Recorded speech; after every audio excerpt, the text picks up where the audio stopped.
Everybody, I'd like to welcome you to the Innovators Corner for AUSA's 2015 annual meeting.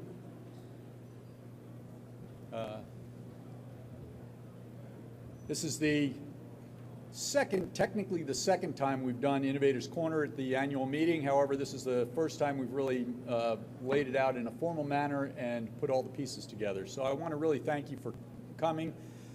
And I'm going to speak a little bit to two groups here. I'm going to talk to some of the people who are coming to see Innovators Corner and hear the innovators. And I'm also going to talk a little bit to the innovators because for those of you that are not part of the speaking group here, you'll get an idea of why there's almost a little instruction that goes on in the process.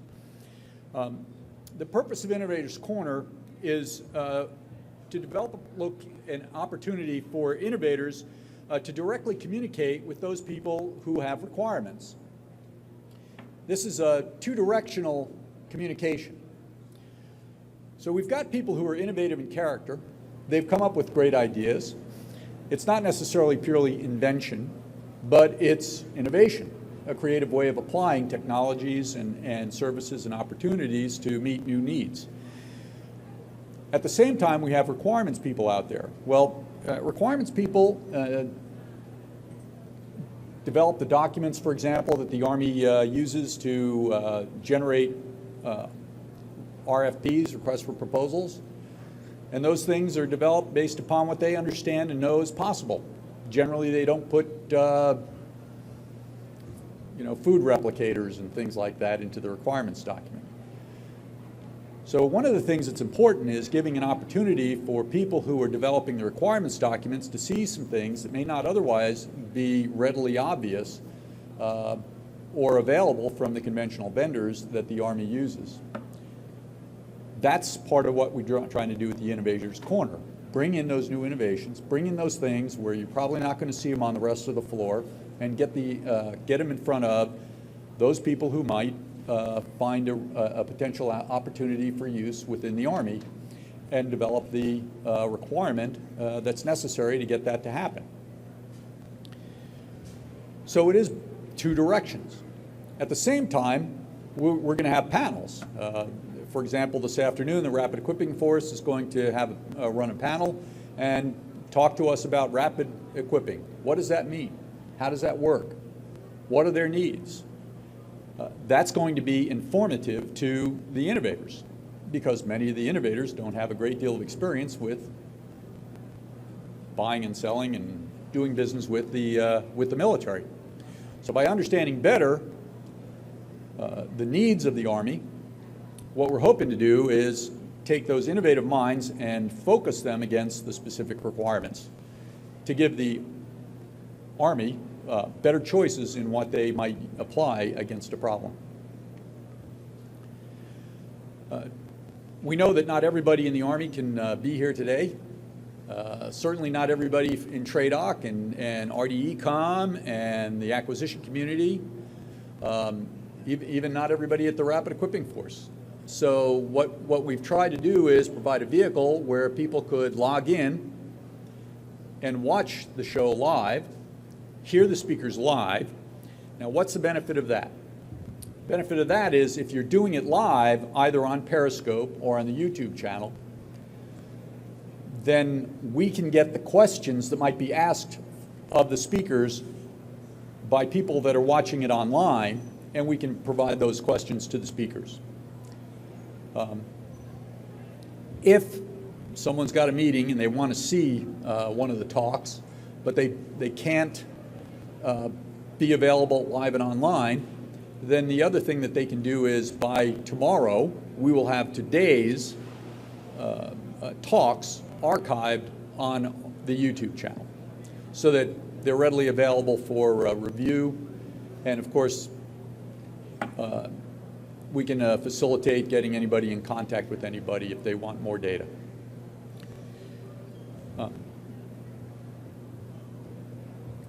So one of the things that we also are trying to do is trying to help businesses. We want to, the business, nobody mails the check to you if you don't provide a service or a product that somebody needs. You need to understand how to play the game and how to make things happen. Part of what AUSA does is it provides opportunities to present that your products to potential people that might find it of value. The guys on the other side of the booth here have an awful lot of prior investment in understanding how that process works. The people in this booth generally are people who don't have a great deal of depth of knowledge about how to do business with the government. So one of the things we're trying to do is make sure that as becoming a member of Innovators Corner, speaking in Innovators Corner, it provides you access to the services that AUSA provides, and Cinevision Solutions is the guys that they've had us focus for providing those services. So we're here to also help you understand how that process works. So with each of the innovators that are going to be speaking today, we're going to be working with you to develop a plan. You're an innovator. If you speak, you become a sustaining member of AUSA for this year. How do you use that? How do you apply it? How do you make the best benefit of it? Should you be talking about the Huntsville conference? Do you have a lot of logistics things? Perhaps we should talk about whether or not you're going to be involved with the Huntsville conference. Things that might be useful in the Pacific, how about the LandPAC conference? Things that you think might be of international value, we've got 2 international conferences coming up. One of them, I would tell you, if you really want to suffer, you know, it's in Paris in the spring. So if you really want to convince your boss that you want to enter the international market, Eurosatary is good. So I would say that we want to have conversations with all of you about these things so that you can make a good plan and take the best advantage of things. Okay, last thing I'll make that's administrative in character. This afternoon, we're going to have a social at 16:30. You're all going to wander around. Some of you will be here, some of you will wander elsewhere. There's nothing like being able to have a chat over a free beer and or a glass of wine with people that might be able to just ask face-to-face questions with you. Those can be with people who are either requirements types or contract types, so they can be other people you might want to learn to partner with. And I'll tell you, there are people here you might want to learn to partner with, and we'll have some discussions about that at 16:30. Okay. So without any further ado, we're going to start our first segment.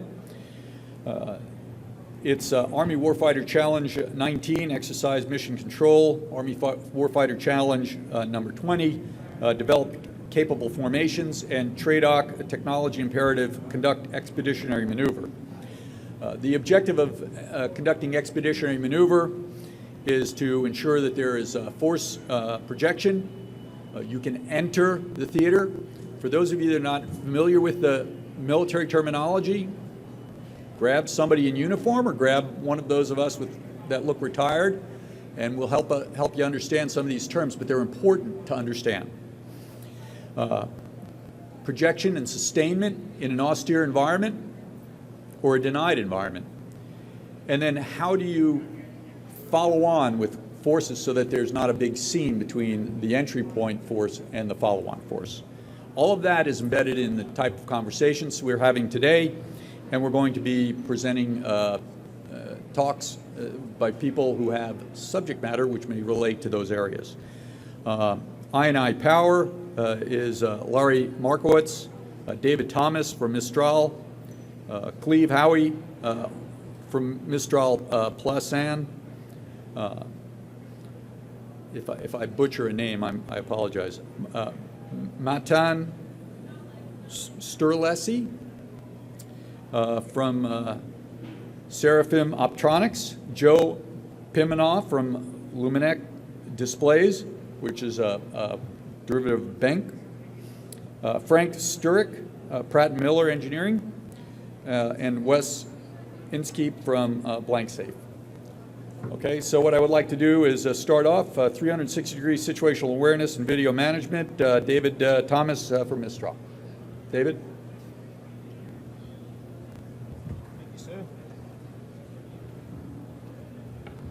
Okay, thank you very much, ladies and gentlemen, for taking a few minutes out of your time to let me present 360 SA to you. Next slide, please. So, we started off by needing to provide 360 vision systems after we had had a couple of our soldiers captured. We did not have good vision after dismounting. This is several years ago now. And we were ordered in Israel to come up with a 360 SA solution. Thank you. So that was the motivation. We started off with driver vision enhancement, and we progressed up to the full 360. Since then, we've incorporated components going through our processor for vehicle diagnostics and sensor diagnostics. So we're stitching multiple sensors together and fusing them to give a more holistic approach to situational awareness. Some of the motivations you'll see up there, collision avoidance, urban maneuvering.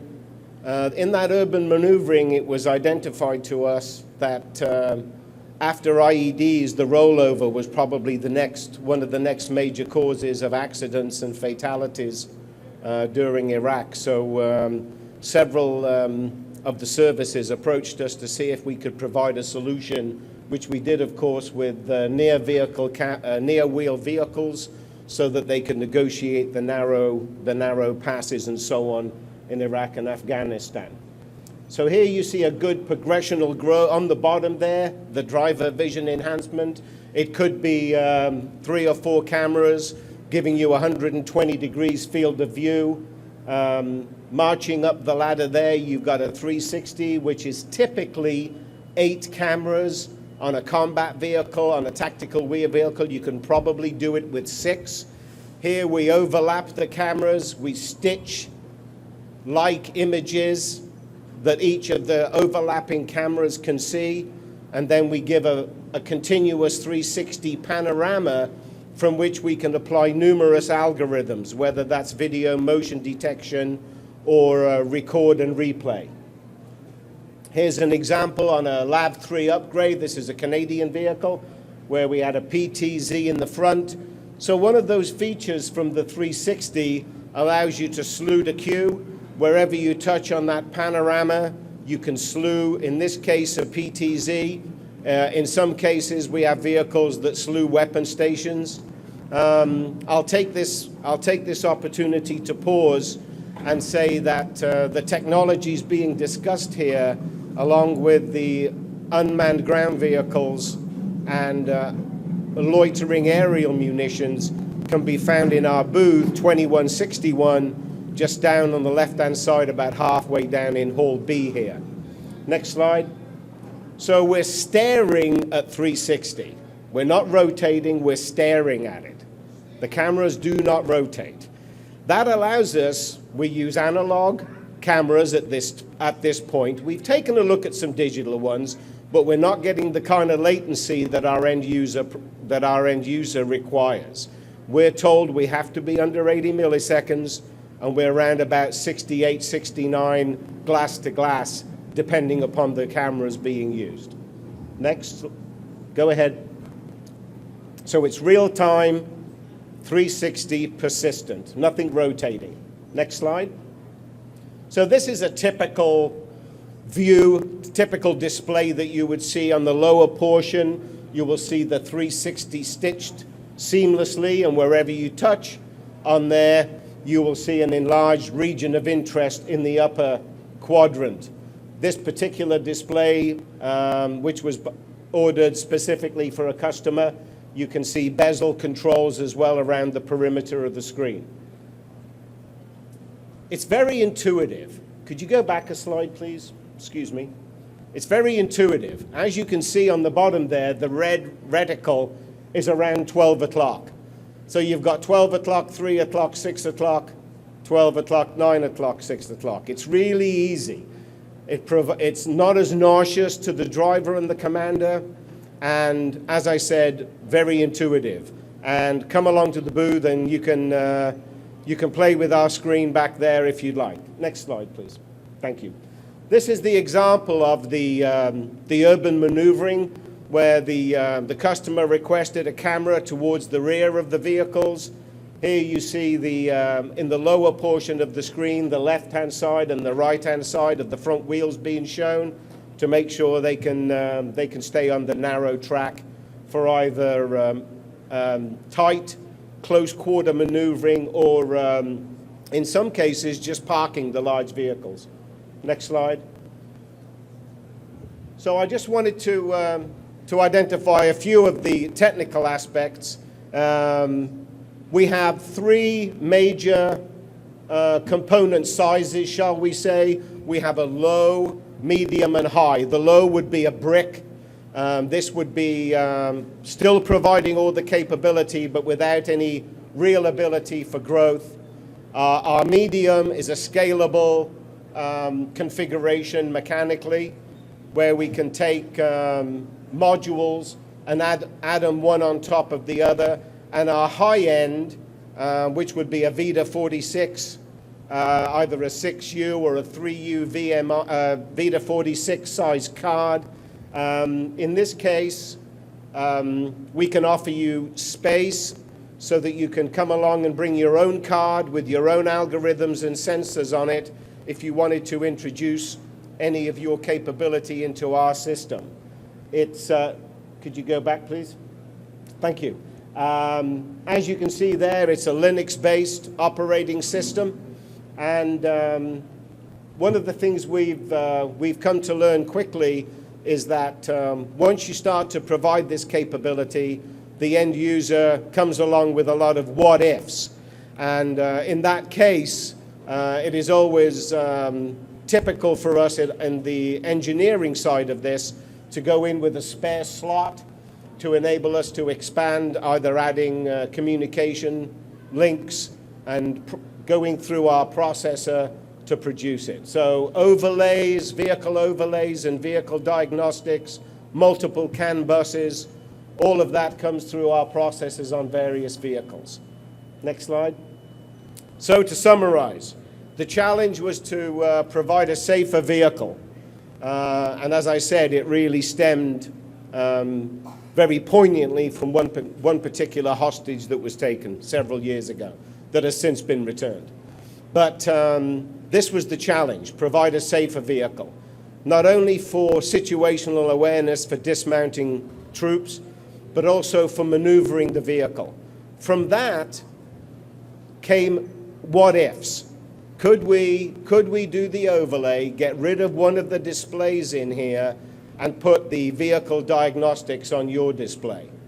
And we've grown since then. So once again, in summary, it's a camera agnostic, it's a display agnostic system. If you have a legacy vehicle that is providing you hypothetically 120 degrees of situational awareness and you'd like to consider 360, we could use those cameras you already have on the vehicle, we could use the display you already have on the vehicle, and after we've surveyed the vehicle and added additional cameras, we can apply our algorithms to the processor, either your processor if it's got enough horsepower, or one of ours. So please think of the solution as one that could be adopted and likely be adopted to a legacy vehicle and could certainly be adopted to new vehicles. So with that, I'm not sure how long I took, but I know I had to do it in about 10 or 15, so I'm okay. So thank you very much, and if there are any questions, the gentleman at the back has a mic. Once again, while we're getting the mic over, come over to 2161 and take a look. Yes, sir. Can you talk a little more about the benefits of analog, and I'll assume you can integrate the analog with digital signals that might be coming through C4I nets. Thank you. You can integrate the two. The reason for the analog was as I said, first of all, there wasn't, and there still isn't, and probably FLIR are going to chase me here, but as far as digital IR is concerned, it's new. Let me put it that way. It's new. And there's far more selection and variety in the analog world as far as IR is concerned.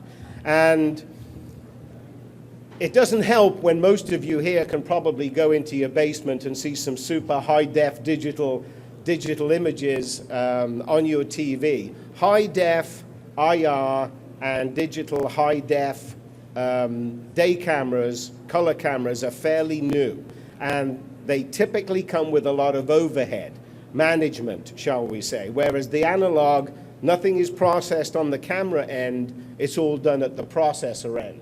Now, that's not to say that some of the folks who are exhibiting digital cameras here couldn't come looking for me later on, and we'd like to offer that opportunity to use them. However, we can't at the moment, while our stipulation is we've got to be under 80 milliseconds. Thank you. Thank you very much, ladies and gentlemen. Thank you, Dave. Okay, our next speaker, Larry has a cold, so his buddy Matt is going to step in from I&I Power.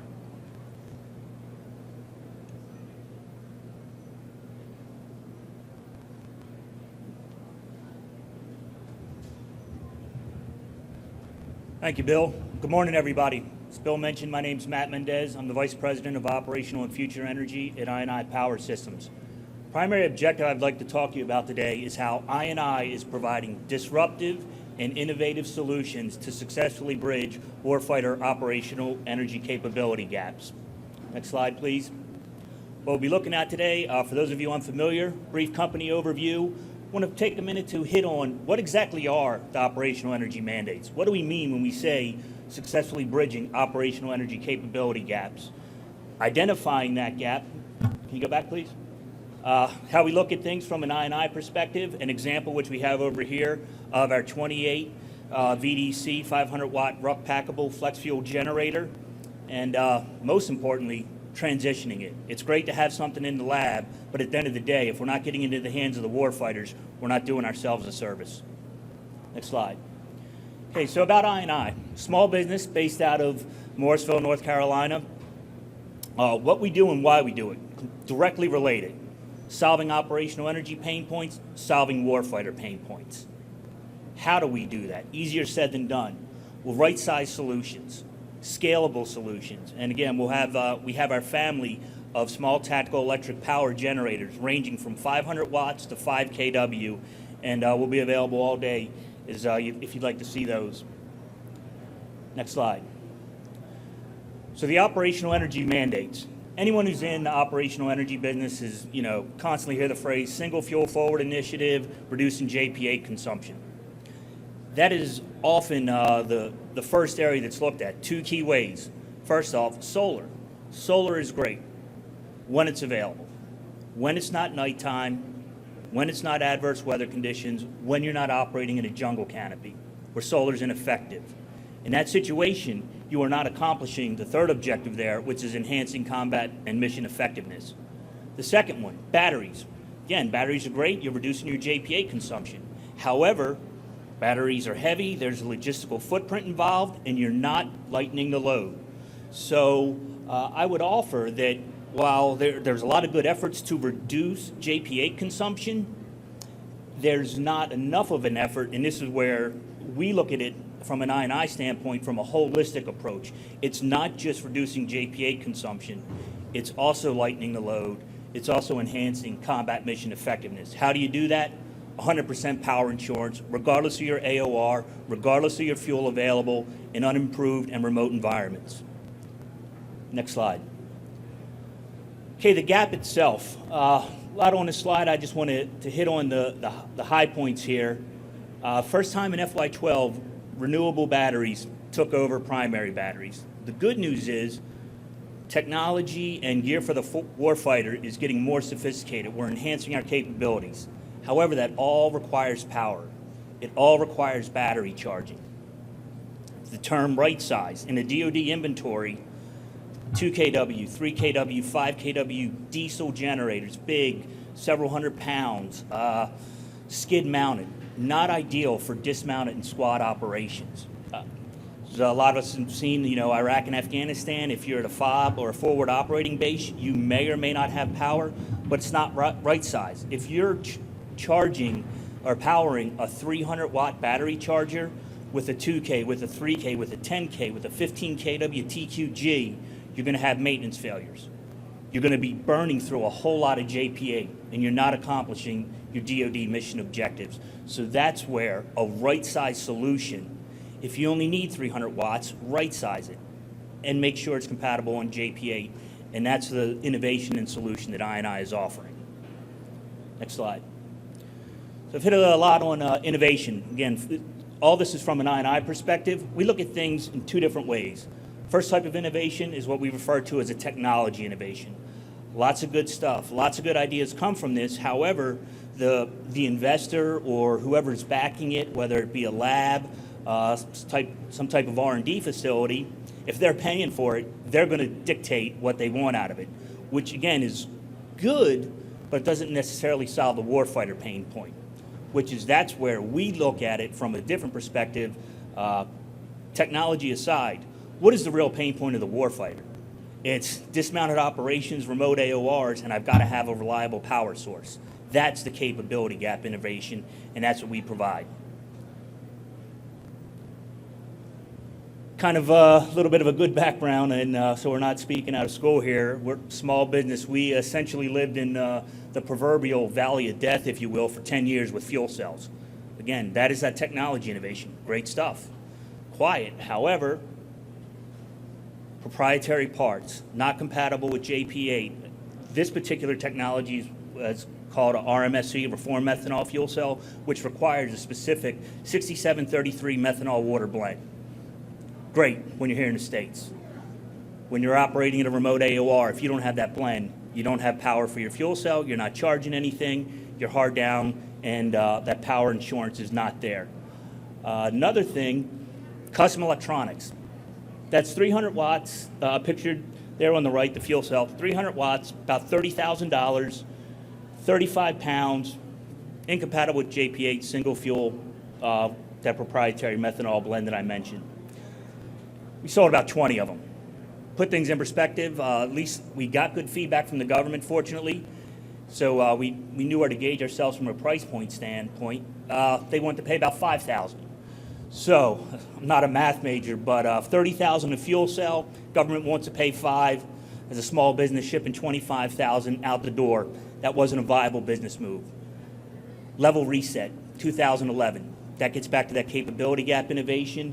That gets back to solving the pain point. $5,000 price point. JP8, small, aluminum engine, right size, and just kind of an apples to oranges comparison that you may see there. I mentioned we sold about 20 fuel cells in 10 years. 10 years in development. Our flex fuel generator, 1 year in development. Over 2,000 systems in the past 18 months. Multiple program of record down selects. So this was huge from us from a small business standpoint. It was validation, it was recognition that we were touching the operators' pain points and we were hitting a need that they need to have required that a fuel cell could not do. Taking that initial down select and the rapid equipping force, huge in helping a small business and meeting those warfighter requirements. We pride ourselves in right-sizing solutions, and we have our 1K over there, 1,000 watts, good stuff for a 300-watt generator, but the ref came to us and said, how can you even get that lighter? How can you right-size that even better? So we had a couple different spirals. Our first spiral was just validate a 500-watt proof of concept on JP8, 20 pounds. We did that. Then we took it to the next step. Next slide, please. Second spiral, great, you guys got JP8, you got 20 pounds. I want it lighter. 15 pounds, and that's what we have available over there. The other unique thing, and back to 100% power insurance, this is the first capability of its kind in the DoD inventory. A generator this small, this reliable, agnostic fuel architecture, 500 watts, 15 pounds with a straight 28 VDC capability.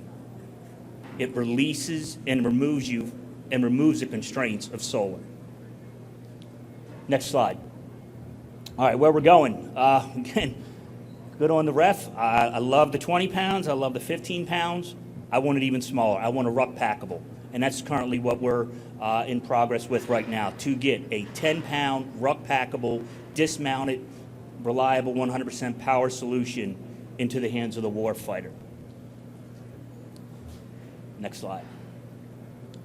In concluding, again, lots of good ideas here. However, and this is also something I alluded to in the very beginning, if it's just hanging out in the lab and it's not getting into the hands of the warfighter, the transition isn't there, what good is it?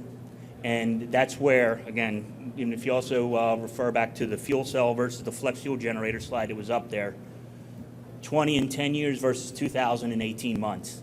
That's transitioning. That is getting it out there. That is a down select, program of record win, and past performance to make sure that we're getting the right gear into the right people's hands to solve their pain points. That's all I have. Any questions for me?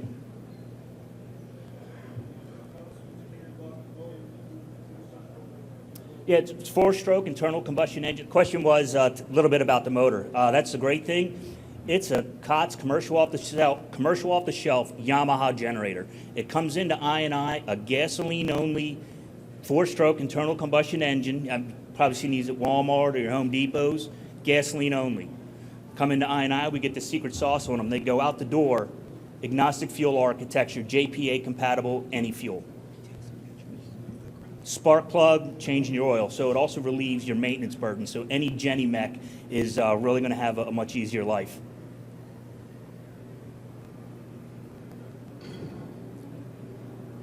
Anything else?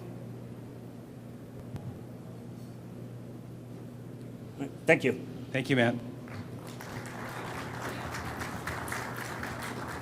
Okay, our next speaker, also from Mistral, representing a solution from Plasan, Cleve Holly.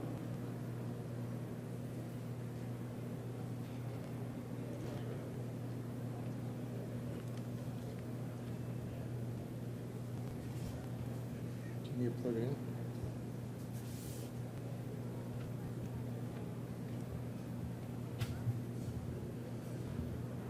Good morning. I'd like to welcome you all to the Innovators Corner this morning. My subject is the passive RPG protection flex fence and slat fence systems that have been designed and are distributed by Plasan. Are you set up? Oh. While my colleague is setting up, I'd just like to brief you on that this system neutralizes the initiation of RPG-shaped charges. It is passive. It's been designed as a lightweight seat kit for combat as well as tactical wheeled vehicles. It's got the crew cab can install the flex fence and the hybrid slat fence hardware to systems and pre-installed fixtures, so you don't need to have new fixtures installed on your vehicles.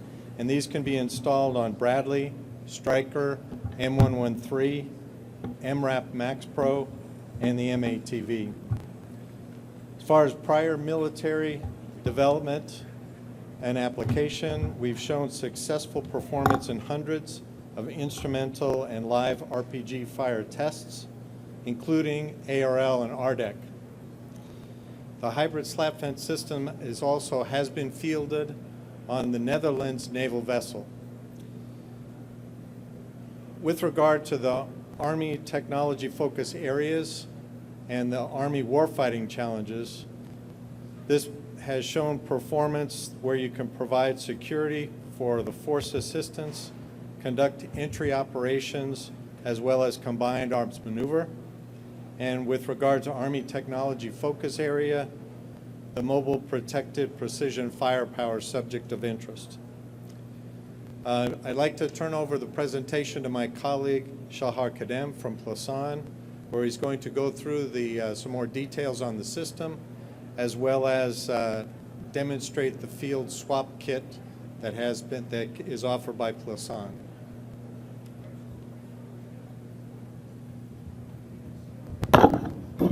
Thanks, Cleve. Hello, ladies and gentlemen. Thanks for the opportunity of hosting us here. If someone has questions, fire away. So I'll be presenting the hybrid slat fence. It's a technology to defeat RPGs. My name is Shahar from the Plasan company in Israel. Who is Plasan? Looks like the headline of the slides are truncated. You'll forgive me for that. But who is Plasan? So you see it over there by the photos. It's an armor company that we already fielded more than 30,000 armored vehicles worldwide. You see the most, I would say, known ones that are serving in the U.S. Army, from METVs or MRAPs and LVSRs, or the M915 line truck holder. And quite recently, the Hawkeye in Australia, and part of the Oshkosh group with JLTV. So we design the armor and we build the armor. That's it. And regarding what I'm here for, the RPG threat. So what is the threat? The RPG-7, this is the most, I would say, worldwide proliferated anti-tank weapon. Fire against the armored vehicles, soft vehicles, tanks, APCs, you name it. Millions are produced. Currently, there are more than 9 states worldwide that are producing it in Eastern Europe, in the South, in East Asia, etc. It started in Russia in 1961 and then became world known. You can see it, I guess, on every army mission worldwide as a threat, and it's very popular in Hollywood movies as well. A nice photo I took from the net of a Syrian rebel that showed how it brings a full hand loads to be fired at whoever. So that's the threat. That's what we're trying to deal with. So what's the solution? The solution, as the headline is missing, it says, well, bar armor, regular traditional solution, steel bars that will defeat the RPGs. They will crush the warhead. They will shortcut it, make sure it will be dudded and won't initiate. So it's a very long, it's been fielded for more than, I would say, 3 decades in the Israeli army and other armies as well, here in the States as well, the Army, Marines. You see some photos of it integrated on armored vehicles. So it's a good past record. It has a very good deterrence. When bad guys see the bar armor on top of armored vehicles, they won't shoot. They will aim their shot at a different, maybe unprotected vehicle, maybe armored but unprotected against RPGs. So that's the best benefit you get of bar armor. But there are some disadvantages, like note those images over here and here. So complex damage repair. It's a steel. It's it faces the wear and tear of the warfare. As the current warfare is moving from clashes of armored formations on Eastern Europe or Europe into the fight against terror groups, of guerrilla groups, against the IEDs. You fight more on urban areas. You are taking a pivot turn inside the dense area, and the right side of your vehicle is ramming against a house, and your equipment needs to be rugged enough to withstand that. But bar armor made out of steel, that's the effect. You see the bars would be distorted, changed, suffer damage, but how do you repair that? You need to cut, you need to weld, you need to bend in theater. It's not simple when you do that in Iraq or Afghanistan. You need a larger, significant logistic footprint to support that, to make sure that images like that on a striker won't be seen. Others, misused by operators. You have bars made out of steel, perfect place to put a tent or a camouflage gear or a backpack or whatever. So it's being hanged on the side of the APC, of the Humvee, of the MRAP. And when an RPG sees that, it hits could be, let's say, a backpack. It initiates further, and its effectiveness is even a bit higher than it was supposed to be, because you get higher standoff. But that's a regular soldier misuse that soldiers would do. So how you avoid that? Apart from the fact that it's a high price, as I said, logistic footprint is enormous. Heavyweight, look at the volume of those containers to be shipped, just regular steel slates into the field. So that brought us, Simple Hassan, a few years ago to decide that we need to, we produced that, by the way, bar armor. No, there's no news here.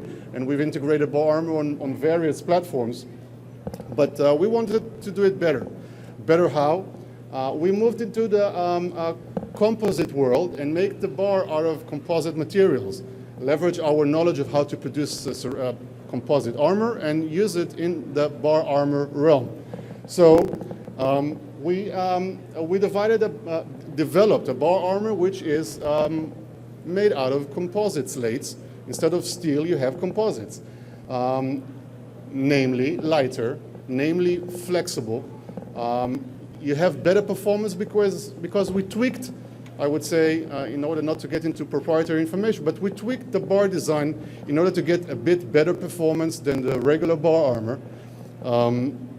And with that, we of course put an eye on the fact that it needs to be a very fast, fielded, repairable, and of course you cannot avoid with the price of it, so it needs to be cheaper. And we've met all those goals. You see a module of that hanged over here, and some shots that because we've finished the development process, all the regular environmental agreements, hots and colds and vibrations, etc. And we've done in numerous tens of tests with live fire munitions. And over here you see a sequence of RPG-7V comes on the, I don't see the mouse over here. On the left-hand side of the photos, you see the sequence from a high-speed video that was taken while we were firing at one of the test ranges and proving that thing works. And you see to the images when you go to the right on a sequence, you see the RPG is coming, interacting with the bar on the central column, being dudded on the right column here, photos, neutralized. It explodes when it smashes onto the surface of the steel because it's an armored vehicle. You need not forget that. But to no shape charge effect, so there's no penetration. And you see the result on the right-hand lower photo that shows that one slate is missing. Okay, we'll replace that. I'll show you a neat way to do that. But the threat was neutralized, so there's no penetration, just a nice maybe a dent to the armor, maybe a smoke pattern, but that's it. So that's a test, but I wouldn't be doing my job properly unless I show you some high-speed videos of actual firing. So you see here one of the RPG. Note that here the module of the armor is just suspended by simple thin ropes that will support all the interaction with the fast-moving RPG. So that's the first video. RPG-7V comes, hits, getting neutralized. This is a 90 degrees angle view of that incident. Maybe the video should reflect those videos. It would be nice. And you see here the explosion of the explosives on the surface of the armored vehicle. This is now just a witness plate. To the right, you see the same shot, but taken from a 45 angle camera, so you can see a bit more details. Note that we fired already one RPG at this module, and one of the bars is missing. So multi-hits on the same module, that's nothing to worry about. And you see the neutralization. You see the bar interacting with the warhead. Another shot. That's a third shot on the same module which is about 3 foot wide and 3 foot high. So a third RPG shot on the same module. Again, explosion on the witness plate, but no penetration. You see the same video from 45 degrees angle.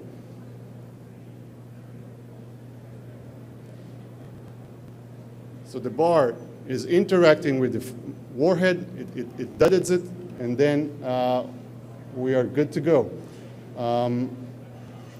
We've tested this technology with a different threat, which is the RPG-9. It's not RPG, it's the SPG-9 fired from a recoilless gun, much faster, much lethal munition, higher ranges. It's being used in Afghanistan. And you see here, motor is burning while it's impacting the module, but same goes. Nice neutralization. This is a PG-9. So it's not just for the PG-7, you can dud different threats as well. You see the explosion of the warhead on the wall of the, or on the witness plate. A different angle of the same shot. Note again, one slate is missing due to the previous shot. You see all the powder here is the explosive of the warhead. So the threat was dudded. And as for durability, this is one of the, I would say, in order to avoid such appearances, so maybe I should advance it a bit, that you will see we've put it on a vehicle and we started rolling in order to make sure that it is rugged enough, it is flexible enough to hit obstacles, to hit building sidewalls, to hit trees, electrical poles, and it's still there. You have 3 angles of flexibility. No worries. It'll stand the wear and tear that the regular field can introduce into it. Note the shape of the armor. If that was bar armor made out of steel, it will be dented already, unfunctional, and irrelevant. So you believe me now that I think that we've tested it for its durability. In order to summarize, it's a composite bar armor, and I'll switch to this table and show you that we are thinking of the soldier. A repair kit, we've made a repair kit. So a regular soldier, just regular operator, it could be infantryman, it could be combat engineer, can take it after he was shot at, out of harm's way, he was saved, the vehicle is intact, they can go, continue the route clearance mission or whatever mission it was. Now you have a bar module. One of the slates is missing, as you see on the footage over there. So the only thing need to be done is just replace the other slate. So fixation is interesting. You just use simple things like that. This is a repair tool, but the good benefit about it is that you can take a single slate, and a regular soldier, not much of a training, can use regular tools and replace a single slate that was shot at and now need to be replaced. You just need to open 2 bolts, take the remnants of the old slate, put a new slate in, and you're good to go. You don't need maintenance, you don't need supports, you don't need welding, you don't need cutting. There's no corrosion that. It's flexible, and so operator support is being thought at and is practiced with this repair tool or repair kit that can be thrown at the back of the Humvee, MRAP, MATV, you name it. And other benefits of that, since it is very flexible, unlike regular bar armor, and the bracketry that holds it in place is flexible, you can roll it up. Look at the bottom left picture. You can roll it up if that's the windscreen. You're out of harm's way. It's just regular mission. No need for that to interfere with the driver's visibility. Okay, roll it up, tie it upward as you lower down antennas of comms, and you're good to go. So that's the hybrid slate fence. That's the repair kit. Just 1 tool, few bolts. You repair broken slates, and you're good to go. That's it. Other benefits, you can read them, but mainly it's the bar armor. It's made out of composite, so it's lighter. It's a better performance because of a tweaked neutralization mechanism. It will save you weight. Here I've done some nice calculation for maybe a Striker equivalent vehicle that will save you a few hundred pounds just replacing steel bars to composite bars. And that's it. If you have any questions, I'll be happy to answer. If not, thank you.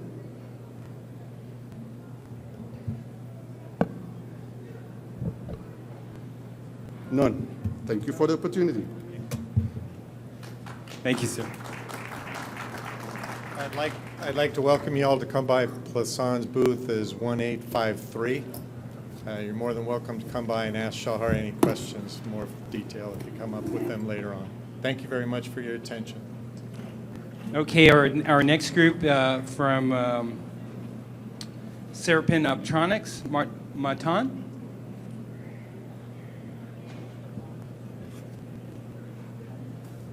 Good afternoon. My name is Christopher Weller. I'm with Mistral. I'm standing in for Matan.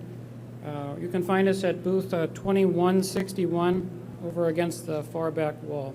I'm going to be talking today about a next generation unattended ground sensor that our company is offering. Again, Mistral represents Seraphim Optronics from Israel, and the system is in our booth for you guys to come by and look at later. Next slide, please. So the system is basically composed of a unattended ground camera, a operational control unit, seismic sensors, and we do have some wireless antennas involved. The centerpiece of our technology is the ROS camera, and we'll look at that as we go forward. Next slide, please. So basically, our camera system is a day-night camera. It is a fixed camera. It has a 90-degree field of view. There's an internal mirror that does shift inside. That shift allows us to look on a specific bearing. So again, the camera has a fixed 90-degree field of regard, and the mirror inside will change inside in order for us to look at the bearing that we wish to look at. The camera is triggered off of seismic sensors that are placed in the far field. So for example, you'd place seismic sensors along the tree line. As the enemy would come through the tree line, they'd trigger the seismic sensor. The camera would acquire the bearing, and the user would look on his operational control unit and be able to physically see the alert that came through the trees. Whether that's human or animal is up to the user to determine. We're going to run a quick video.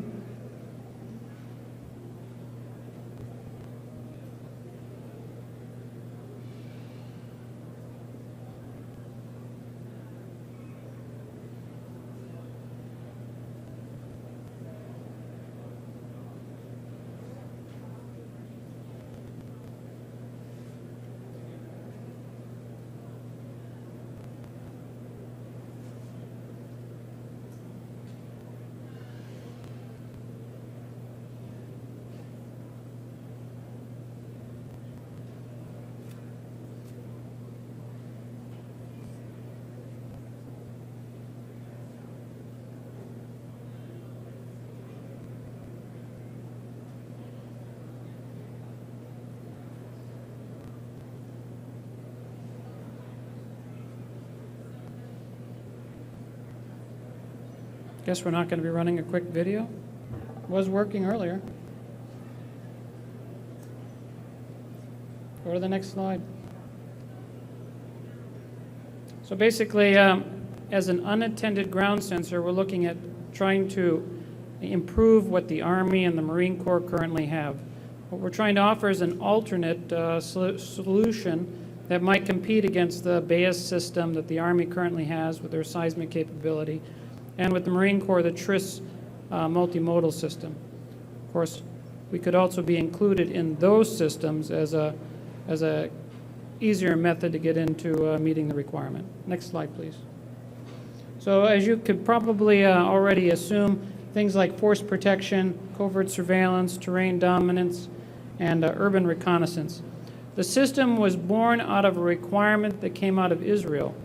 The system is currently used with the Israeli Special Forces, basically with small tactical units that go into urban combat. They typically would use this in a situation where they'd knock a hole in the side of a house, put the camera up in the hole, and they would look down a street so that that small unit can gain a little bit extra protection on a blind spot they might not be able to cover with the number of men they have. Next slide. You'll see the camera on the left-hand side against a tree. Of course, in the field, we would cover that even with branches and twigs from the surrounding area. The soldiers, you can see in placing it. Next slide. The seismic sensor here basically is a small box. Gets buried in the ground. It has a metal attachment on the bottom that pushes into the ground. It allows you to have that seismic capability, and a wireless antenna on the top. Next slide. Soldier here is looking at his operational control unit. As you'd see, he sees a visual picture. So again, let me run through an example. Seismic signature is detected as an alarm. The camera then looks to its bearing, and the soldier sees on his tactical OCU here the image. Again, we do not perform algorithms to determine what is the alert. The individual soldier would have to make that determination. Next slide. Here the camera is shown pictorially of the field of regard, and then focusing on a bearing and its alert. Next slide. As I had mentioned, coming out of Israel, typical implementation might be the small special forces team is in a house. They put typically multiple ROSs, these camera systems, on roads that they might not be able to see down.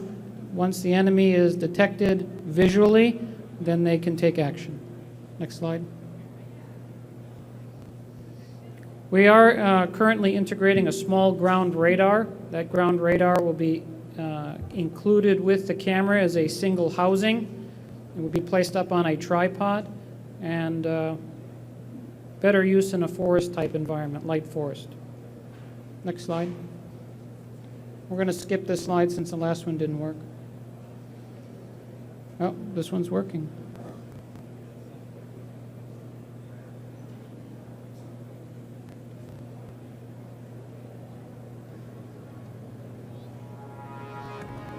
The terrain leads the intruders to unprotected gaps along the border.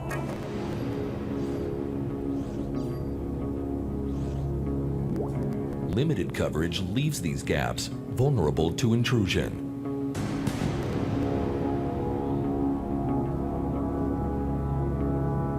Combined with unattended ground sensors, the ROS provides an all-weather covert protection suite.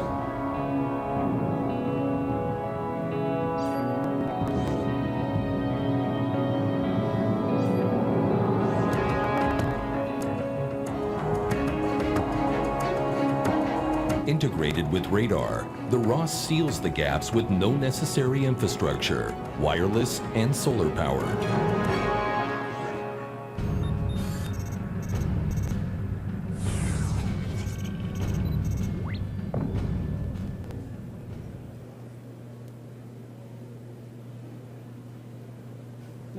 Next slide, please. Again, we're at booth 2161. If you'd like to see the system operating, we'll have the system over there for you to look at a little bit more in depth. Are there any questions in the field? Range of the controller?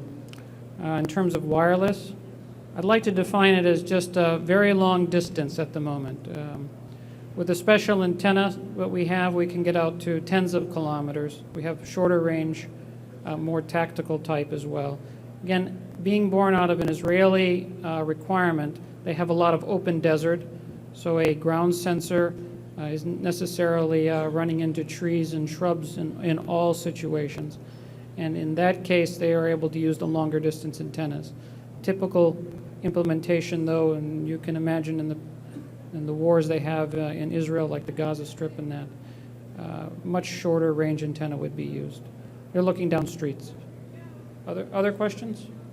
When you have multiple targets, how does it decide on triage as to what it's going to look at, or does it slew between them? All user defined.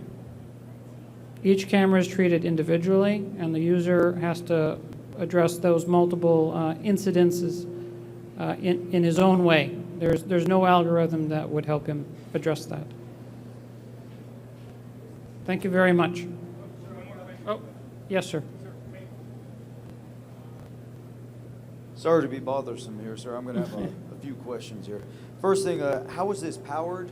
And if it's direct current, alternate current, whatever it is, what is the length of time and of the system if it's run off of batteries? And then does this have a sleep mode? That'll be my first question. Yes, standard Armory batteries, self-contained in a kit, a rucksack.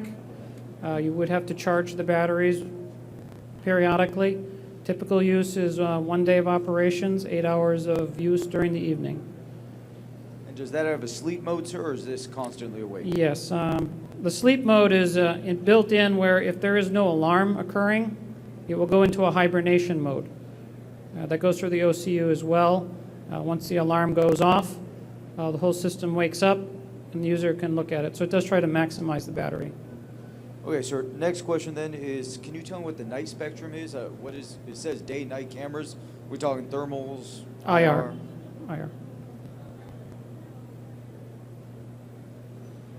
All right, sir. And then you talked wireless, or how it is wireless. Is that terrestrial based or satellite based?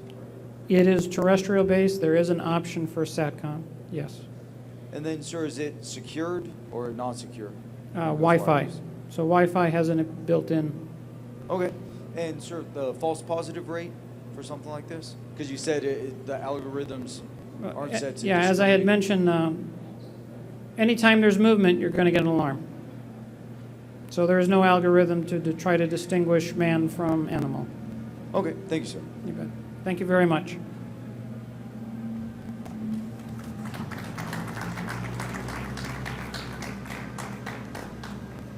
Okay, our next speaker is from Luminec Displays. Joe.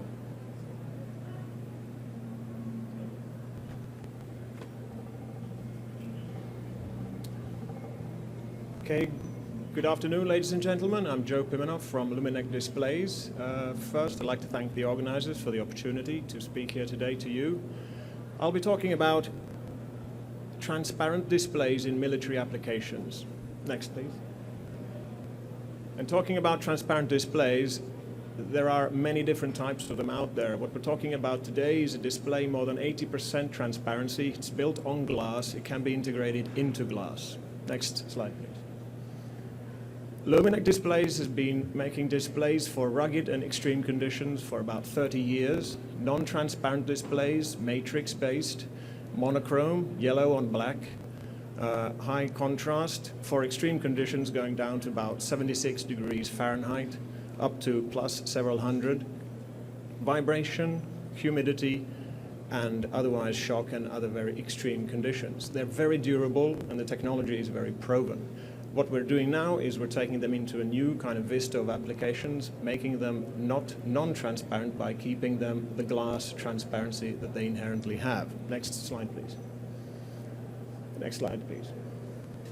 This is what we're talking about. It's built on glass. The picture you can see there, it's a demo in my hand, and I've taken the picture myself. We have this very same demo at our stand at 3045. I'll give you the number a bit later. Well, it says basically, seeing is believing with this place, so I urge you to come and have a look at the stand more than just believe all the pictures you see here. But that is what we're talking about, a piece of glass with content, and that is the paradigm shift I'll be talking a bit more about now. Next slide, please.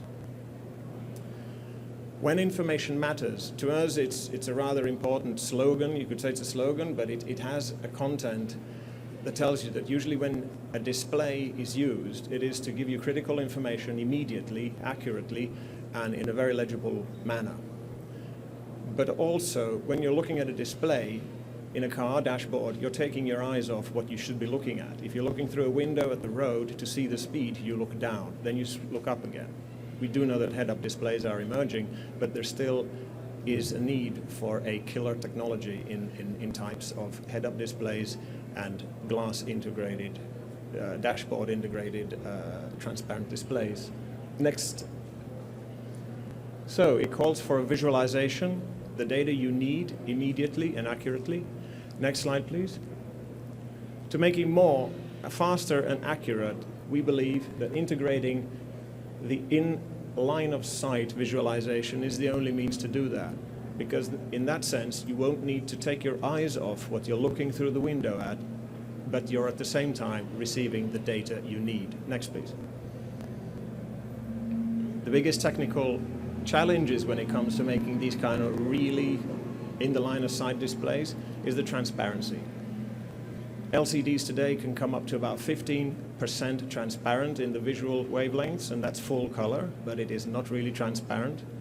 If you go to OLEDs, they can go up to about 40–50% transparency, but they aren't yet at least available on the market. Next, please.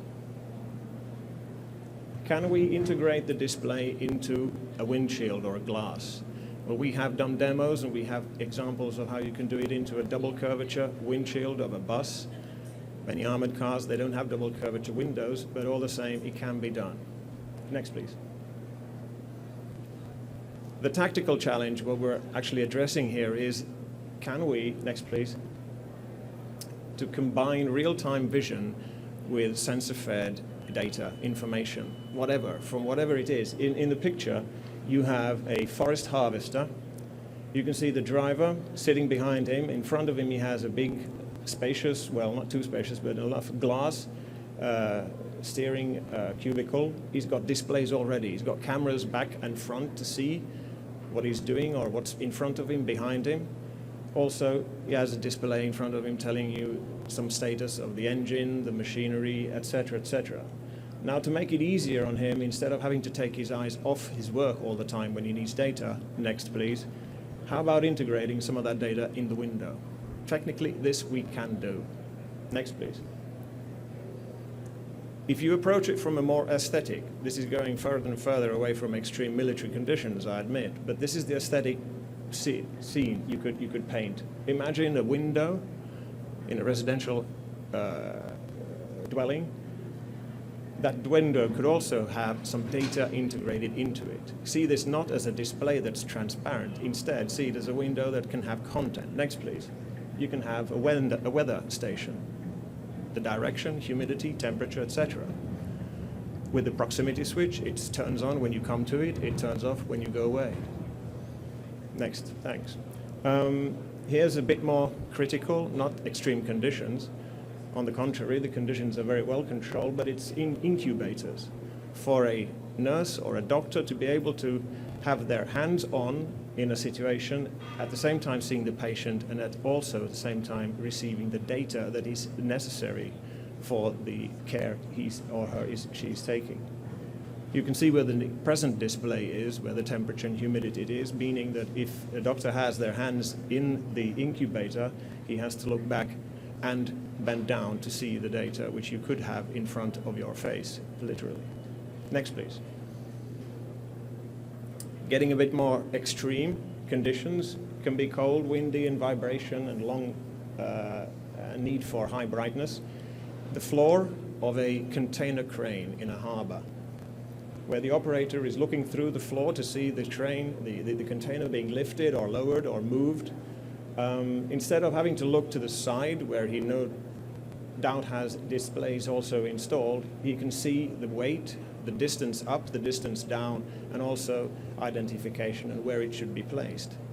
This is putting data in the line of sight. Next, please. And of course, a rather obvious application. This is a freestanding one we've made as a demo. We have it at the stand too. Extremely small spot size. We're talking about micron accuracy in the segments that are individually controlled. We can control the 7 segment numbers below. And in also context, which we are working on, we can move that crosshair across the surface by using illuminating and just turning off and on different segments. Next, please. So we come back to the display. For techno geeks, people wanting to know more about what's behind that technology, then a couple of words now. Next, please. It's called transparent thin film electroluminescence. Next, please. And it's easier sometimes to tell people what it isn't instead of what it is. It's been around for 30 years, yet nobody really remembers it because it's fallen out of favor for some reason or other. Thin film EL is very different to thick film EL. Thick film EL and powder EL are also electroluminescent display technologies, but they're not as durable, they're not as reliable, they're not as bright, and they will let you down. But the thin film electroluminescence is a whole different ballgame. It's inorganic. There's not an atom carbon in it. It's not an OLED, in other words. It's solid state. It's not an LCD.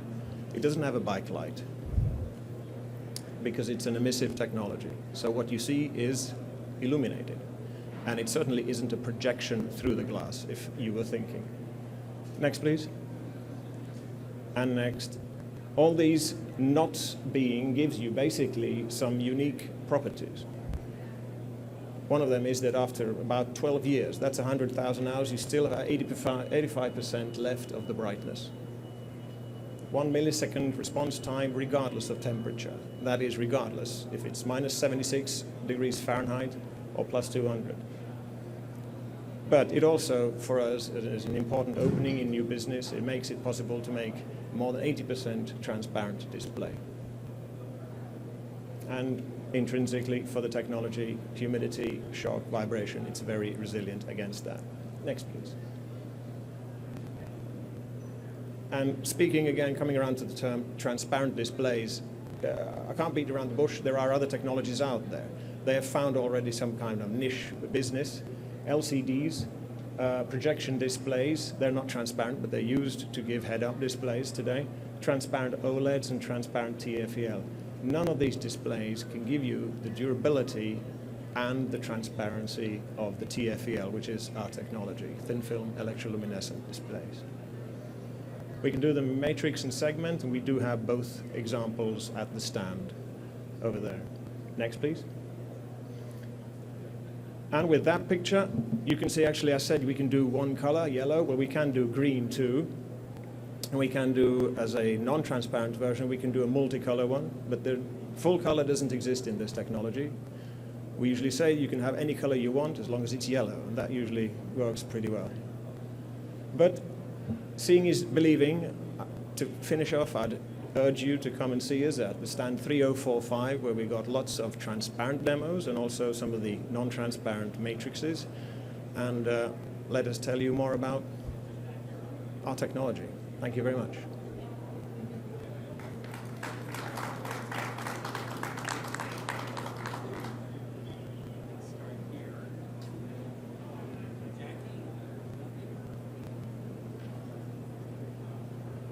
Yeah, hi, I got Larry Markowski from I Power. 2 questions. Is the display on the surface, and if so, what is the scratch resistance of the display material? A good question. What starts is we start with the substrate, a glass surface, and thin film coating technology. We will put about 8 different thin films and etch in between to get the segments, etc. After that, it has to be covered by a cover glass. So the demos you see, and all the non-transparent ones, they are 2 sheets of glass. One on which the display is built or stacked, and then a laminated glass as a cover glass. And basically, when it's a non-transparent, you're actually looking on the base glass you built it onto. That's through which you're looking at the display, so it's in between the 2 glasses. The whole thickness of the entire stack is about 3 micrometers. 3 microns. So it's nanotechnology before the term was even coined, but there you go. Are there any artifacts for the gauge structure and the types of outlines that you have for your cells in the clear glass if it's not on? Any artifacts? Yes. If you look at it towards, if you look through the glass against a very bright light, you can try that out at the stand. You can see shades or interferential colors, or let's say shading of the electrodes and the segments. But there are different ways of basically fading them out, because we're talking about optical scopes, rangefinders, etc., and they will not accept any traces that are of a disturbance to the view. And we can do it better or worse, depending on the application. For a bus, the requirements aren't that high as they are for a scope. But yeah. How are the displays powered? They are actually in, well, low voltage DC is what our demos and our displays run on, 12, 24. What is in the glass is high voltage DC, around 120 to 160 volts.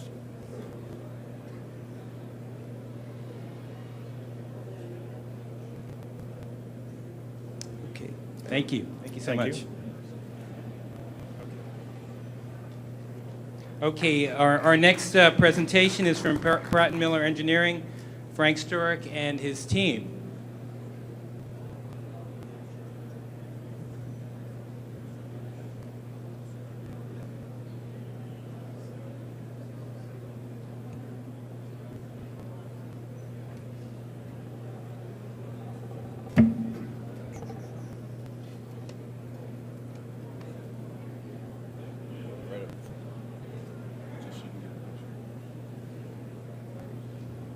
Steve.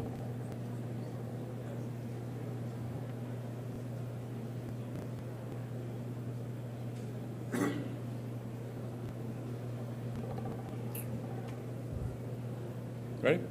Okay. All right, good afternoon. My name's Frank Sturek. I work for Pratt Miller Engineering. Small business out of Michigan. Primarily, our core business is motorsports. We design, develop, build, test, and race race cars for General Motors. We're exclusive to them. So we also have a defense business, and in that we've worked on the TECD program for occupant-centric design that supports TARDEC, a research project for occupant-centric platforms. And through this program, where we're the prime contractor or integrator for this TARDEC program, we found this challenge that, in looking at soldier survivability, we found that most of the combat fatalities and injuries occur because of improper wear of restraints or soldiers not wearing restraints. In fact, there was a study that was done through the Army Safety Center, or sponsored by the Army Safety Center, where 40% of soldier fatalities could be reduced by proper wear of restraints. And that's for rollovers. The study was done, but it also applies to blast and collisions. Another issue that we found through the research was that soldiers commonly avoid wearing restraints. They have bulky gear, so 5-point harnesses aren't really conducive to operating in a tactical vehicle, especially a combat vehicle, but also tactical vehicles. And then the other part is you look at the problem as if you are completely restrained and can't get out if a incident happens. So that's where the initiative for a quick knife to cut yourself out of a restraint when you had a rollover or an accident came from. So with that, through the research, we found out that just a couple of things. Soldiers don't wear restraints. They don't want to wear restraints, even though there's a lot of command emphasis on wearing restraints in combat. So through our additional research that we found in blast events, where if you're not restrained, you tend to fly inside the vehicle and cause more injuries.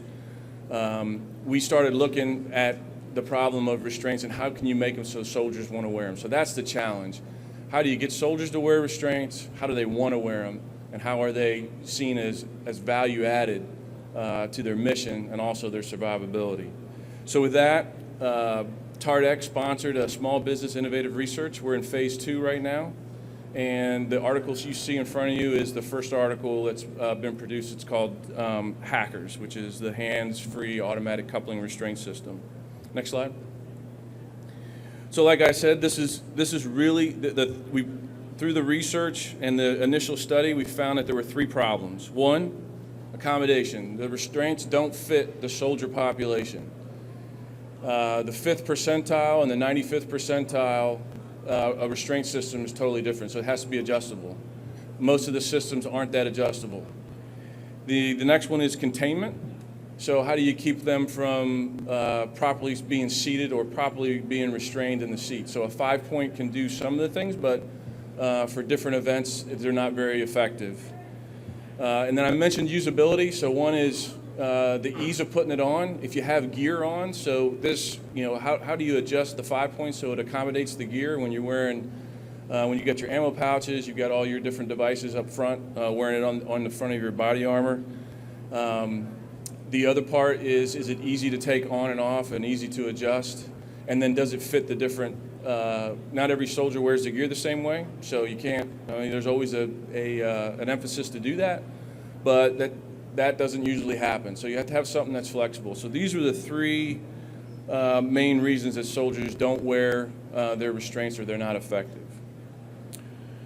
So I'm going to turn it over to Kellen Evans, and he's the lead engineer for this program, or the chief engineer, and he's going to talk through the process and the solution.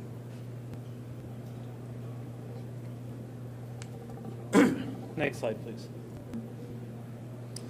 So Pratt & Miller's been spending a lot of time on this. We've spent 2 years working with TARDEC trying to figure out how to make a better seatbelt. So seatbelts, in essence, work very well at holding people. but they have these three main problems that Frank mentioned. So what we did is we started with brainstorming. We said, what could we do? Could we Velcro them on? Could we use magnetic pulses to hold them in place? What is out there that can do this? What other industries? Body harnesses are an example of something that works in other industries, but doesn't necessarily work for the soldier. And then we did a trade study. We put all this together and we said, if we could build the perfect system, what would that system look like? And through all that, we started designing it, developing it, doing excessive FEA analysis and simulation in order to figure out how do you actually solve this problem and make it useful for the soldiers. And then also a lot of user juries. What does the soldier actually want? What does he need? Next slide, please. So as Hank mentioned the three problems, we feel we're addressing all three. Hackers is a hands-free automated coupled restraint system. It's designed to accommodate the soldier population. It's designed to be fast, effective, usable, and it's designed to contain them, to do what the purpose of a restraint is mostly to do. Next slide, please. So I'm going to talk a little about each one of these in a little more brief. So accommodation, soldiers are very large to very small. They have different gear sets on them. And if you try to put a typical belted solution on, you have to either run it through your gear or you have to put it over your gear. So we said if we're going to a system that's going to automatically deploy the system on you, it has to do it and still accommodate that range of soldier and population. So we designed it a bar system that could come down, but could be asymmetrical. So if you had gear on one side of your chest and not the other, it would still contain you and it would wrap on that gear.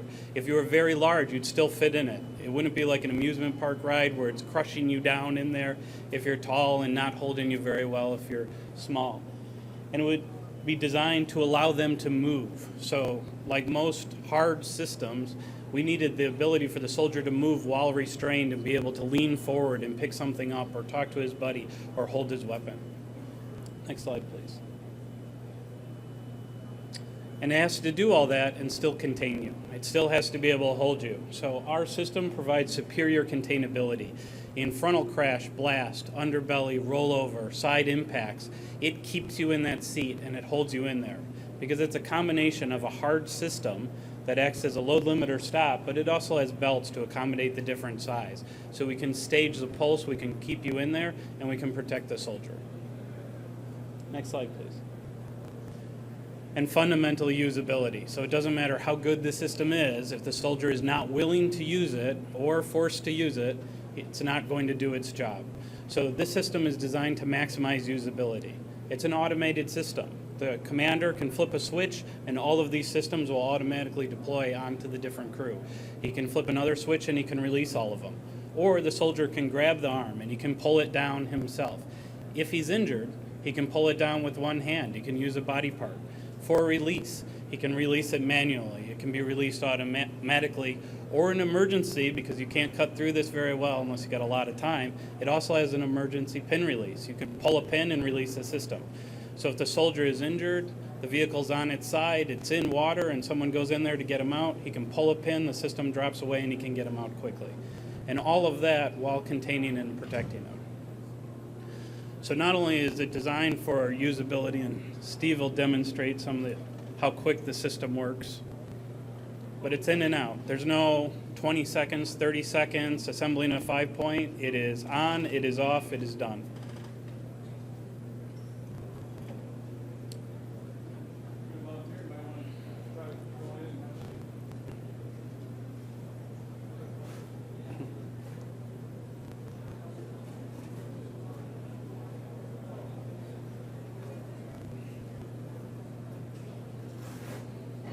Probably done that once or twice.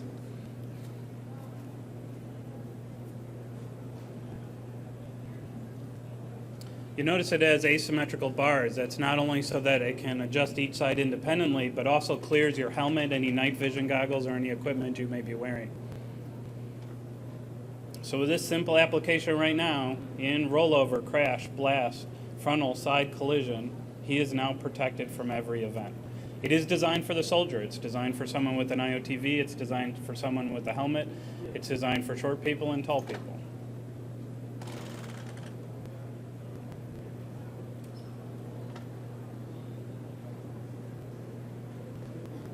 Thank you for volunteering.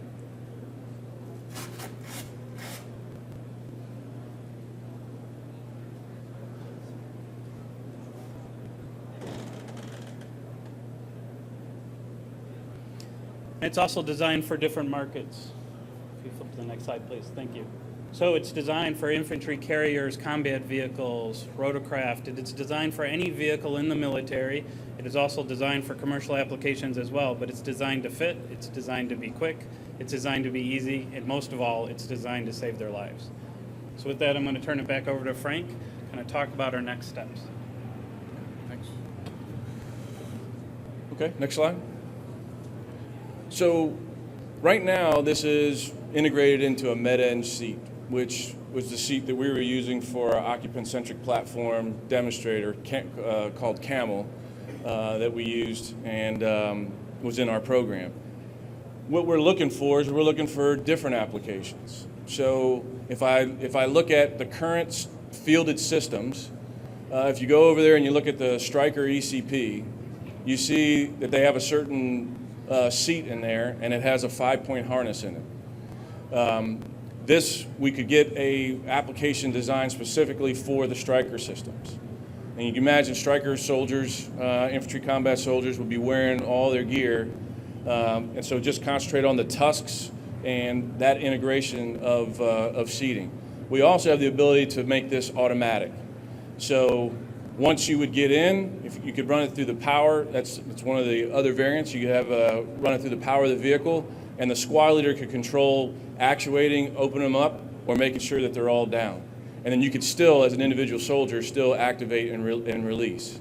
But that gives, there's always the one thing, as everybody belted in, you're sitting in the back of a combat vehicle, you certainly can't look all around to figure that out, but then the squad leader would know if he activated those to bring them down. So there's a couple there. You got the Stryker, you got the AMP-V, you got existing helicopters. Another one of the things is getting on and off of helicopters. Crew chief wants to know everybody's in. Once everybody's seated, crew chief presses the button. You can make the tusks smaller so they can get in, and it curls right on around, and everybody's belted. Anybody that's gotten on and off a helicopter with seats in knows it's not so hard getting out. It's always the pain in the rear of getting in, and then the crew chief coming over and helping you and getting your stuff hooked up, especially if you're all amped up from running off somewhere and getting on a helicopter and trying to get out on an air assault. Our first responders. It's tragic, but a lot of firemen get injured because they're not wearing seatbelts when they're going through, and somebody doesn't get out of the way and they have an accident. So this would be a quick way to do that, and they can get quickly out. On new starts, we're looking obviously in the combat vehicle program. We're looking at AMP-V as another one, as a possibility, or AAV, the amphibious combat vehicle. So one of the things that we have a great relationship with the state of Michigan. Michigan is looking to match any of the funding that we can get from another use case or a private company that would want to implement this into their use case, and then we would actually get matching funds from the state of Michigan that can help defray some of the costs for development for your specific use case. So once we finish phase 2, which we'll have several articles that we'll develop, and we'll actually go through the testing, because all of our testing has been modeling and simulation. We'll go through user juries, and then finish phase 2, and then hopefully go to phase 3, we'll go to production and commercialization, where we'll start to go into design for manufacturing, reducing cost, and figuring out the exact use cases where we can produce this. So with that, are there any questions? Yes, sir. Sir, for the side impact, what is going to restrain the person if there's IED, has a lateral blast? Is it going to be your neck that stops you? I mean, what is going to stop the bottom portion of the body? I'll take this one. So part of that it depends on the vehicle architecture. So if you're in a Humvee, the door is actually stopping you to some extent. And the back of a Stryker, because you're stuck in other seats, you would also have a side bolster in order to help. It's not actually your neck that's stopping you, although it looks like it. It's the belt that's slowing you down. So the first thing you'll go run into is the belt. It will slow down your impact. Side of your body will hit, your shoulder will hit, and that will keep you in the vehicle. So it does depend when you get in to decide what type of vehicle you're in, what your mitigation has to be. Now, in a 5-point system, your neck's also stopping you. You know, you go out of the seat sideways and your neck gets stopped by the upper belt and it swings around. So this does something similar, but it adds another layer to it to try to help protect you.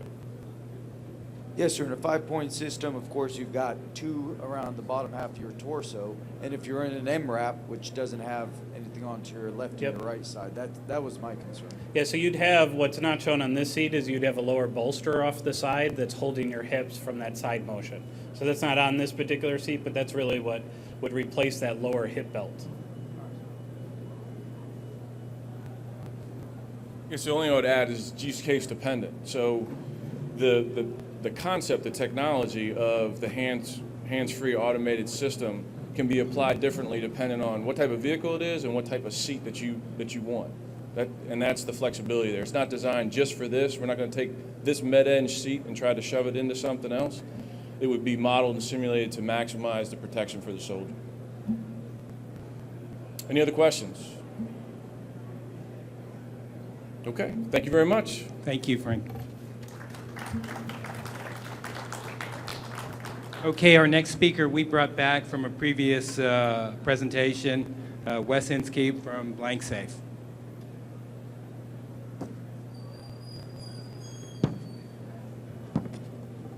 Go up the easy way here.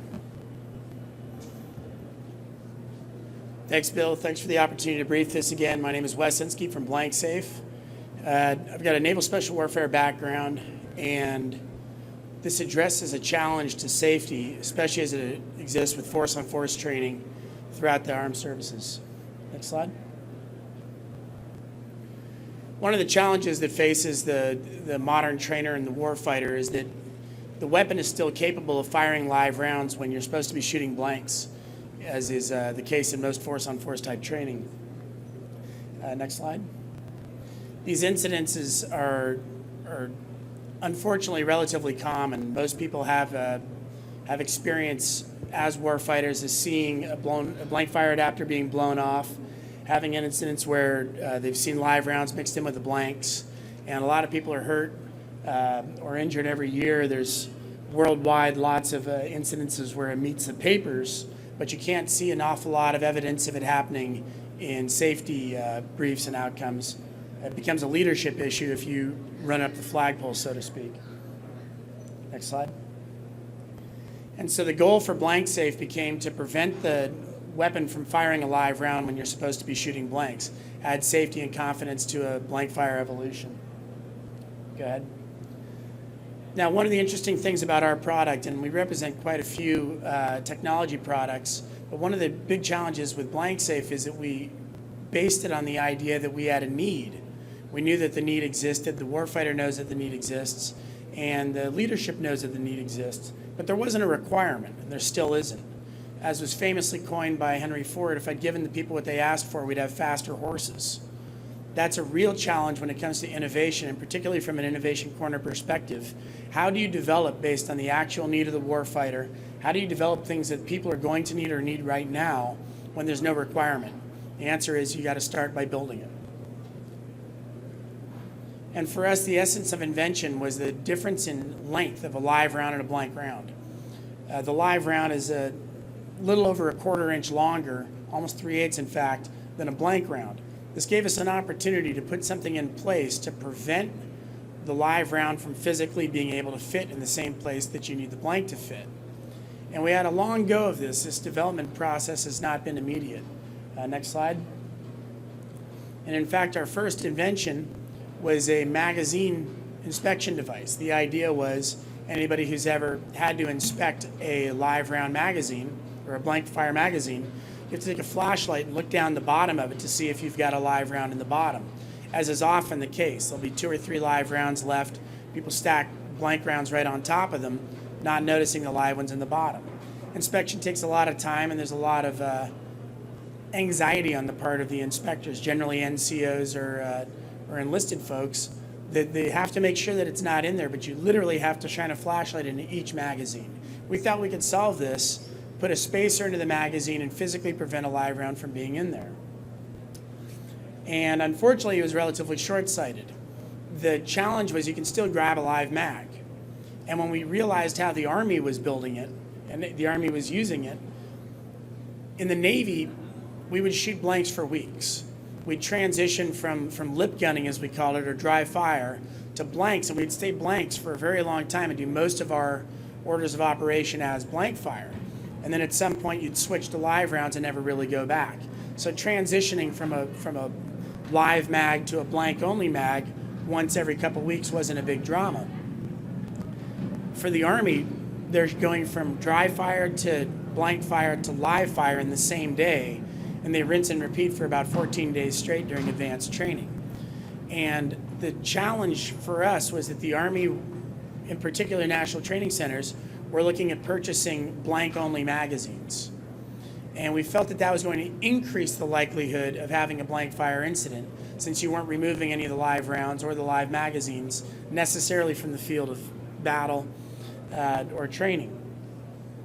And so what we generated a new product called the Live Round Interrupter. And it functions in a very similar manner as a blank fire adapter. I'm sure some folks here are familiar with BFAs or blank fire adapters. But a gas-operated weapon system requires pressure in the barrel to cycle the weapon. The M4, our M60 derivatives and such all require that gas pressure. And so in order to allow it to cycle, you put a blank fire adapter in, applies the right amount of pressure. What this does is it fits on very similarly to a blank fire adapter. The clamp goes on the outside of the muzzle brake or the flash hider, and then a simple extension down the barrel provides what you see in the graphic.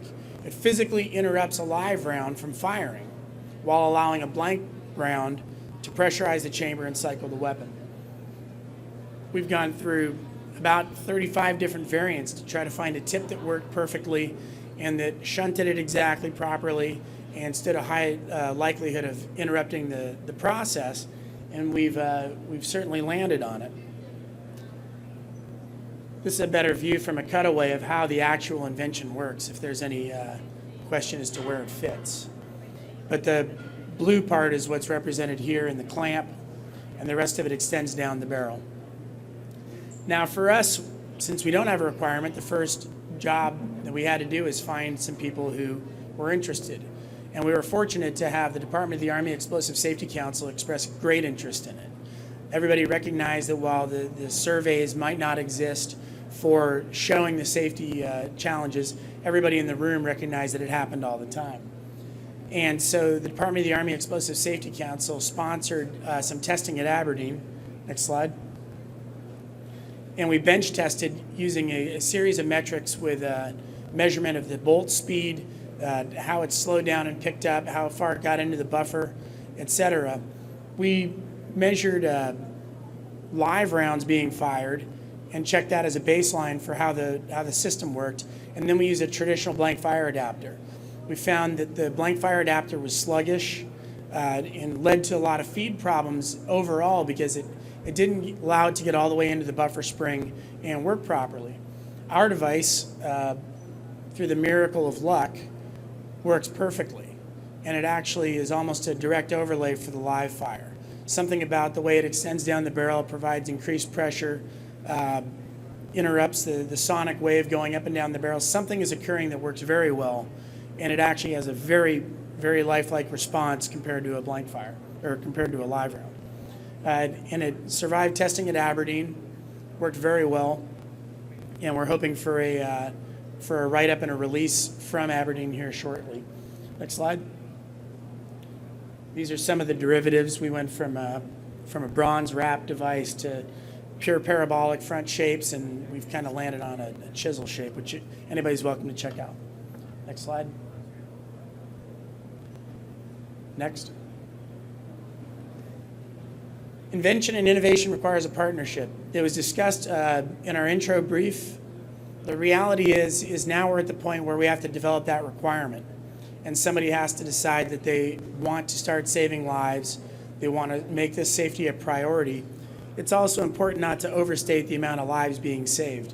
3 or 4 guys may be injured per year or killed, but the Army will probably lose 30 this month in motorcycle accidents. With something the size of the Army, you can very easily get lost in the noise if you're only hurting or killing 3 to 4 people a year. And so there's a financial aspect that it represents also. which is every single time you have a live fire incident, you waste essentially a day of training while they shake out all of the rounds and they resort, ensure that everything's had a shakedown, and then they go back into training. Something the size of a national training center, you'll have 14,000 people training all at the same time at a cost of over $1 million a day. If you lose a day's training, it isn't just the day's training that you've lost the $1 million that day's training cost. Additionally, you lost 1/14 of the total training they're going to get because they're only there for 2 weeks. This is the advanced training where they do the primary amount of blank fire training. And there's 10 national training centers, or possibly even more now, across the country. So we're seeing a huge emerging need. Force on force is really the second best way to train for warfighting situations, short of on-the-job training, which the wars overseas have been providing as of late. That partnership isn't done. We're going to end up needing something like this mandated. Ford didn't decide to put seatbelts in the car because they thought it was a good idea and added safety to their clients. They were mandated by Congress to do so. And so at some level, we're going to have leadership that decides they want to put their foot down and require live round interruption for their blank fire adapters, especially at a reasonable price. That's the end of the brief. It's relatively simple in aesthetic and in concept. There's not much to it. It goes in, stops a live round. If anybody's got any questions, I'd be happy to answer them.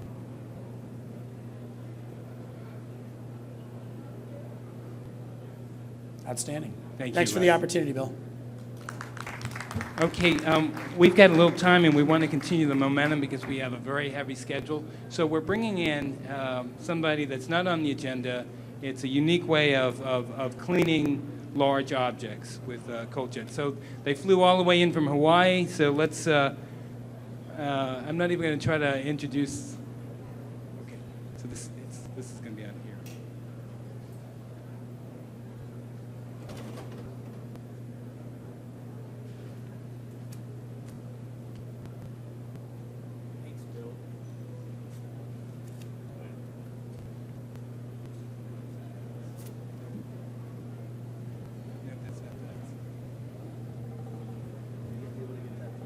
Yeah, we will.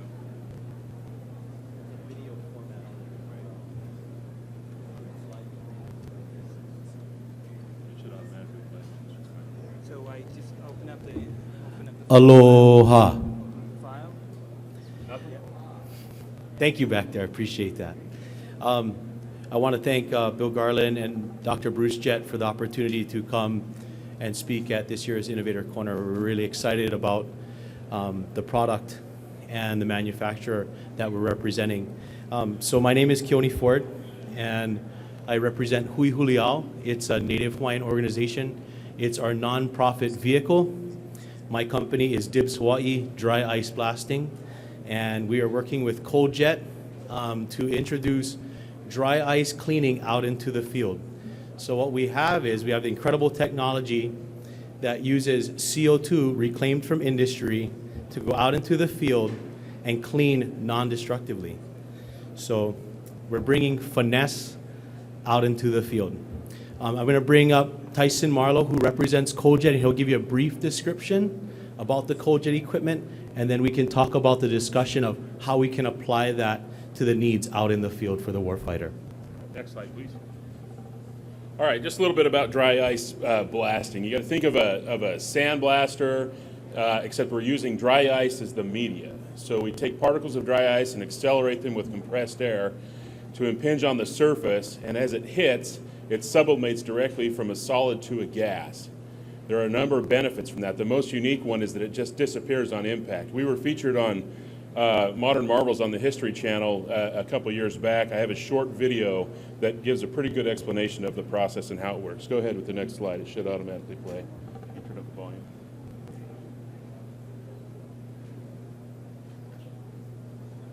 Oh, I might have to narrate here. So it shows lead-based paint removal to tar removal, soot, microbial mold. The idea here is that we can clean without damaging the surface. So we can actually remove things like lead-based paint or carbon or mold. This is just one of our contractors here actually cleaning soot from bricks and books. We can do very delicate to very aggressive style, type cleaning. Go ahead with the next slide. So why would you want to use dry ice? Well, the first thing is, of course, it disappears. Second is it's a fairly soft media, so we can clean things without damage. It's non-destructive. So our biggest use actually in industry is cleaning rubber and plastic injection molds, because they can open up the mold press, clean online, and go back into production immediately without damage, without any water or chemicals or anything like that. You get a cleaner clean, you can get into tight spaces, again, no damage. It's a dry process, it's environmentally friendly. Next slide, please. Dry ice does work a little bit different than sand or other media. So we accelerate it to speeds of up to 1,200 feet per second with compressed air. There is some impact energy. Also, there's a thermal shock effect. Dry ice is about 109 degrees below 0 Fahrenheit. So it actually cools the contaminant faster than the substrate. So it'll shrink and despond. And then as dry ice goes from a solid to a gas or sublimates on impact, it expands about 800 times. So it's like little explosions on the surface. So again, there's impact energy, there's thermal shock, and there's gas expansion. Next slide, please. And then, of course, it's the only media that I know of that disappears completely on impact. So you have no secondary waste. If I clean with water, I have contaminated water. If I clean with sand or any of these other types of media, I have to deal with that contaminated media. Don't have to do that with dry ice. I end with the same amount of waste that I started with. It's just moved from one place to another. Go ahead. Next slide. So dry ice is reclaimed off of some sort of refining process, CO2. It's very environmentally friendly to use CO2. We actually don't add any additional CO2 to the environment. We just take it, convert it to solid, and then convert it back to gas. So we're carbon neutral. And with the amount of chemicals and water and things like that we're saving, very environmentally friendly process. Go ahead. Dry ice comes in a lot of different forms. Pelletized, which looks like rice, typical 3 millimeter in diameter. Or we can shave blocks and get very small size granules. We can be very delicate. I can take the M off of an M&M without damaging the candy shell. I can take the ink off of a business card without punching through the paper. But I can turn around and take lead-based paint off of something too without damaging the substrate. So we can do quite a variety of different types of cleaning. Go ahead. We have machines that just use pellets. Go ahead. We have machines that use block. But the idea is we can change the particle size, we can change the velocity, we can do very versatile cleaning. It's a very simple setup. You need a source of dry ice, a compressed air source, a machine to do the blasting, and something to clean. So Keone invited me here because we're the equipment manufacturer. We are made 100% in the USA. We have a large worldwide installed customer base. I'm going to let Keone talk about applying this technology in the field, though. Thank you, Tyson. It's always really exciting to have a really good manufacturer supporting us out in the field. So what we offer, we currently work with the Navy, we're working with the Air Force, and now the opportunity to come and support the Army is the ability to clean critical tolerances where otherwise other methods such as water, chemicals, and grit entrapment issues can't be done. So that means it's forcing it into disassembly, taking it out of production, and then now having to reassemble and hoping that it all comes together. So what dry ice cleaning does, it provides an opportunity to clean online and on time. And that prevents equipment failure downstream. So key issues here that Tyson said I'm going to highlight again is there's no secondary waste stream. So that means if you're blasting 3,000 pounds of dry ice to clean a large area, let's say a vehicle needs to be decontaminated, electrical components need to be cleaned along the way. If we use 3,000 pounds of dry ice, we pick up 0 because it just turns into a gas. So incredibly important in that effect. Also, there's no downstream effects, so no solvents running off, no water to go and drip down into electrical components. So these can be online while we're cleaning them. So really, we're focusing on finesse out in the field to support all entities. let's see, what else do we have? Here's some of the manufacturers that are already taking advantage of this process. Again, this can fit into a lot of the areas here. What we find is that when we have this critical equipment, the ability to do this, the applications are so diverse and so unique, is how do we address the needs of each specific application? And that's really where Dibs Hawaii and Hui Huliao can come into the equation, where we're going out and finding the needs, and we're certified. We have the professionality to go out and work with to find exactly what needs to be done and curtail it exactly to those needs. So we're working with the best manufacturer in place, and then going out into the field and supporting out in the field. Next slide, please. So what we have here is just an application of cleaning in critical places. For this model, critical tolerance, we use the printing press because it has some pretty good pictures on here. Very expensive component. We have a multi-million-dollar piece of equipment. The big thing is precision cleaning online. Next slide, please. So no secondary waste stream, production uptime, minimized equipment downtime. So typically when you're cleaning a piece of equipment like this, it's going to go offline for up to a week. That means there's no production, and when you're doing it using heavy solvents, wire brushes, it takes a lot of man hours, and when you put it back, you're hoping that it's all going to work together. So you can see the before here. Next slide, please. This is the after. With no disassembly, we were able to achieve these results in 10 minutes. So that means these critical tolerances, all these set screws were able to be cleaned, and those critical sensitive adjustments could be made. So for that one section that you saw, typically would have taken 2 people 8 hours to clean that one section. After disassembly, to scrub it, to get into all those nuances, all those little tiny areas, we were able to clean and move the piece of equipment online. You can see it's on. So we're moving all the moving parts as it's going. And while that's happening, no solvents are dripping down there. So that means when it came to print time again, there was nothing to run off into the paper. So that means they're getting ready to go right back out into the field. So tremendous amount of cost savings on the back end. So incredible process.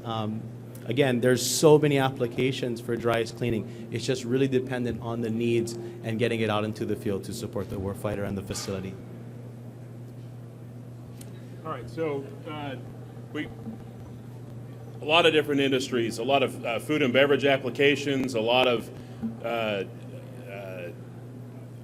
carbon removal, carbon buildups, a lot of heat exchangers, anything where buildup and dirt or grime make things less productive. So we specialize in cleaning things without damage, replacing water and chemicals, reducing hazardous waste, maintaining surface dimensions. So there's a lot of military type applications, from small munitions to cosmoline removal to cleaning engines, all sorts of different things. We'll be right over here if you would like to talk to us. Are there any questions now that we can answer? I actually have one more key piece You do? I want to talk about. There's just one more key piece that, so we showed you the cleaning equipment. The big piece here is how do we get dry ice out into the field? That is a question that's going to come up. So I want to answer that before it comes up. So we now have the ability to actually manufacture high density dry ice out into the field to support this cleaning equipment. Now, if we're cleaning and we have dry ice in the field, it also opens up the opportunity to cool out in the field and have the cooling capabilities. So what you don't see here is a small pelletizer that's available. And we're currently working with the Navy right now for a mobile dry ice production unit to support them in the field that we can also apply out here with the Army. Are there any questions? All right, that was, I think, my question. Any other questions? Okay. Thank you very great, much. thank Mahalo. you. Okay, not scheduled, but because we're way ahead of schedule, we're going to take a half-hour break, and then we'll open with the U.S. Army Rapid Equipping Force.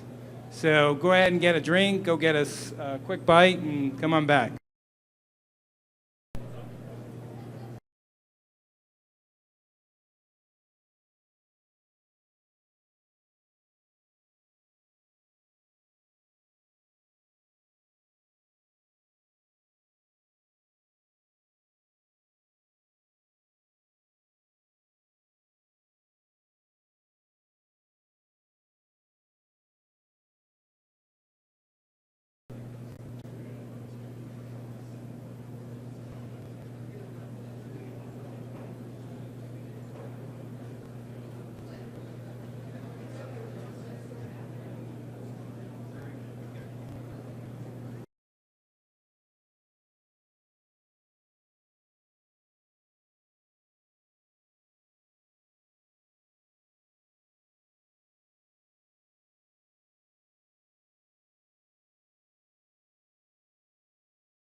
about the Rapid Equipping Force. And I'm going to orient it towards those people in the here that are some of the innovators in particular, and others that are listening, who came over to listen and hear a little bit more about the Rapid Equipping Force. I'm going to orient it towards you if you haven't got much dealings with or knowledge of how the acquisition process works and where could I plug in. Generally speaking, the acquisition process for the Army is a fairly large, laborious, slow-moving elephant. Average time to fielding of a major system is on the order of 12 to 15 years. So if you're in a hurry for getting something to the field, or you really got a new and innovative idea, sometimes showing up with that idea doesn't make too much happen. On the other hand, operational things are needed in the Army that may come up because of the changing conflict in the environment, that may not be provided for by the major acquisition programs and current weapon systems. And I'm not just talking about weapons. It can be anything from a camera to a weapon. So the Army recognized that it needed to do something about this and established a methodology and put that into one organization called the Rapid Equipping Force to be able to make procurements and developments in a rapid fashion. And I won't go into the details of how the organization functions. I have a little bit of insight into it.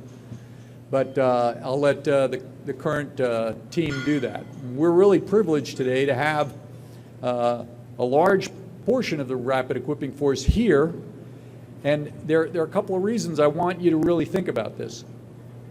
They're going to give a presentation. They're going to help you understand how this whole process and their organization functions and how you may be able to help them, because their job is solving problems and doing it quickly. This gives you an idea of how you can take something that you may have and tailor it to the actual need, or maybe something you have can meet it right away. So I want you to listen carefully and have an interactive discussion, because that's what it's going to be, and an ability to talk to these people. They're really good people that want to get stuff done for the soldier, and that's what we're all here for in the end. So I'd like to introduce Colonel Steve Sliwa, the current director of the Rapid Equipping Force. Great guy, combat experience, former brigade commander, knows his way around. And so Steve. Thanks, Bruce. Okay, it's a lot quieter up here than it is out there. Bruce, you were beaming over there. Hi, I'm Colonel Steve Sliwa. I'm the 5th Director of the U.S. Army Rapid Equipping Force. I'm very privileged to have this very great job. And joining me today for a discussion, I hope it turns into a discussion, is on my right, your left, my business manager, Mr. John Porter. He knows the money details. He'll keep me straight on the money. Representing the PM this afternoon is Lieutenant Colonel Ken O'Donnell, Career Acquisition Corps Officer.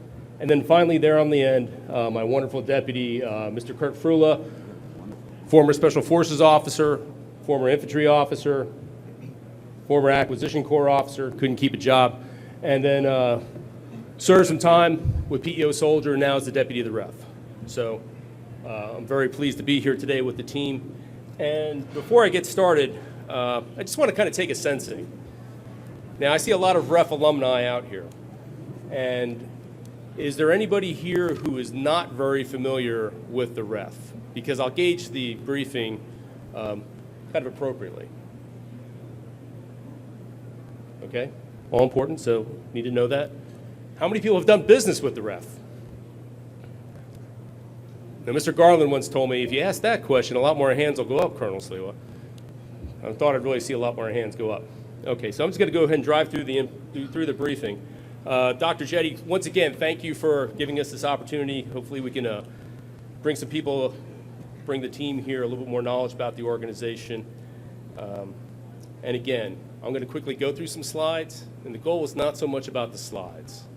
It's about the discussion that we can have with the representatives here on the table, myself. So next slide, please. Okay, so Dr. Jetty described kind of what the challenge has been.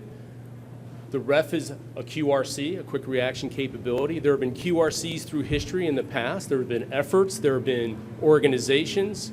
The term QRC is somewhat debated as its exact definition.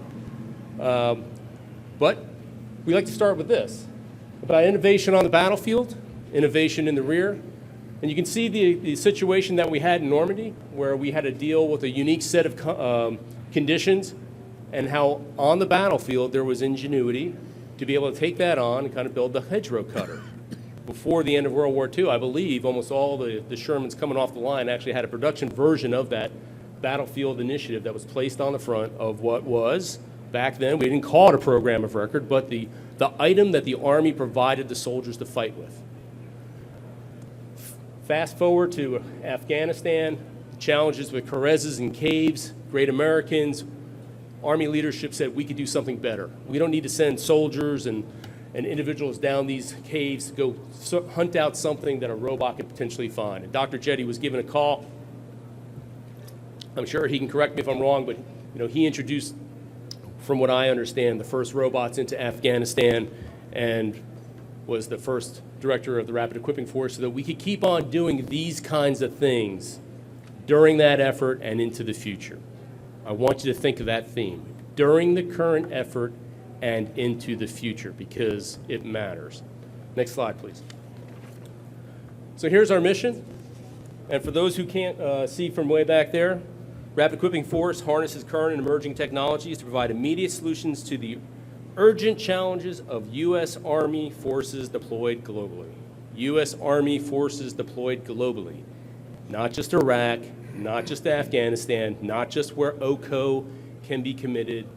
The goal of the Army leadership when they established the REF was to have an organization that could support other forces as well on the edge of the next named operation, Korea, Sinai, other places, in small ways so we could anticipate the challenges that may come should they become a named operation. Of course, you need to have base funding, and we're having a little discussion about funding as we go along. These are the three tenets of the REF organization, our core capabilities, our core responsibilities. Number one is to equip. We're a rapid equipper. And I always use the term equip. We do not field in the REF. It's hard to use the English language, but fielding would imply that you're getting a PM solution, highly developed, the full DOTML PF rigor that goes with that. So for those in the crowd that are not familiar with that term, DOTML PF, when a soldier uses an M4 machine gun right now as a sidearm, that's gone through a long developmental process in the Army where there's training, there's a rack, we have arms rooms, we have spare parts, we have toolkits, it's in the training base. They're going to come operating a 5.56 operated armed weapon. It's got the depth of the trade-off solution, the depth of the trade-off solution. A REF product is going to err on the side of speed. It's not going to have that same rigor. It's not going to have a lot of spare parts. It's going to come from individuals like you in the room. You know what's in the depth of your solutions out there. Sometimes it's not very deep. We'll work with you if it's the right solution, and we'll get there if it's required. What you see there is a picture of a containerized weapon system, very unique system, kind of a crows on a box that can elevate out of a container, provide an economy of force, be operated remotely, provide some extra coverage on a fob, and assist us with some manpower challenges should they exist on certain locations. The REF also has the authority to insert. So what's an insertion? In REF terminology, an insert is basically an equipping action that did not require the warfighter to come to the REF and say, hey, I need this thing or I've got to fill this capability gap. If the REF, working with leadership downrange, identifies a challenge for which we have an idea, we have experience, we think something will work, we have the ability to go after it, get it, and try to get a unit forward to receive it and see if it'll make a difference on the battlefield. Inserts are far more challenging than equips because sometimes the good ideas that we have back here in the States don't always match the good ideas that are forward. And you have to have a sponsoring unit. And we've run into challenges with that in the past. But if it's a quality piece of kit, most units are more than willing to accept it. And then finally, we assess the full range of business practices. It's by far my least favorite term within our concept plan, but that's what the Army leadership exactly wanted us to do, be able to look at other business practices, find ways around them, improve them, and we've also worked on a whole host of assessments for product, for capability, for gaps that have led to some solutions. And partnering with PEO Soldier and others, we did just that historically in the past with the plate carrier. So, next slide. So there's been a lot of changes in the REF over the last 2 years. I've been the director for about 2 years. And immediately coming into the organization, we had to do some things, not like a lot of other organizations. So the Army made a decision. We're going to retain the REF. It was an important decision about retaining a capability, a QRC, very flexible organization, beyond what we believed at that time were the conditions in the Middle East. If you think back to that era, about 2 years ago, ISIS weren't waving black flags everywhere. We were coming down very quickly out of Afghanistan, and there was a decision point for a lot of Army organizations. The REF was considered one of those Army designer organizations. There's a lot of belief on the Hill, hey, it was designed for wartime only. And when the wars are over, the REF can go away, kind of like we've done with other QRCs in the past. Well, that wasn't the decision. The decision was to retain it. So if you look at my left shoulder here, I am wearing the TRADOC patch. The REF's higher headquarters, as of 1 October, this year, this fiscal year, the REF is assigned to the United States Army Training and Doctrine Command. So what's changed? That's about it. When it comes to all the authorities have not changed. And I'm going to talk about some of those. It's important for those authorities to exist because it's what makes the REF flexible, and it's also what makes the REF extremely rapid. So if you kind of look at that Parthenon, if you look at the left-hand side, you see requirement validation. Through the 10-liner, a document that the REF uses internally and externally with its audience, the REF can approve requirements. This has been delegated by the G357 of the United States Army. It was delegated to the REF director in order to take on those urgent requirements in unique places, those deployed forces forward. And why is the Army willing to assume some risk and delegate that authority to an 06 in charge of the REF? Because when we purchase, we are not purchasing in quantities that affect the whole Army. We're purchasing in quantities that can affect that place in time, that urgent gap. If they lead to greater insights or programs that support the whole Army, great. We'd like to transition it and let that happen. But we're focused on that point on the battlefield, that point forward to overcome that gap, get that gap to scale. Funding. Can't do it without having previously been funded. So the REF is very fortunate to have been funded ahead of the requirement. We work very hard to ensure that we've had the right mix of money, both base and OCO, OMA, OPA, Other Procurement Army, and RDT&E, in all those 3 flavors times 2. So 6 flavors of money there, and we're very, very judicious where we spend them so that we don't abuse or lose the REF authority. And then finally, acquisition. The REF historically has been considered, an organization that adds friction to the fight, an organization that's somewhat out of its lane, an edgy organization. Well, if we're going to be an enduring organization, we've also got to make sure that we're doing and following the rules. And Ms. Hsu has supported the REF appropriately by ensuring that we have trained acquisition personnel in the REF sponsored by PEO Soldier. PEO Soldier serves as the REF milestone decision authority. That means we have oversight. It means we follow the rules. And we can still do all this because the average product coming out of the REF, which our goal is 180 days or less, we're below 180 days right now. So we're doing this all very well within the rule sets and within the acquisition authority that we have.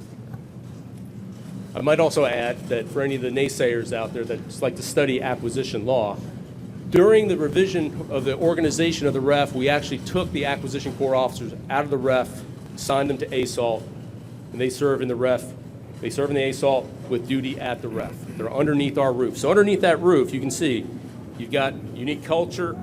You've got the 3 key elements to be fast. You've got a great workforce that's been doing this for a while. Unfortunately, it got a little smaller over the last year. We've been able to deploy and have maintained access to soldiers forward, a very critical component of the ref. It's how we get the requirements from the warfighter in Afghanistan, Iraq, correct. We have a presence there. We have a presence in Afghanistan. We have a presence in Iraq. I've got an office in Kuwait. And for the places that we don't have a forward presence, we'll either do it virtually or we'll do a trip out there to make sure that we can refine the requirements coming in and talk to the actual warfighter so we get it correct. We want to understand the problem. It's a key tenet of the ref. Don't tell me what you want. Tell me what your problem is, so that way we can provide the most appropriate solution, if there is one, or start getting after one that may not exist, because we primarily work with COTS and GOTS. And then finally, we've had extremely wonderful support from the Army leadership. That base of the foundation that says senior leader confidence is not just something I stuck on a slide. We wouldn't be an organization for the last 13 years if not every single ref director enjoyed senior level confidence. And you can see the bottom quote by my boss, General Perkins, of what the ref is for. Ref is for increasing the rate of innovation so the United States Army will always be in a position of advantage. It's one of his favorite comments. Don't tell me what you do, tell me what you're for. When he visited the ref, he came and he told us what I was for, what we were for. And it's a great bumper sticker. Next slide, please. So now I'm going to take you through a series of slides, and I'm just going to show you some things that we've been working on. I'm not going to go into a whole lot of depth on each one of these things, but I want to give the crowd a flavor from the foxhole to the fob level and a little bit larger, what the ref has been working on recently, just to stimulate the conversation that I hope we're about to have. So bear with me here for just a second. Tactical Aerostats program that's been in the ref for a while. Truth be told, had a level of success in Afghanistan. As soon as we had some challenges in Iraq, it immediately became an item that we could equip the forces forward. Have had some challenges with weather in Iraq. We're continuously upgrading the system.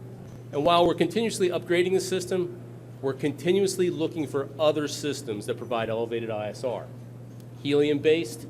The Army worked long and hard to get helium off the battlefield for years. Now we've kind of brought it back. It's providing a very important purpose, obviously, but something we'd like to move on from. So next slide.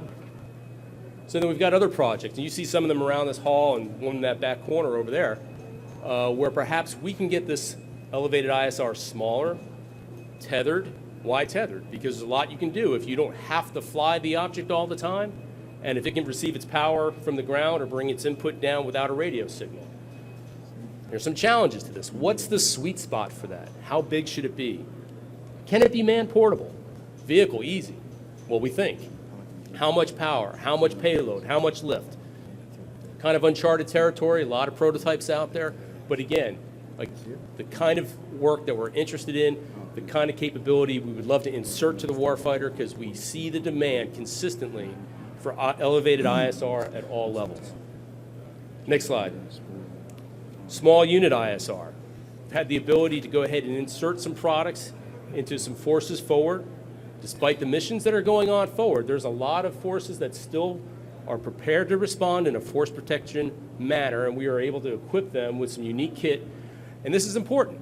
We can get feedback on the kit. We can also help our big Army determine what's the right basis of issue, performance, how much is it weigh, how much are we adding to the soldier's weight, and so forth. So Please join us at the Warriors to the Workforce, booth 261. I'll let him make his announcement. Presentation at 1:30 this afternoon.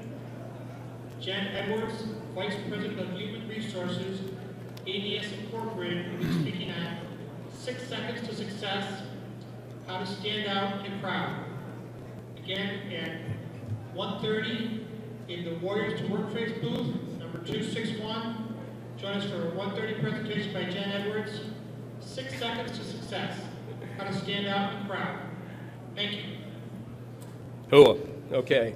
Next slide.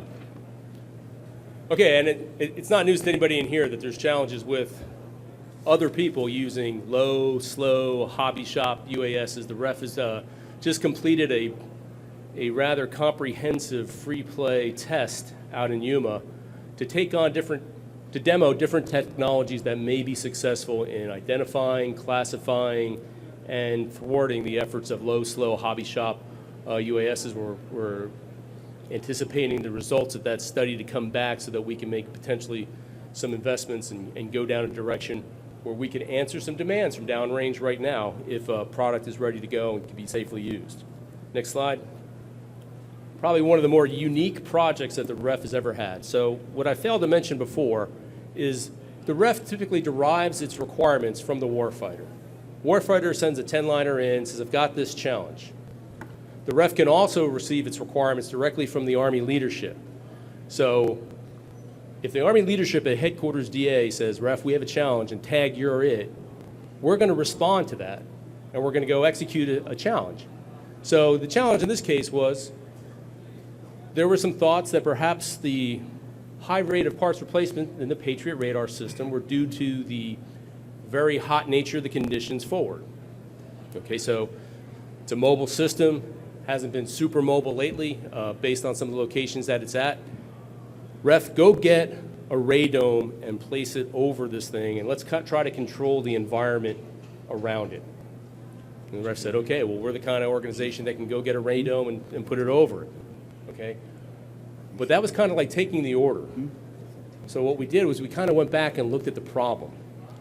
And while there were many out there who believed that the radome over a satellite terminal would be appropriate over a mobile radar system, and I can understand why they thought that. Even I thought, hey, sounds like it can make some sense. Well, that satellite terminal is the antenna. It's not necessarily all the electronics associated with it. They're in another building being cooled. In this case, you got a mobile radar that's got the radar antenna unit on top of its electronics base because it is mobile. So we went back to the Army and said, okay, we've done some looking at this, very thorough research, potentially could hurt the radar more than actually help it.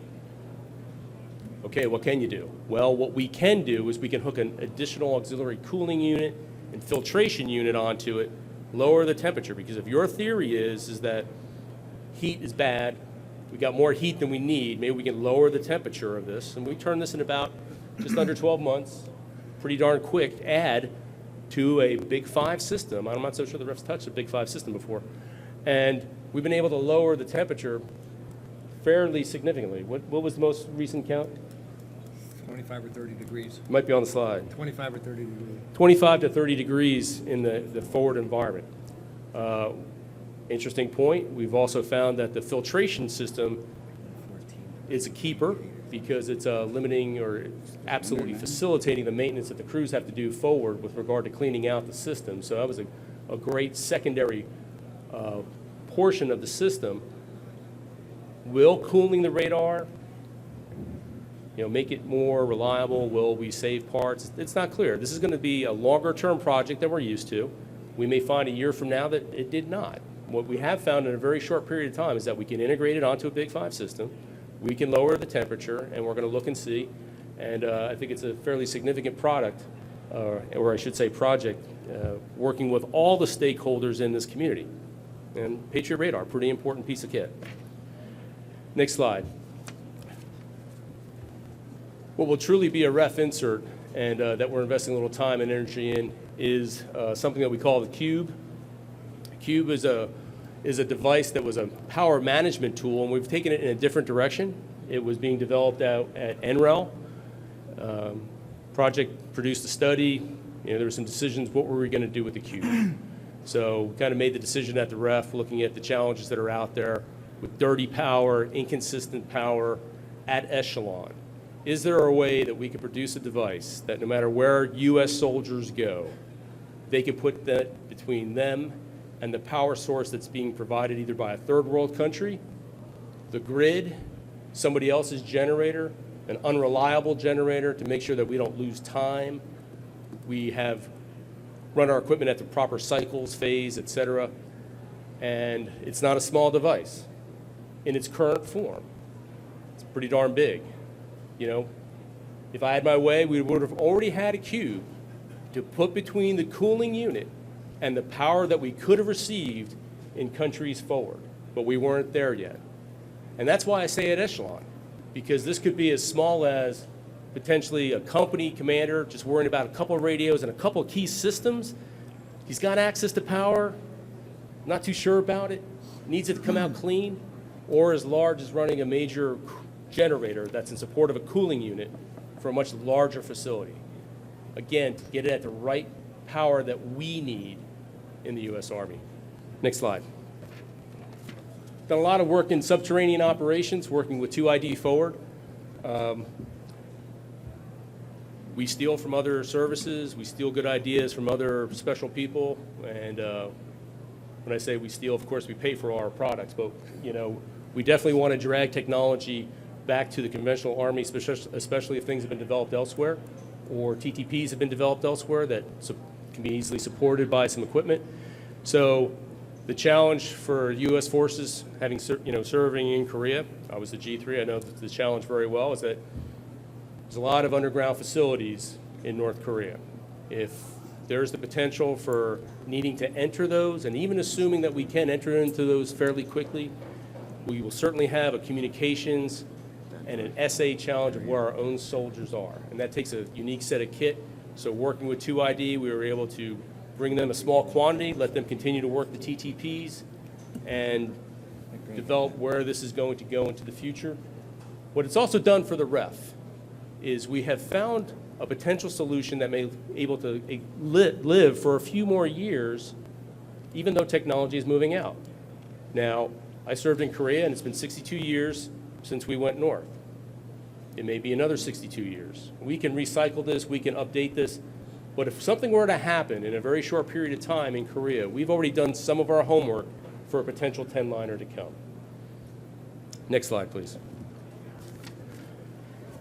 Adapting to in-theater tactical challenges. So this is kind of a little vignette about just one engineer company that still has the mission to do unique things in Afghanistan that are like the routine patrolling that we did in previous years.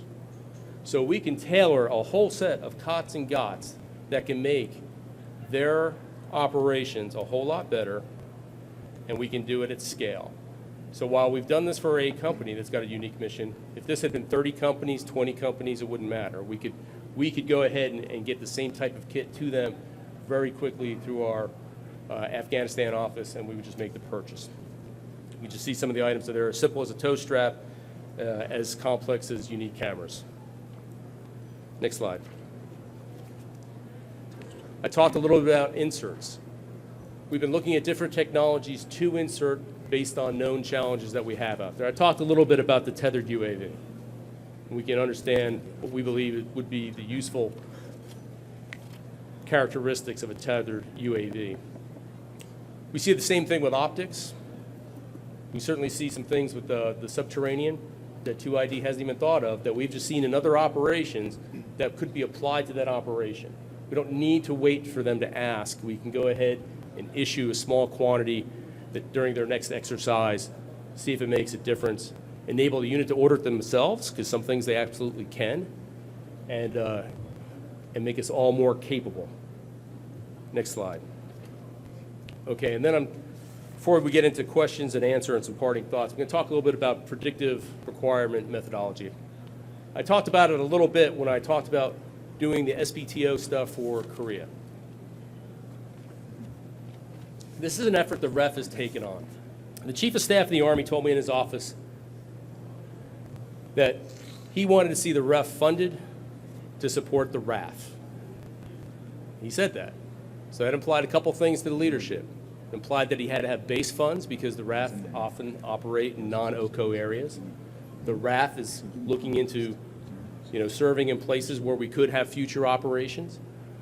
So in order to better support the RAF and their exercises and so forth, and to get an insight on 10-liners that could potentially come should those areas become named operations, we're working with all the commands at the ASCC level, the division level, some separate brigades, to understand the things that they're concerned about with the region for which they've been associated.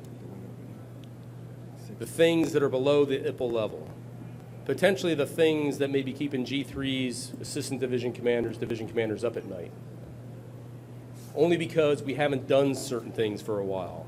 For instance, we haven't exactly operated in GPS-denied terrain because of triple canopy, or we haven't exactly operated kind of underground a whole lot, kind of like the Korean example.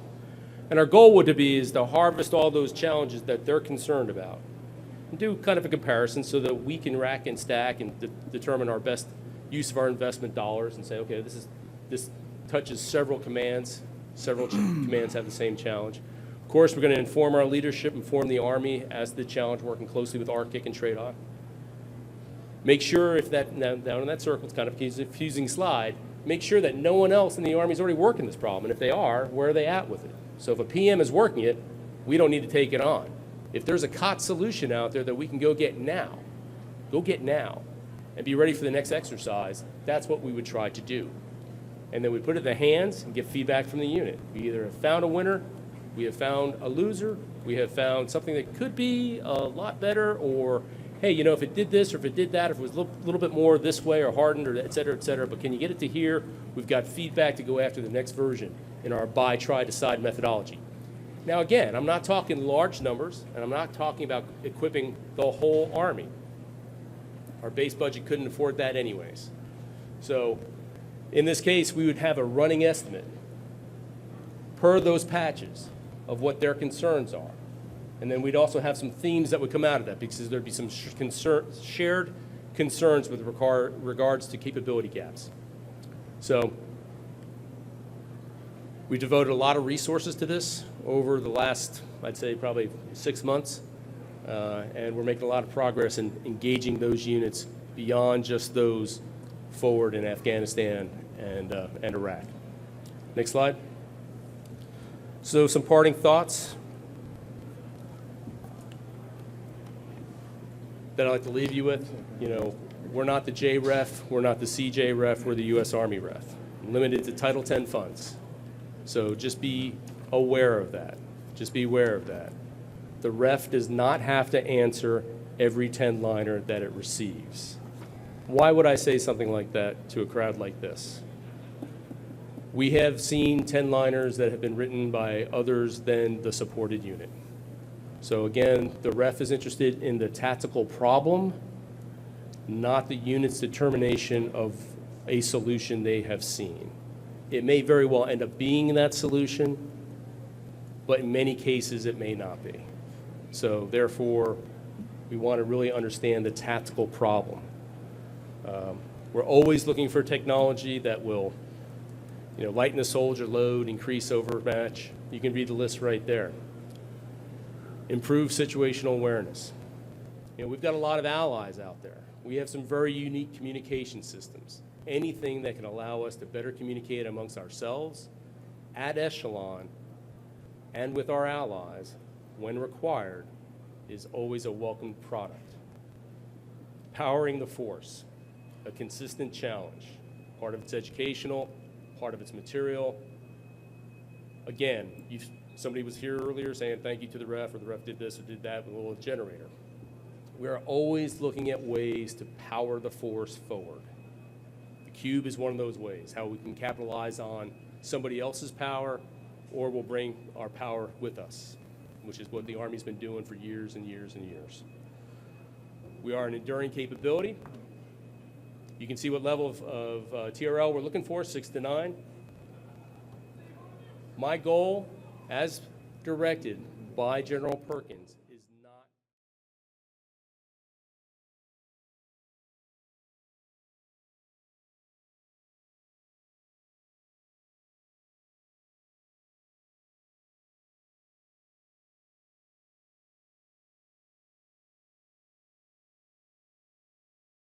provide the soldier forward, the commander forward, the organization forward, a solution that works, is suitable, everything gets ATEC tested before going, and is safe in their hands to use. If there's any question about the safety of it, we leave it to the commander to accept the risk. So we do work with small businesses. We work with corporations that are probably sitting out here right now.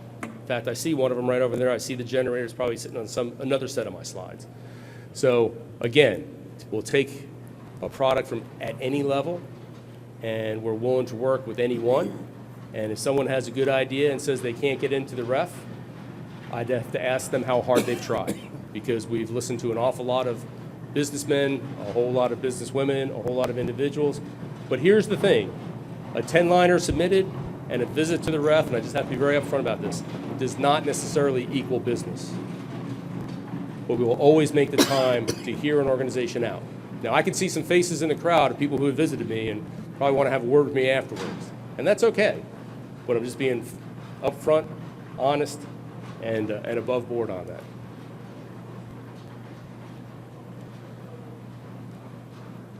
Probably one last thing to consider is when it comes to soft, unique items, the ref will have a challenge there.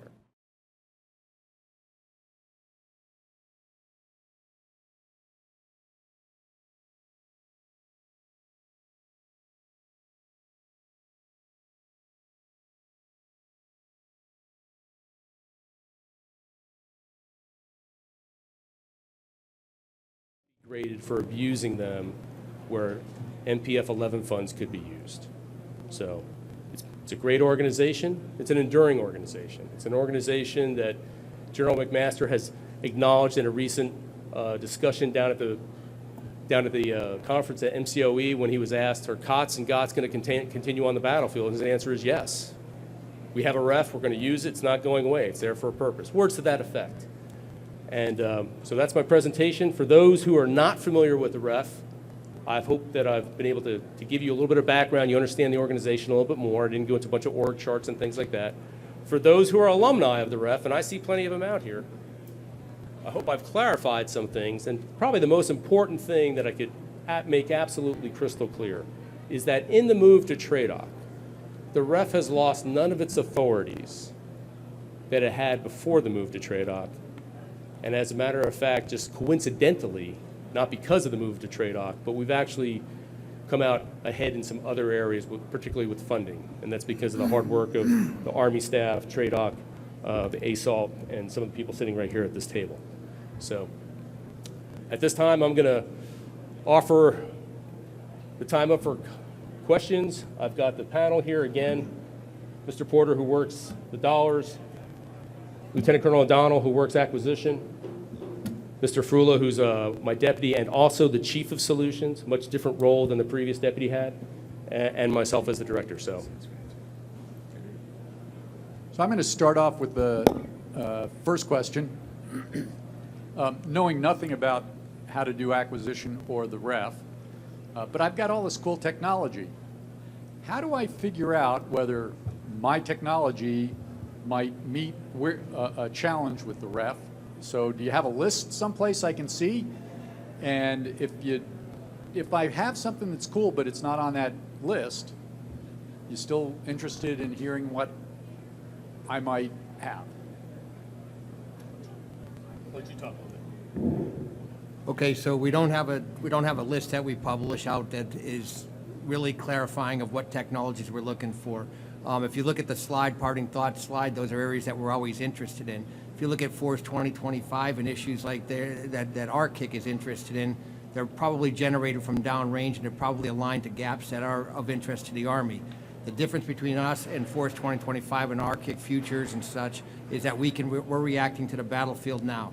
So we'll look at virtually any technology that somebody wants to bring in. It'll get racked and stacked against what the actual guys in the battlefield have a problem set with that needs to be solved.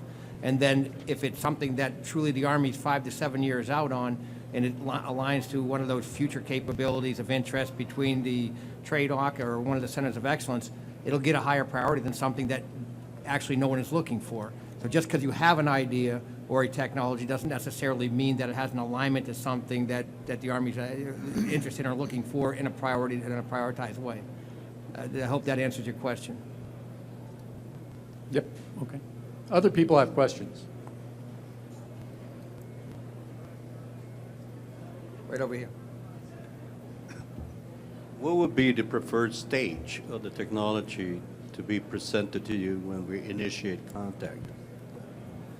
As we stated on the slide, TRL 6 to 9, we prefer something that's very, very close to being operational or being able to be used in the operational environment. If it's prior 6 to 9, TRL 6 to 9, we're not much interested. We will track it until it's ready to be inserted. We have very limited RDT&E dollars to do anything that's in the 4-5 realm.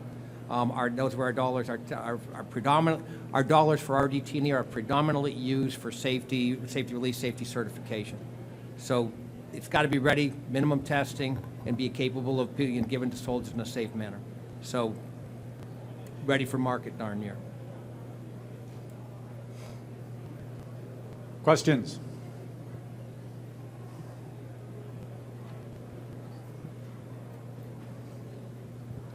So if you have a certain capability, because TRL 6 is operational or tested in a relevant environment, but it's something that can be applied in a novel way to the relevant environment. So it hasn't been necessarily used.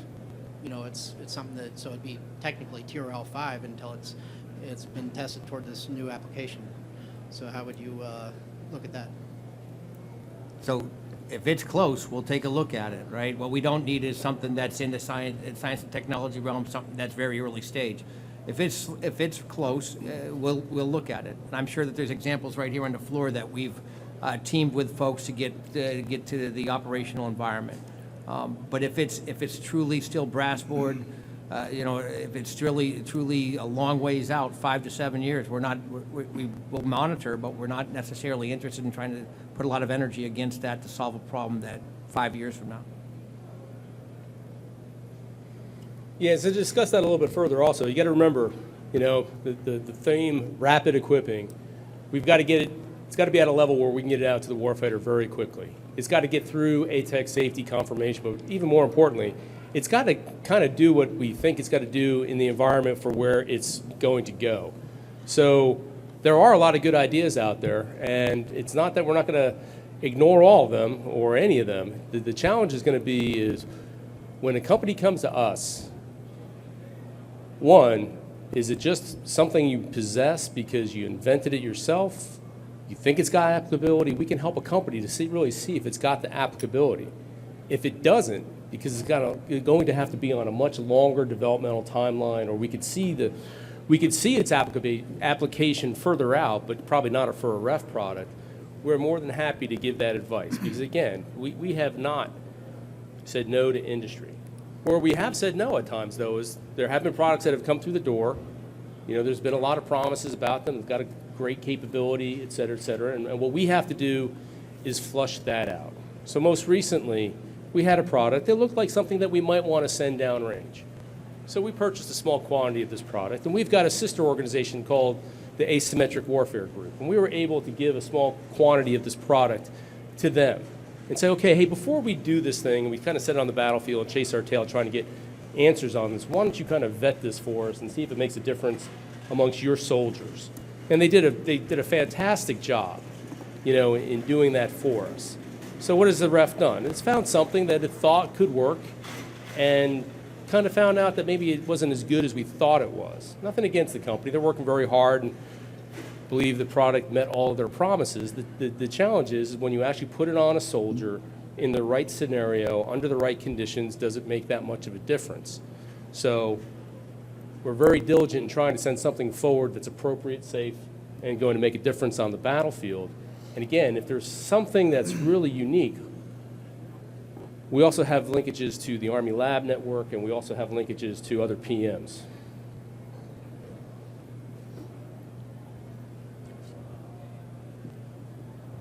Sir, I was wondering if you could talk a little bit about contracting methods. Could you talk about getting stuff out to the warfighter quickly? And I know that can be challenging at times, so if you could. Okay. The way essentially the ref does its contracting is utilizing contracts that are already in place in other organizations. We will essentially go out to other contracting activities, find out what contracts they have with either a certain vendor or what contracts they have that can have enough headspace for us to either get some hardware or software or services. For example, we utilize Defense Logistics Agency and their TLS contracting mechanism quite a bit. We also have standing contracts with some of the GSA organizations as well that get after some of our hardware. Okay, so I realize for when it comes to small businesses, it could be a challenge because you might have a great product. You know, some require certain amounts of dollars up front. It's a model, you know, before bending metal or before producing spare parts, et cetera, et cetera. So we've seen those scenarios before. We've worked with businesses on that. We usually use that, allow DLA to do some of those actions for us. But part of the ref's ability to be really fast has been not to handle our own contracts. It's to really use as many other contracts. And what we have found historically is there's enough space on them that we can usually get a product through that contract. Because again, we're not buying for every tank battalion in the Army. We're not buying for every infantry company in the Army. We're buying for maybe a platoon, or we're buying for an infantry company in Afghanistan or Iraq, or all of the infantry companies in Iraq, but it's still not the same order of magnitude. And that's why we take advantage of those other people's contracts, part of the secret sauce of the ref of being really fast, and a capability that we don't want to lose.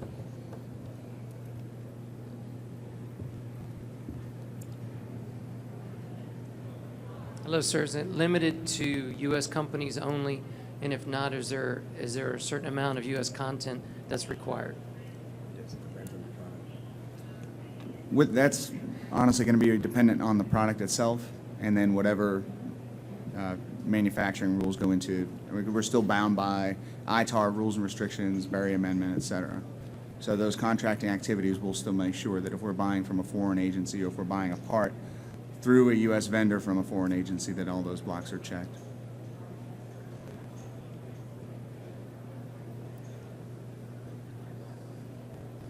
Questions? You guys got the horse's mouth right here. You can get some pretty good, solid answers.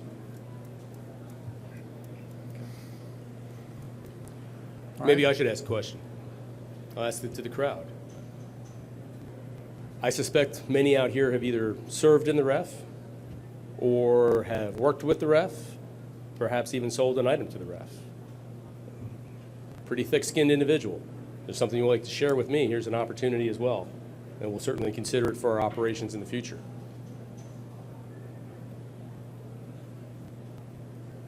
Right, well, one brave soul here.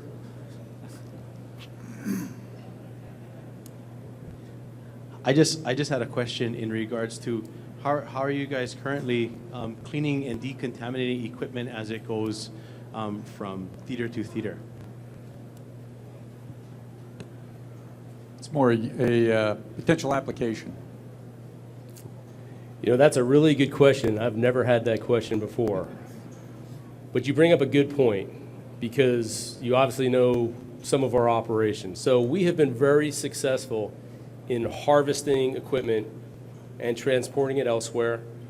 Sometimes those limitations apply, and sometimes they don't. We haven't had a lot of challenges because a lot of the items are not coming back into the United States.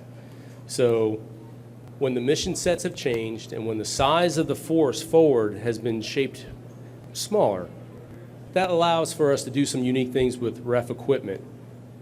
And it has been a way in the past for us to make a difference for some base-funded operations that are deployed forward, say Trans-Sahara Africa, places like that. We haven't had any kind of challenges with the cleaning and the transport to date. Truth be told, even the items coming back to the United States, I think, have all passed their cleanup. It's pretty much done forward. Not an expert on exactly all the standards, but they've made it through, and we have received some things, brought them back out of theater. So we hang on to some items that have come back because we can see the application for them in the future, trying to be good stewards. We've sometimes parked them in the ref warehouse. Sometimes they show up at Sierra Army Depot. Sometimes we decide not to retain a certain item. It's not worth the transport back. We can get another one, a lot cheaper than the transport and the storage costs.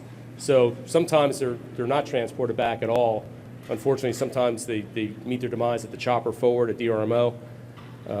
Probably not exactly answering your question, but I assure you that the items that we've transferred that have gone either commercial or U.S. Air Force aircraft have met the standards for cleanliness, and I'm not aware of us having any challenges there.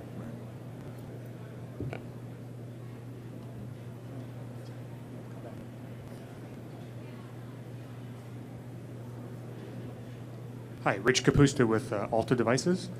Wanted to get your thoughts on solar-powered small UAVs and where you guys are at with that program and what your thoughts are for going forward with that. Okay, so I don't know that we have a solar-powered UAS right now. We are interested in UASs. You've got a project running for a tethered UAS for elevated ISR. We're not, we buy some UASs for units, but we don't have we haven't had a demand for a solar-powered UAS to this point.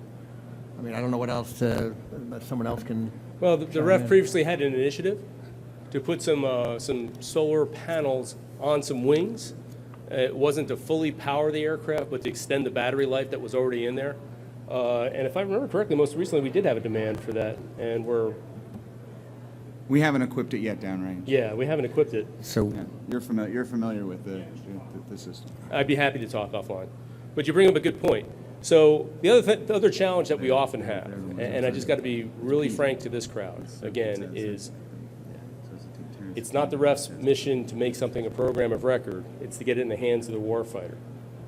And you know, sometimes the warfighter votes very strongly about the capability that he receives, the capability that she receives. If it's something that they just don't really want to put time and effort into, we're not going to send it to them. They get a strong vote. And we've had some products that we've worked very, very hard on, requested by a unit. Then the BOG goes from 12 months to 9 months.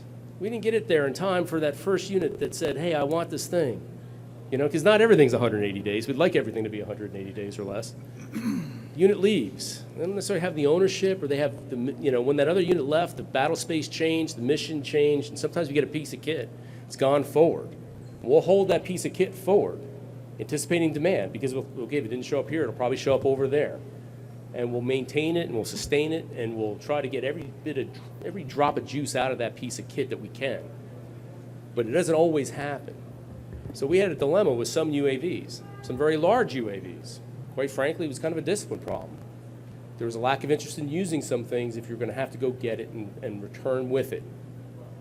You know, and I wasn't in the units, maybe highly anecdotal, but those are the type of inputs that we sometimes get when we were trying to understand, hey, we've made this thing work better. And from all intents and purposes, we believe it is going to work better. But if for whatever reason the warfighter says, I don't have room in my ConX for it, my ConOps have changed, I don't have the bandwidth to handle it, you know, we're going to err on the side of their judgment. And we just have to. So when we talk offline, we can share some more interesting stories about that, probably a little bit more in more detail.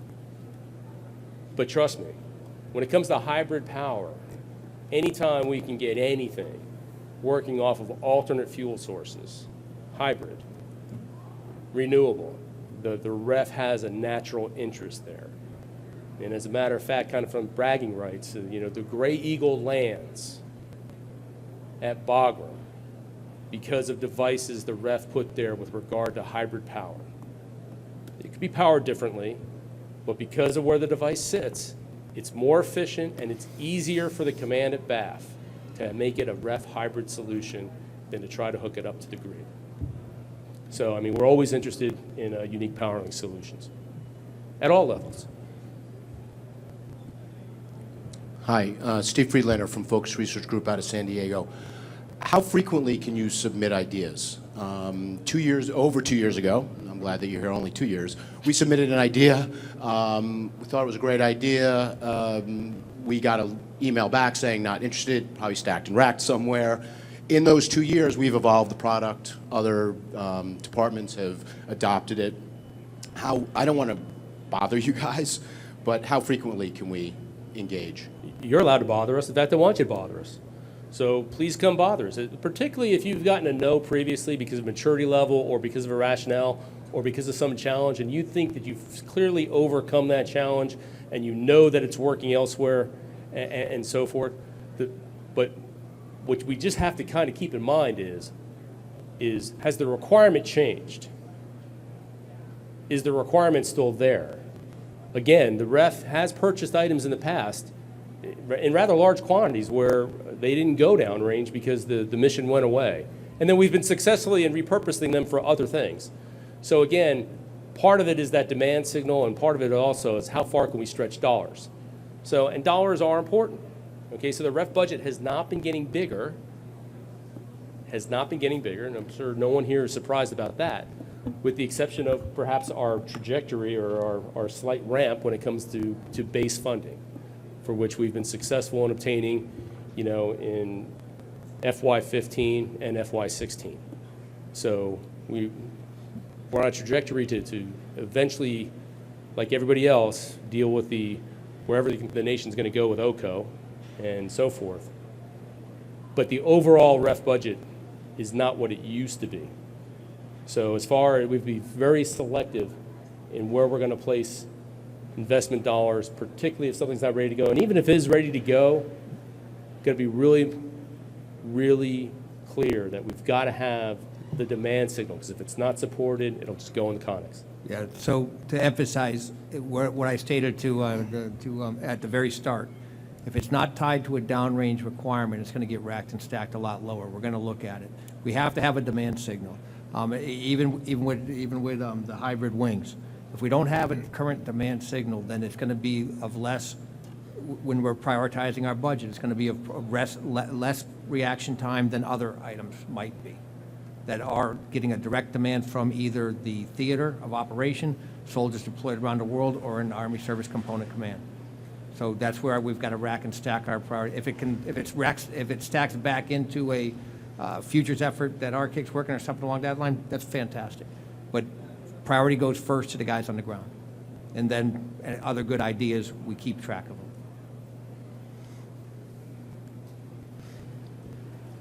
Time for probably one more question. Who's got the big finale? Come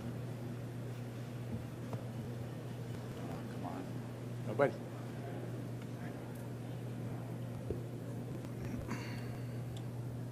Yeah, hi, Larry Markowski, I&I Power Systems. You had mentioned the demand side for deployed forces. What is your typical percentage of deployed forces or units that actually submit 10-liners to your organization?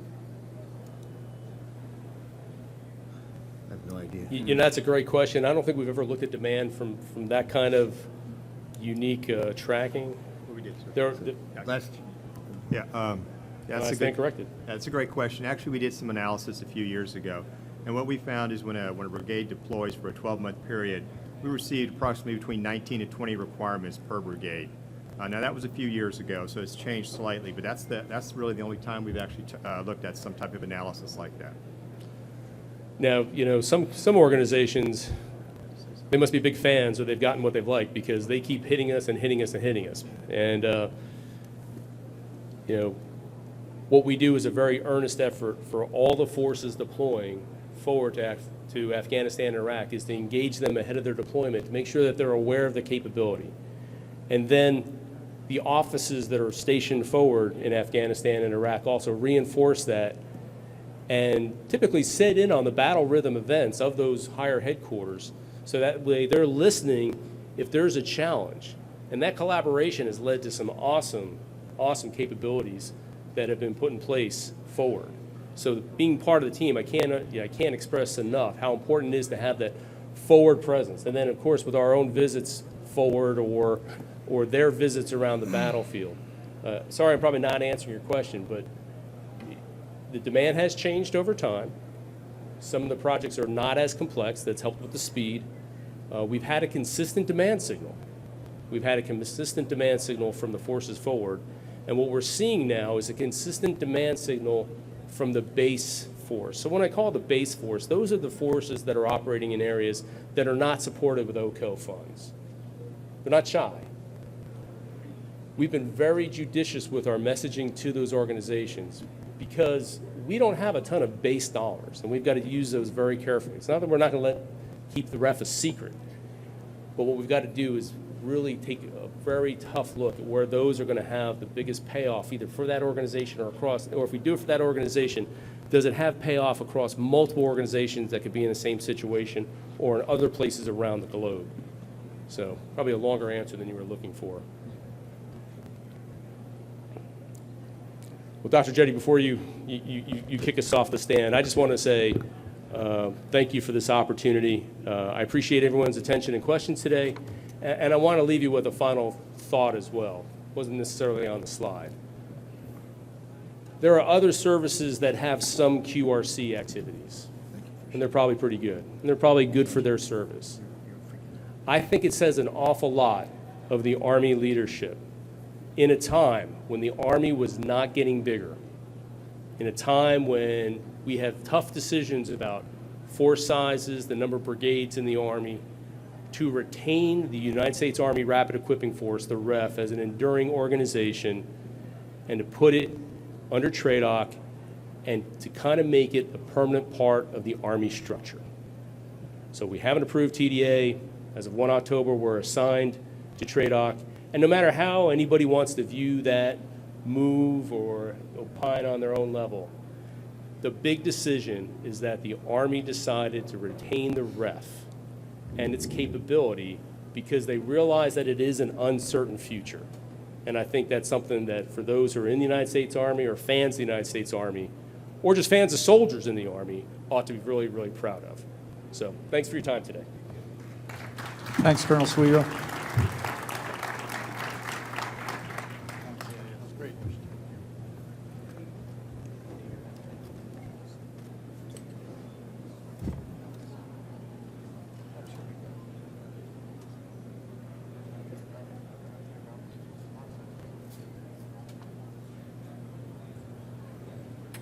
Okay, we're going to kick off the rest of the afternoon, and we're going to focus on maximize demand reduction and improve reliability.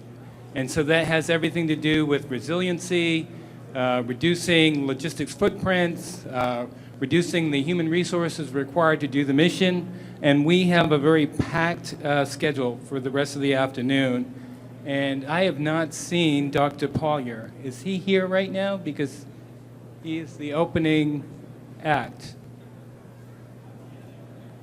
Dr. Pollier? Okay, that being said, Patrick from ADS.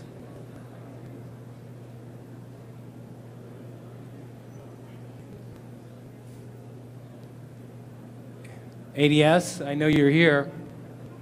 Yeah, Bill, I'm right here. Okay, thanks.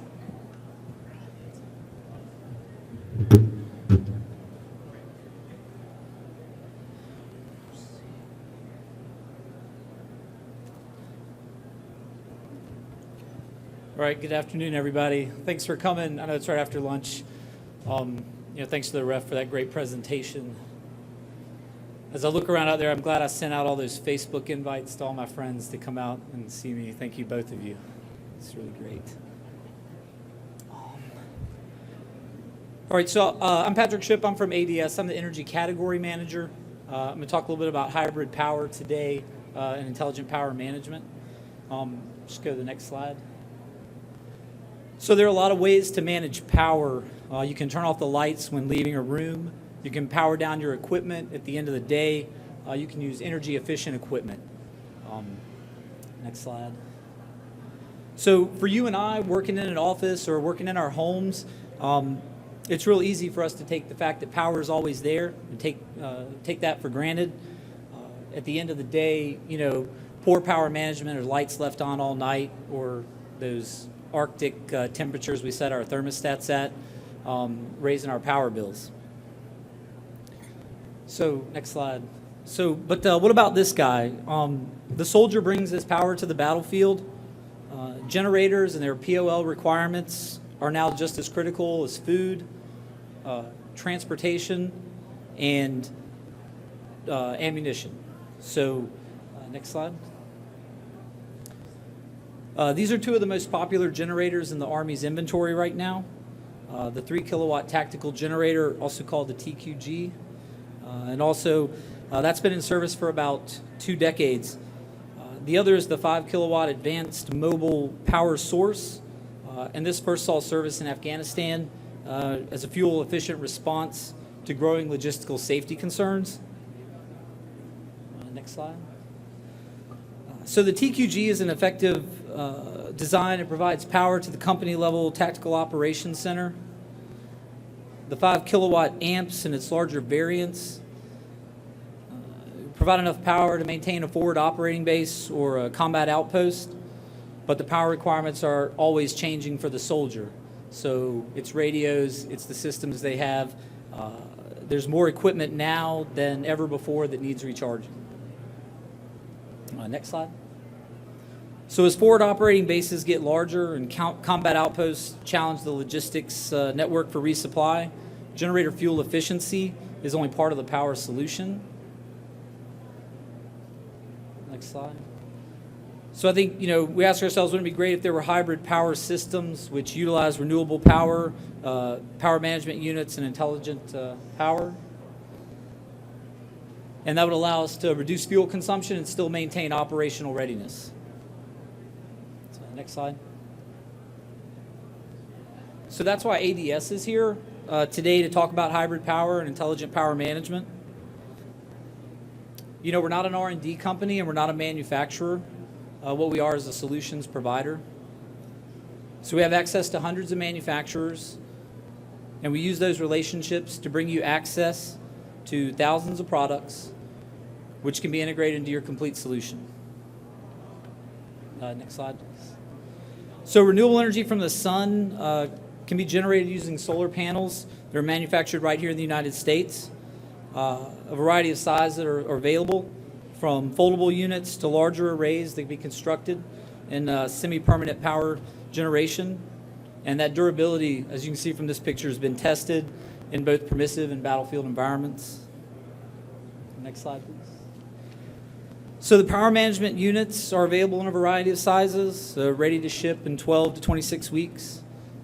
Oh, is this for me? Oh, thanks. I got my clicker. Great. So those units store power and distribute in response to demand.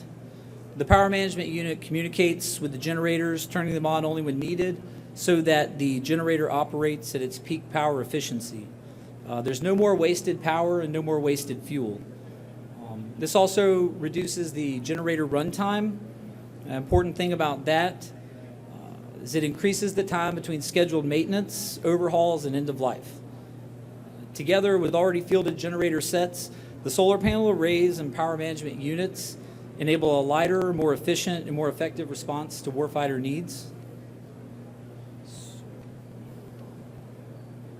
Hybrid power systems are all scalable.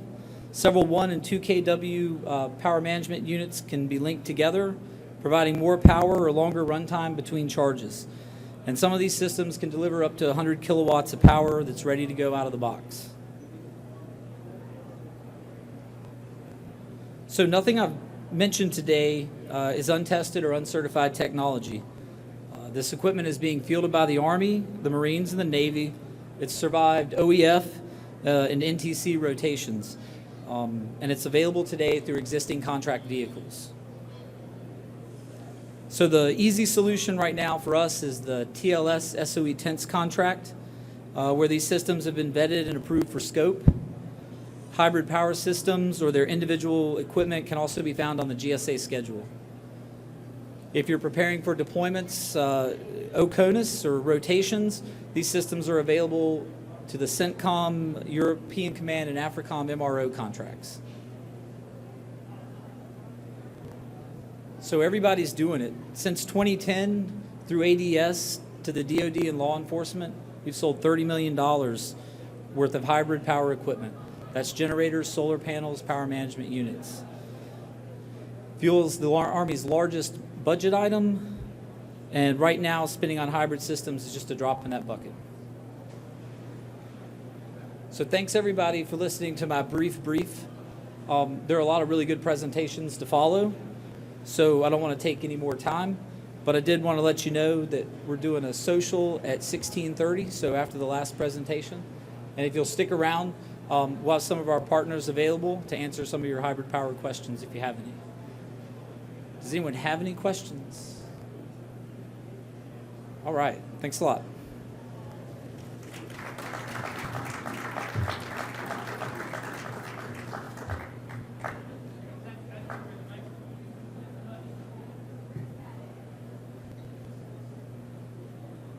I'll just go back up here.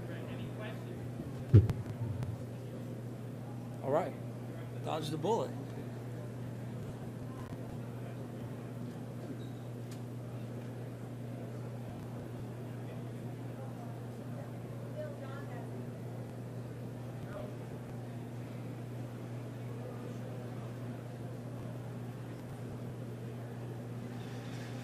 Patrick, sorry about that. We now found the mic. So we're going to go with Alta Devices, Rich Caputa.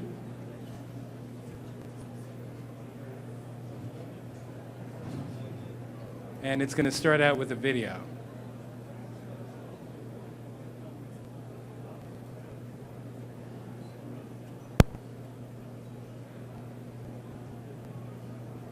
Is that clicker somewhere? Okay.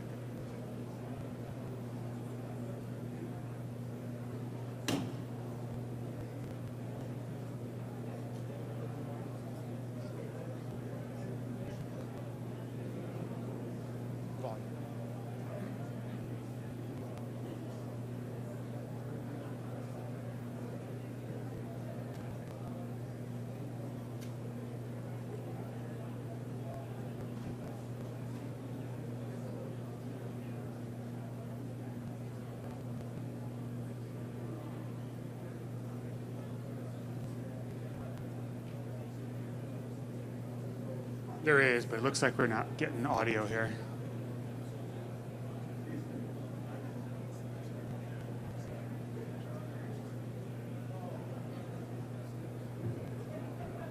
Okay.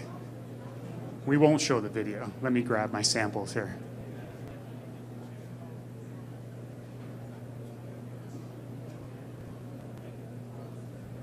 Good afternoon. My name's Rich. I'm with Alta Devices. We make solar cells. And that video was going to show you a little bit about our manufacturing process, but that's okay. It's on our website, so if you guys ever wanted to go take a look at it, it's just one click away. And what I can do is, at least with a couple of slides, show you a little bit about how we make what we make, and then I'll talk about what our application space is, because we're not a traditional solar cell company. We definitely go after a whole bunch of different applications that are non-traditional energy applications. So what makes us different is we use gallium arsenide instead of silicon, and we start with a wafer as our building block. So we take one of these wafers, and if you look at it on end, they're pretty thick and they're quite brittle and they're actually quite expensive. So gallium arsenide has always been a pretty expensive material to work with. So the whole point of our manufacturing process is to figure out a way to make the solar cell as cheap as possible, but still retaining all those awesome performance characteristics of gallium arsenide as a solar cell. So we did that by essentially creating a manufacturing flow which uses a process called MOCVD, which is metal organic chemical vapor deposition. All that means is we're laying down really thin layers of metal on top of a substrate, and we keep growing the stack vertically with different materials. So one of those materials is aluminum arsenide. The nice thing about the 3 5s on a periodic table is you can mix and match them. So instead of gallium, we turn the gallium off, we turn aluminum on, we lay down a layer of aluminum arsenide, and then we turn the gallium back on, and we lay down another layer. This time it's gallium arsenide, and then we cover that with metal, we cover that with plastic, and now we have this sandwich of all these different layers that we've built up on top of this wafer. We take this stack and we stick it in a giant bath of hydrofluoric acid. It's like 2 stories tall. And we're putting hundreds of wafers in there at a time. The hydrofluoric acid is magical because it etches away the aluminum arsenide but leaves everything else alone. So what happens is that little yellow layer disappears and allows us to lift off everything that we grew above it from whatever was there below it. And so that allows us to reuse that wafer over and over and over again because it just goes back to the beginning again. So we never consume that expensive piece of gallium arsenide in our manufacturing process. We only utilize that super thin 1 micron layer that we laid down above that aluminum arsenide layer. So at this point in the manufacturing process itself, you have something that looks like this. It's 4 inches square, it's copper on one side, gallium arsenide on the other. It's super thin, super flexible. It's not a solar cell yet because there's no front metal on it yet, but this is what comes off at this point in the process. And then we do the simple stuff, which is just basically etch and screen print some front metal onto the tile, and then we cut it up into individual squares. So this is what it looks like before it gets cut up, and then finally we end up with a solar cell, which looks like this. So this is our basic building block. Everything we do starts in this form factor, and it's 1 micron thick of gallium arsenide surrounded by metal and plastic and a little bit of front metal. So this is everything you need to do all the things that we do. So then we have a machine at the end of the process, which that video was going to show you, which is basically what we call our matrix tool, because it matrix these little individual building blocks into sheets of whatever size you need. So here's a large sheet that could be put on a wing of an airplane. We can make smaller sheets, whatever size and dimension is needed for the given application. And as you can see, it's really thin, super flexible, really lightweight. Good afternoon, ladies and gentlemen. Please join us for the Warriors to the Workforce booth, number 261 at 2:30, for a presentation by David Muir, Senior Vice President, Easter Seals Veterans Staffing Network. The topic of the presentation will be professional networking. Again, in booth 261, Warriors to the Workforce, a presentation by David Muir from the Easter Seals Veterans Staffing Network. The topic will be professional networking at 2:30. Please join us. Okay, so you may wonder, what good is all of this for? So I guess one more thing to talk about before I get into the application space is, how does this compare to other technologies? So I did have a couple slides on comparison with other solar cell properties. So you can see, kind of going left to right along the top, you see percentages. Those are efficiency percentages. So anywhere from 10 or less percent all the way up to ours, which are closer to 30%, is kind of the range of traditional sort of commercially available solar technologies out there. Before Alta existed, the ones on the left were the only way you can get something that's thin and flexible. They happens to be typically the low efficiency variety. And then as you get more and more efficient, you started working with silicon wafers, and they ended up being rigid and heavier. So what we wanted to do is solve that problem. And so another way to look at it is watts per square meter on one axis and watts per kilogram on another axis. And what you're trying to do is be up in that upper right-hand corner, which is where our solar cells live, because we provide both thin and high efficiency. And if you boil it down to a number, which all marketing guys love to do, you take the product of those two things and square root it, and you create this watts per square root of kilogram times meter squared, which is kind of the ultimate size, weight, and power metric for solar cells. And so you can see our number is significantly higher than anything else out there. And it's true, we are 3 to 4 times better, if not more, compared to other technologies for anything that requires size and weight, and you're trying to get the maximum amount of power. Okay, so what good is this for, really? So we look at the world in terms of batteries. We look for opportunities where battery life sucks and people want more of it. And so by putting solar cells onto those products, we can extend that battery life. And so that ranges from everything from an automotive application to a UAV application to a cell phone to an unattended ground sensor to a smoke detector to a Bluetooth beacon, et cetera, et cetera. And I'll step through a bunch of examples of real customer engagements that we have. Some of these are obviously very much military-centric, and some of these are very much not military-centric. So we tend to play quite a bit in the commercial sense, in the commercial world, in addition to a lot of the applications you might see at a show like this. So our probably most famous example that we talk about is the Puma. We did work with REF, who was just up here, and did a program with a solar-powered Puma. The results were fantastic. They got over 9 hours of flight time on a plane that typically flies 2 or 3 hours. Tremendous amount of value in being able to do that. And so there is interest in REF to sort of take the next step on that program. So that's something we need to close the loop on and understand what those next steps might be. But AV is definitely working very closely with us to make this a reality.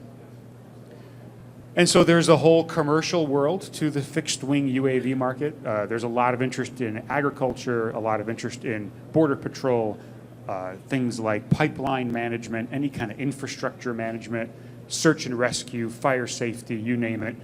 There's a million applications that people are talking about using UAVs for, and a lot of those will be small fixed wing platforms. And then there's a whole bunch of applications that what we call the high altitude, long endurance fixed wing UAV market. These puppies are the size of 737s. They fly for months at a time. They absolutely need solar cells because that's the only way they can recharge the batteries every day. So there's a pretty big emerging market here. It's mostly commercial. I think we're seeing some interest in the DoD side of things as well, but it's mostly to provide communication services to the people that don't have it today. So you may have heard companies like Facebook and Google and Airbus all talking about programs that will eventually enable this sort of thing. And so we're very interested and eager to be a part of that marketplace.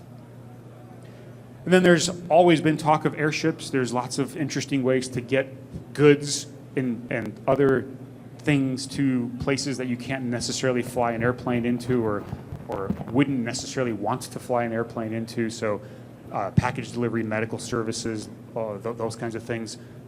Airships might be an interesting way to do that. Certainly surveillance is another thing that's popular for these kinds of platforms. And solar is just an obvious choice to add a certain amount of power to these platforms. And then you get into all kinds of other unmanned systems, marine systems, buoys. You start to get into the RC world. So there's a lot of applications where if you could provide enough power and make these things autonomous longer, then it's all good and it's win-win for everybody. So then there's the next few markets I'll talk about. In this case, we're talking about remote power. So what if you could carry power with you into the middle of nowhere and be able to recharge your electronics that way? So, for example, 60 watts of power from a 24-ounce charging mat is pretty compelling if you are carrying a bunch of other stuff with you and you need that power to sustain your life for a number of days. So we're engaged here as well with a number of customers to provide solutions that can do that. There's obviously a military need for that, but there's also an oil and gas industry and other industrial needs for power in austere locations. I love the camel, by the way. That's my favorite picture. And then we get into the consumer space. You got bags and backpacks and other types of ways to keep your devices charged all day long. And then why stop there? You might as well start putting solar onto the devices themselves. So we have a ton of interest in the wearable space now. A small little solar cell on a device like that and 30 minutes of sunlight a day, you never have to charge it ever again. So you eliminate the recharge cycle at the end of the day if you put just a little bit of solar onto these devices. So that's really compelling for being able to take this whole market to the next step. And this could be used for lots of things: keyboards, mice, remote controls, watches, all kinds of exercise computers and equipment. You get to now talking about indoor devices, things like smoke detectors, beacons, security devices, medical devices. There's a whole slew of things that are battery powered today, and it's either annoying that you have to go change the battery or they just don't last long enough And so both of those things are pain points that we're trying to solve. And so we talked about, pipeline management, other infrastructure. There's lots of different ways to put sensors along the way to keep the flow happy and know where problems might start to occur. Earlier today, we heard from someone talking about unattended ground sensors.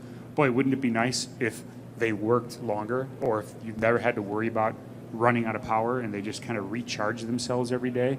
So that's something that we are certainly interested in enabling.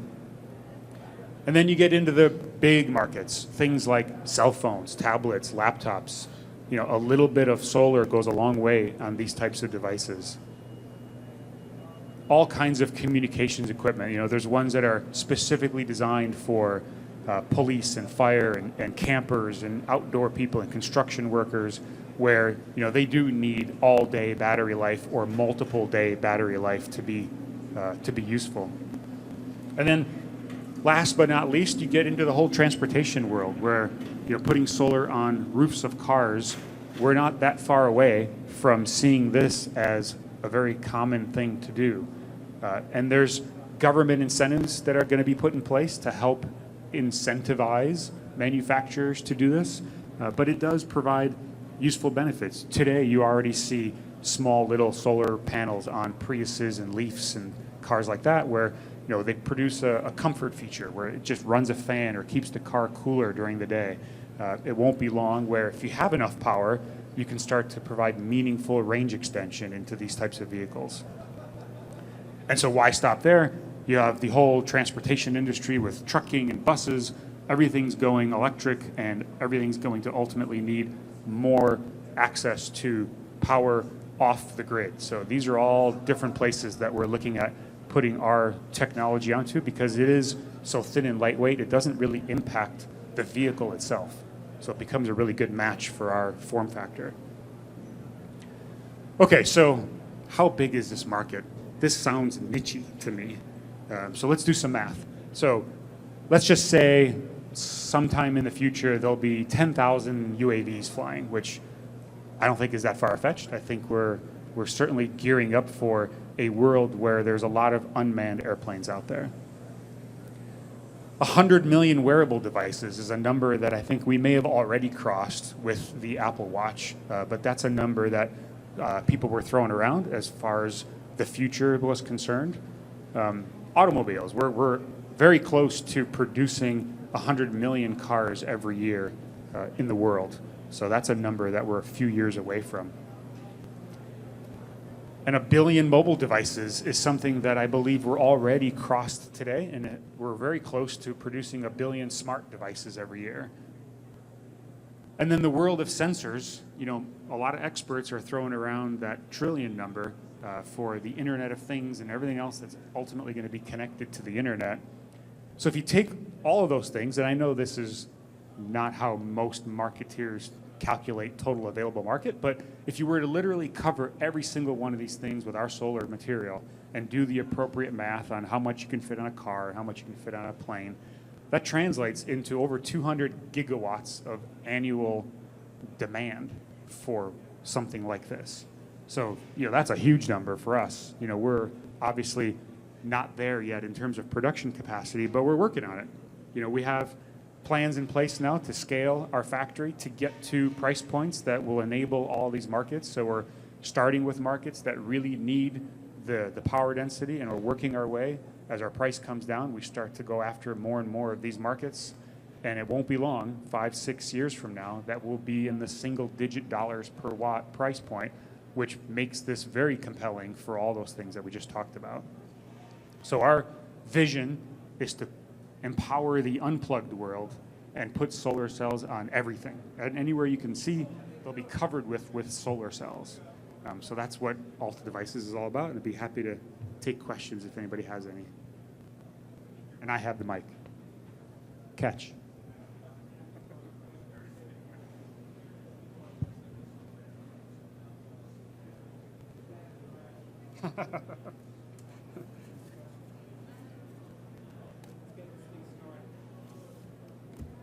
Everybody knows everything about gallium arsenide.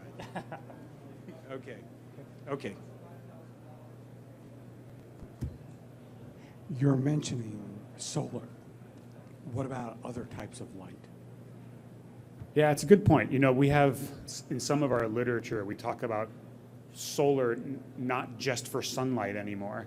So it is true that anywhere there's a photon, we can turn it into an electron. It turns out that our efficiency stays quite flat, even in very low light situations. The difference is, in this kind of lighting environment, it's about 1,000 times less power than sunlight, but we still convert around 30% of it into electrons. So we can work in any kind of light, and the rate stays the same, but ratio stays the same. It's just you get 3 orders of magnitude less power, so you're talking about, you know, microwatts versus watts in that case. But it's still enough to do a smoke detector or an alarm sensor or a motion detector or something else that you want to put inside a home or a factory or an office building.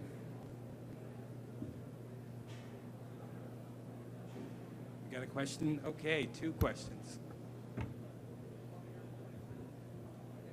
You mentioned before about in the last slide, it was the price of the next year at some tens of dollars per watt. I was wondering, is it possible with these photovoltaics to concentrate light on them? Are they attested for, let's say, above 3,000 watts per square meter or something like that? We've done quite a bit of work on concentrated light. The current design that we have today works well to about 10x concentration, so low X concentration. It is possible to design a different cell technology which does get you to higher levels of concentration, and that is a market that we're certainly paying attention to, but it's a little bit of a chicken and the egg. The market's not quite there yet until the technology exists, and the technology, you know, there's no point in making the technology because there's no market for it yet. So we'll see. As things evolve, that's very much something that we're going to be paying a lot of attention to. I got 2 questions. One is for maintainment and sustainment. So let's say this thing gets dirty. How do you, if it's up in the air, how do you keep the, or what's the residue level that gets on it that you have to worry about where it's not effective? Okay, let me do question number 1 first. So it's just like any other solar material. If the top sheet, whatever that happens to be, and there are different materials that we can work with, if it gets dirty and starts producing or starts prohibiting light to get through, you will get a power reduction. So just like the solar panels you put on top of your house, they recommend cleaning them off every once in a while to get back to that full level of power output. Now, there are materials that are more resistant to dirt and dust and things like that building up. So that's what we would be, working with you on to understand what is your application space, where are you using this, where's the UAV flying, how much dust are we talking about, or how often do you have to clean it just to make sure that you're getting back to your full performance again. And you may have mentioned it earlier, what's the life cycle on it? What's the sustainment piece? How long can we expect it to last? Yeah, so these are single crystal gallium arsenide structures, which are really good from a long-term reliability standpoint. So we've done a bunch of tests, and for like an example of a rooftop application where you just stick it up there and leave it alone, we show that we can certainly survive 25 plus years of operation. You do lose a little bit per year. It's like something around 1% per year, but it's a pretty small amount of degradation. If you put it into other environments like a UAV or a soldier backpack, then it really all comes down to how much rough handling is it going through and what kind of material are you encapsulating it in. So those could affect your lifetimes differently from just sticking it out and leaving it alone for a long time. So it kind of depends.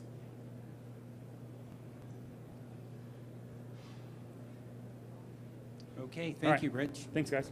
Rich has a table out here on the side here, my right, your right as well. Our next speaker from Sci-Fi Works is Helen Greiner.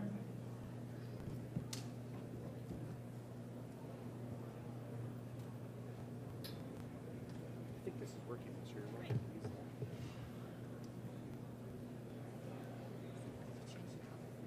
Okay, we're going to have some slides, but while we're waiting,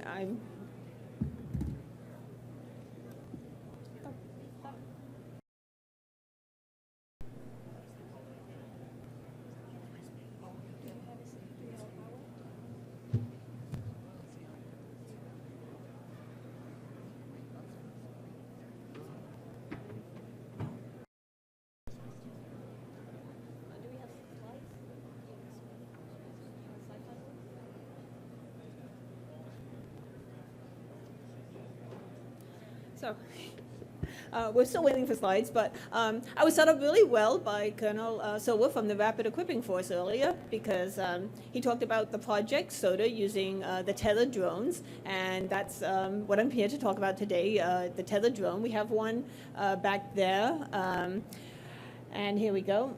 Nope, not me. Sci-fi.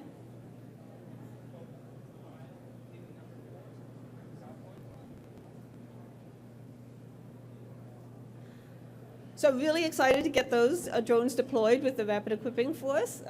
Oh, here we go. And I thought, because we're in the Innovations Corner, I would take some time and talk a little about the technologies that in a tethered drone. So if you go, so the tethered drone uses an active tethering system, and data and power is provided right through the tether. And it's not as simple as attaching a cable to a drone. It's really, it's a really tight combination between the weight of the microfilament, the resistive losses, and the wind drag. And our system consists of more than the microfilament tether. There's a power generation that can run off a wall voltage or a generator. It goes to an active spooler that lets out the microfilament and reels it back in, and it also actively manages it in the face of wind. And then the microfilament tether that does the power and communications transmission, and then we have a down converter and data modems to take the data off the wire. And all of this is in a package. You can see it in the back table over there. That's smaller than the headphone size of your earphones. So why have an active tether? Well, it eliminates the flight duration problem. Like, a lot of times people are launching UAVs, they land them. With a fixed wing, you can get a few hours of flight, and with a rotorcraft, you're probably stuck with half an hour or maybe even 45 minutes. But our drone can stay up 24/7. We fly it for hundreds of hours. It can fly for days. And that's really game-changing because you have these persistent eyes in the sky all the time with very little logistics footprint. It also provides a secure data communications and video. So when the robot's flying, we're always transmitting high-definition video. And that can't be spoofed, hacked, or intercepted, because you don't want someone else seeing your feed, and you don't want someone to be able to take control of your drone. So we worked with the red team with the Army, and they said, well, some of these drones, you know, if you're a really good hacker, you can take control of them. They've taken control of the U.S. military, the Army drones, and in this one, because it goes through the communications, command and control goes through a wire, that's not possible. And also, a lot of people don't realize if you want a disruptive drone, you just put a lot of noise into the world, and they can no longer see their communication signal. We eliminate that problem with this drone, and that's almost as important as the power. This is very, very resistant to being spoofed. And it increases safety because it actually acts as a proactive constraint. You may have heard some of the hobby drones have what they call flyaways, where the GPS signal isn't getting through, or it's being spoofed. And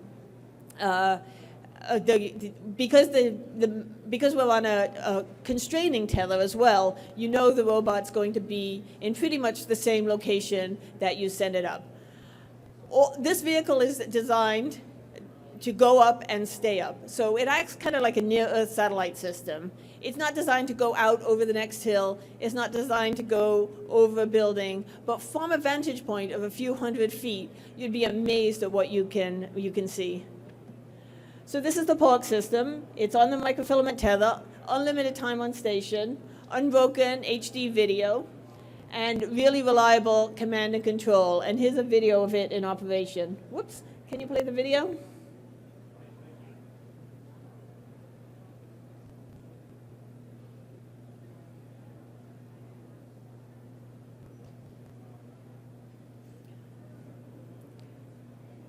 So when you're ready to go, all you do is set an altitude, you press a button, and that causes it to launch. So there's no piloting required. And you can see here's our launch procedure. It just flies up. can barely see the microfilament tether, but I assure you this robot is being powered from the ground. And this is a satellite image, and it just gives you the idea that this is a near-Earth satellite system. So from a high-up vantage point, you can see with its electro-optical sensor, or you can switch to its infrared sensor. And so you can see on a bright sunny day, or you can see in darkness. And we're not flying too high today because it makes better video down lower. That is getting video of the robot flying. But you can see once you get up over the tree line, you have a really, really wonderful vista on whatever you want to see. Here it is seeing a boat, and it's automatically tracking the boat with its onboard analytics. So the camera's swinging as the boat's moving through the water. And this boat was actually over a mile away. And this storage tank is actually over 3 miles away. So from a vantage point, even where we're flying at less than 100 feet, you can just see a tremendous amount of surrounding area.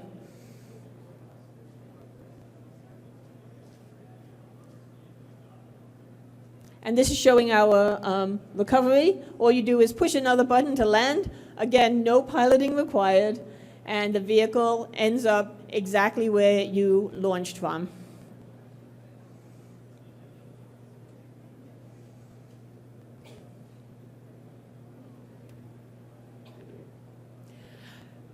So this is for fixed site operation right now. You can imagine at a combat outpost, you don't have either the resources or the logistics train to bring in a large aerostat vehicle. And this is basically a version that you can have eyes anywhere you need them, all the time, persistently. But we also have a lot of customers saying, hey, can we do that on the move? Can we put it on our trailer? Can we put it on our Humvee? Can we put it on, on a Bradley? Can you put it on a boat? And the answer to all those questions is yes. We're working on that right now. It takes a few more pieces of technology, the tracking, the precision launch and recovery, and there's no reason why this vehicle can't be, with a boat, on a trailer, 24/7. You drive it to where you need it, and if you want to go to a different location, you just head out, and the drone follows you.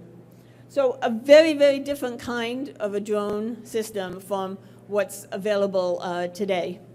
Again, more like the near-Earth satellite system.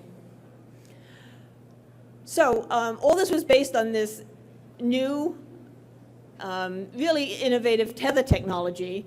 And so we asked ourselves, what else can you do with this tether technology? And so this is Park's little brother, the Pocket Flyer. Pocket Flyer is designed to go into your cargo pants pocket. So you have it in a container, have it in your pocket, and I like to say the best robot is the one you have with you. It's the one that's going to be with the guys when they need it. And because it's flying, it has the mobility to get anywhere. And because it has the microfilament tether, a vehicle this size would literally last 10 minutes if you had batteries on board, and unfortunately probably less if you had solar cells on board. But with the microfilament tether, you not only have that long-term operation, but also when you go into a building and you lose line of sight, you still have your command and control signal, and you still have your real-time situational awareness coming all the time. So here's a short video of Pocket Flyer. Park we have available now. The Pocket Flyer is still in development, but it's really exciting as well. And can you play the video?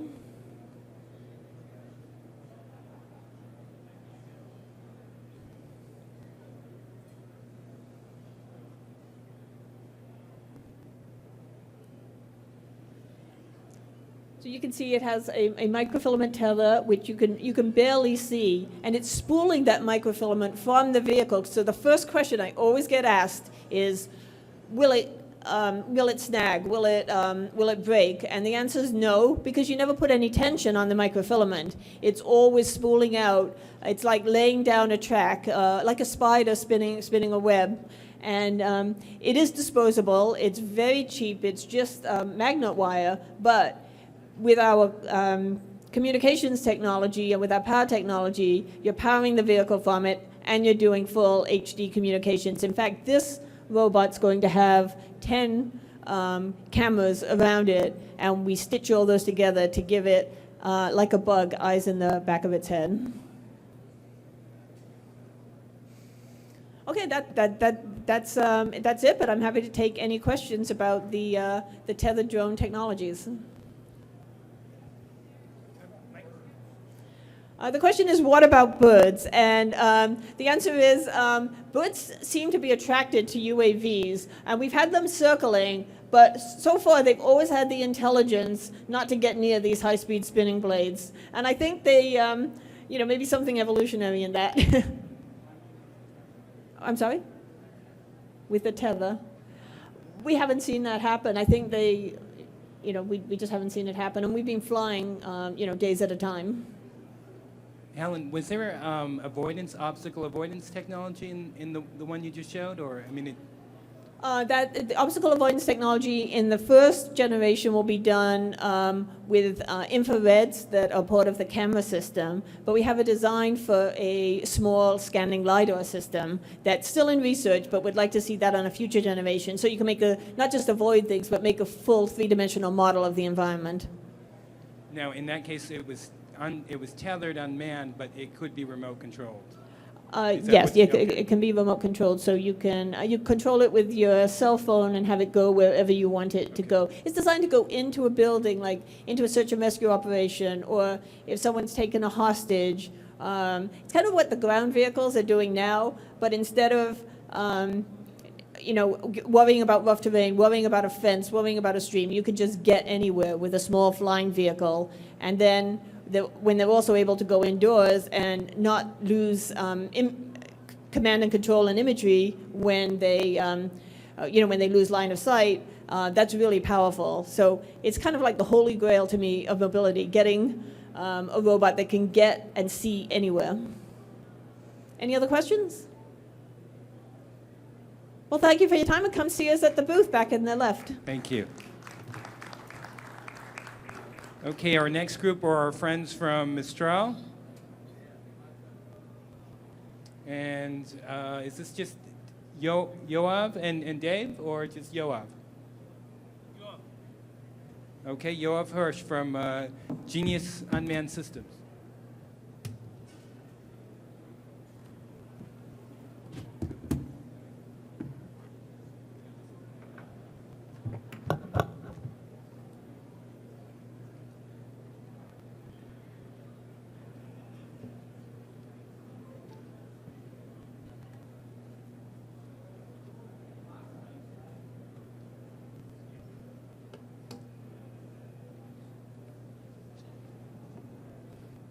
Try to switch it.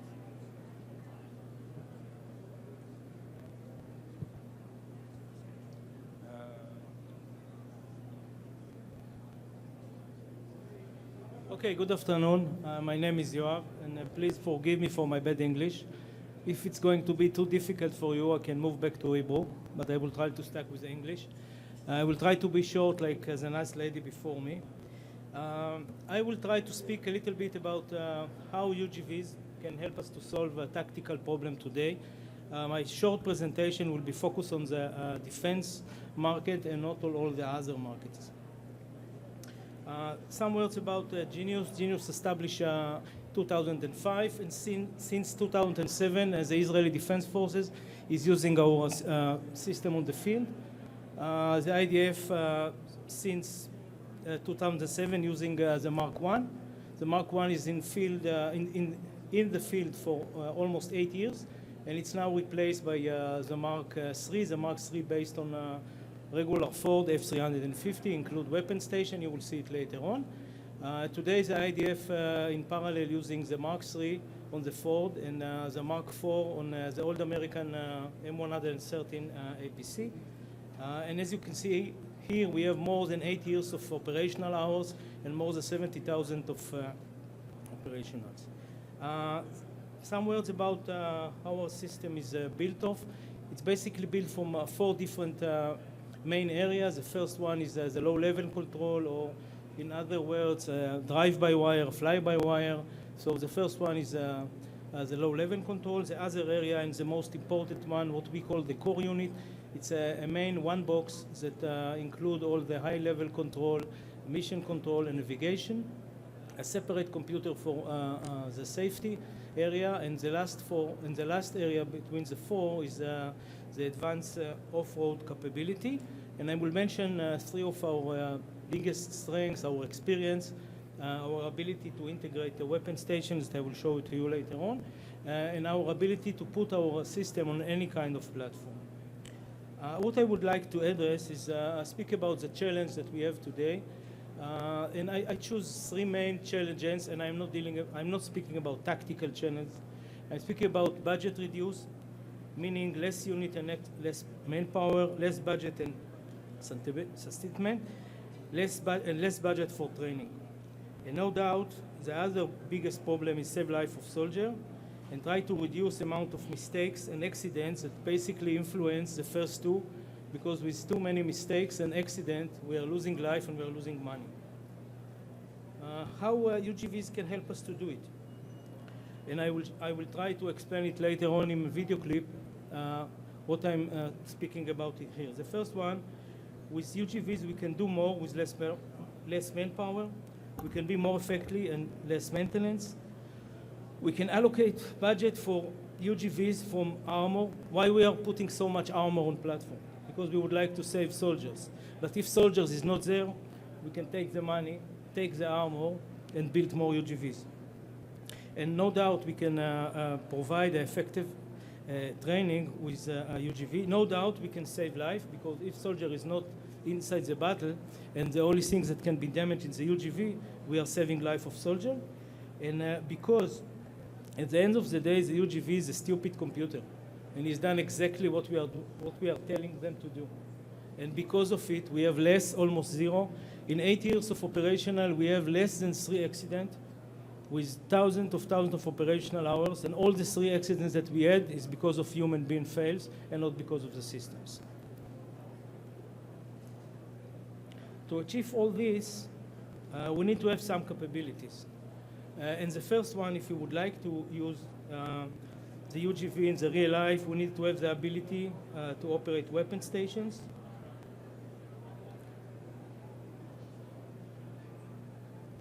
The IDF is now getting this system from us. In this case, it's based on a Ford F-350 with the weapon station. In this case, it's 0.5 caliber. The vehicle is driving full autonomy, and there is a gunner that controls the weapon station. The gunner is getting the decision what is target, if it's illegal, and he's the only one that pushing the trigger, as you can see here. In this case, it's shooting to almost 1 kilometer. This is the second one, the first one. The second one, if we would like to speak about logistic and some other use, we need the follow me capability or the convoy capability. What we'll see here is 2 APCs. The first one is getting the order from the mobile command center, and he's building the route to all the others that following, and we can change the follower and the needle. Another area is no doubt the ability to command and control the system, and it's based on two different things. The first one, the ability to command the system from fixed and mobile command center, and the other one, no doubt, is the communications that can be built from satellite, line of sight, or no line of sight. The other area is the ability to be connected to some other sensors and unit in the field. And I think the last and maybe the most important one, the ability to operate several UGVs in parallel in the same area with less manpower, and change the ratio between operator to UGV, at least to move it from 1 to 1 to 1 to 3. Assuming we will have all this capability, and Genius have all these capabilities, we will be able to do all these things in the field, and by doing these things that I will show you in a moment, we can do all the things that I spoke about them before. I will start with the logistic. Here you will see a short video clip of the IDF using the APC in the last operational in Gaza Strip for logistic. In this case, it didn't risk any soldier for logistic, and the APC done all the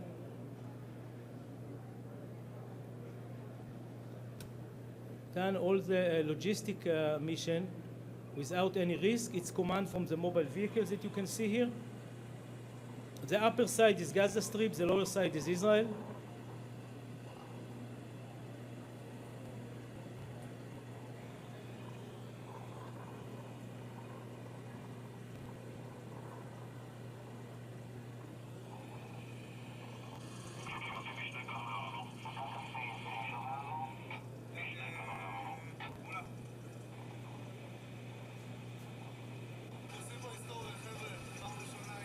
This is a commander of the Israeli UGV's unit that operates this system in the last operational in Gaza Strip. Here I will show you two short scenarios how we can use these UGVs and save life and save money.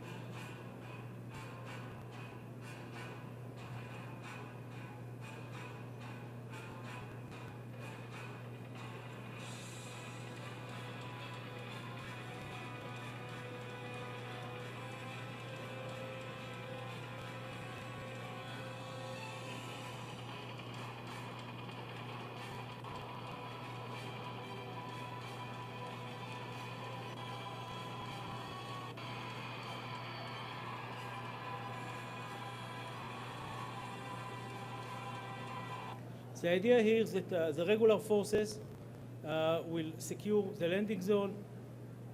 Any kind of platform will arrive. It can be chopper, it can be aeroplane, and he will bring with him the UGV unit. The UGV unit in this case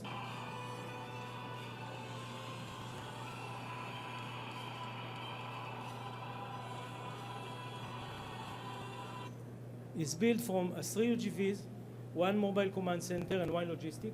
All this unit is operated by 6 operators and 5 vehicles. And I will show you in a moment what kind of mission we can do with these 6 soldiers and try to think how many soldiers we need today to do the same job.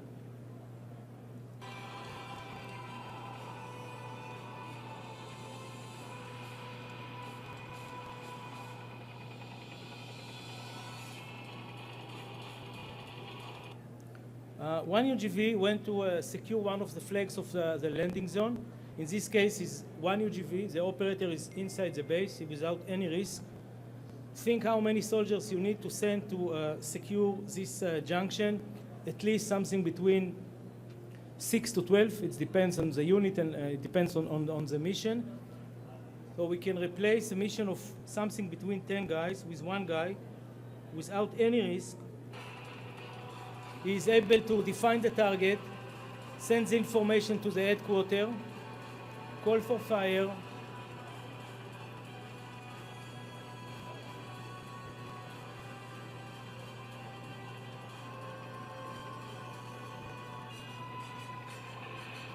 and solve the problem.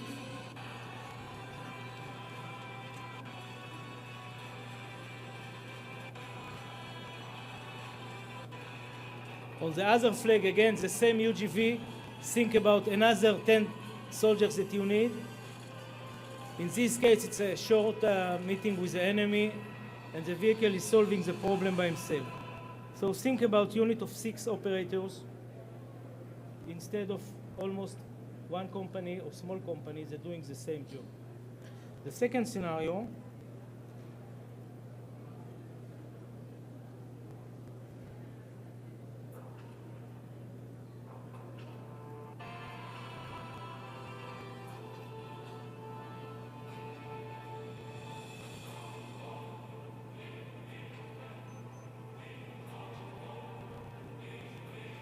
after they finish to secure the area, they are sending a reconnaissance unit to open a new areas and to do a reconnaissance mission on a village that's several kilometers from the landing zone. Again, think how many soldiers you need to send to a separate mission, several kilometers for landing zone. In hostile area, something between 20 to 30, it depends. And here you can send 1 or 2 UGVs operating by 6 people. I will jump to the end.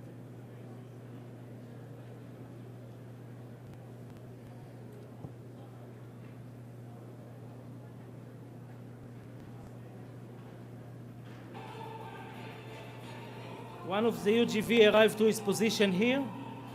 He found the target in the village. And in this case, he's carrying missiles, and he's able to solve the problem by himself.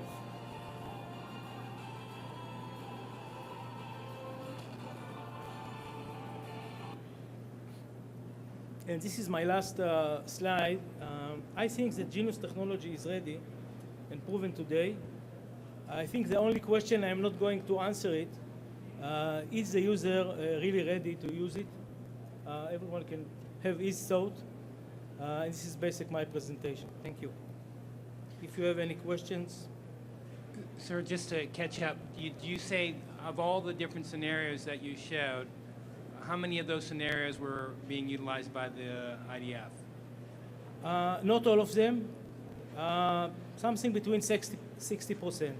60%, so the logistics as well as the... No, not just the logistic. Right. Logistic, border security, and some of the maneuvers capabilities is been used today.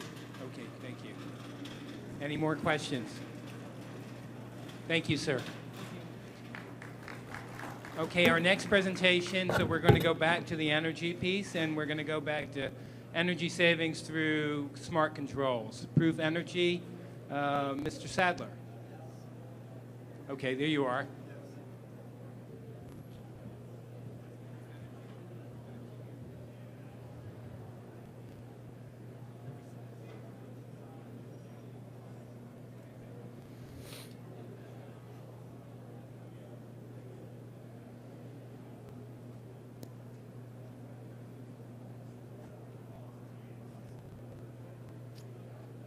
All right. Well, thank you guys for staying around and listening to what we have to say. We've got some exciting things going on. I thought I'd give a real quick brief about our company just so you'll know who we are.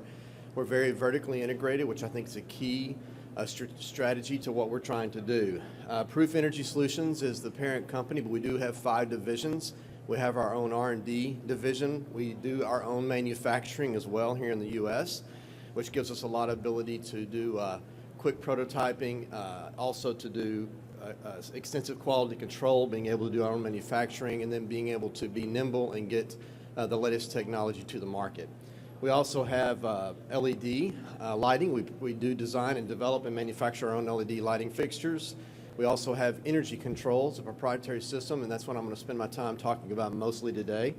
Energy controls, and then we also have a division that provides the energy management suite. The actual services are where we go in and help with energy optimization utilizing the control system.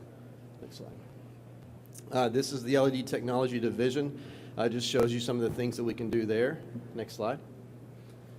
Energy controls, which is actually the hardware and the software. We've developed both the hardware, the components, and the back-end software for handling all the data, and front-end software for customer interface.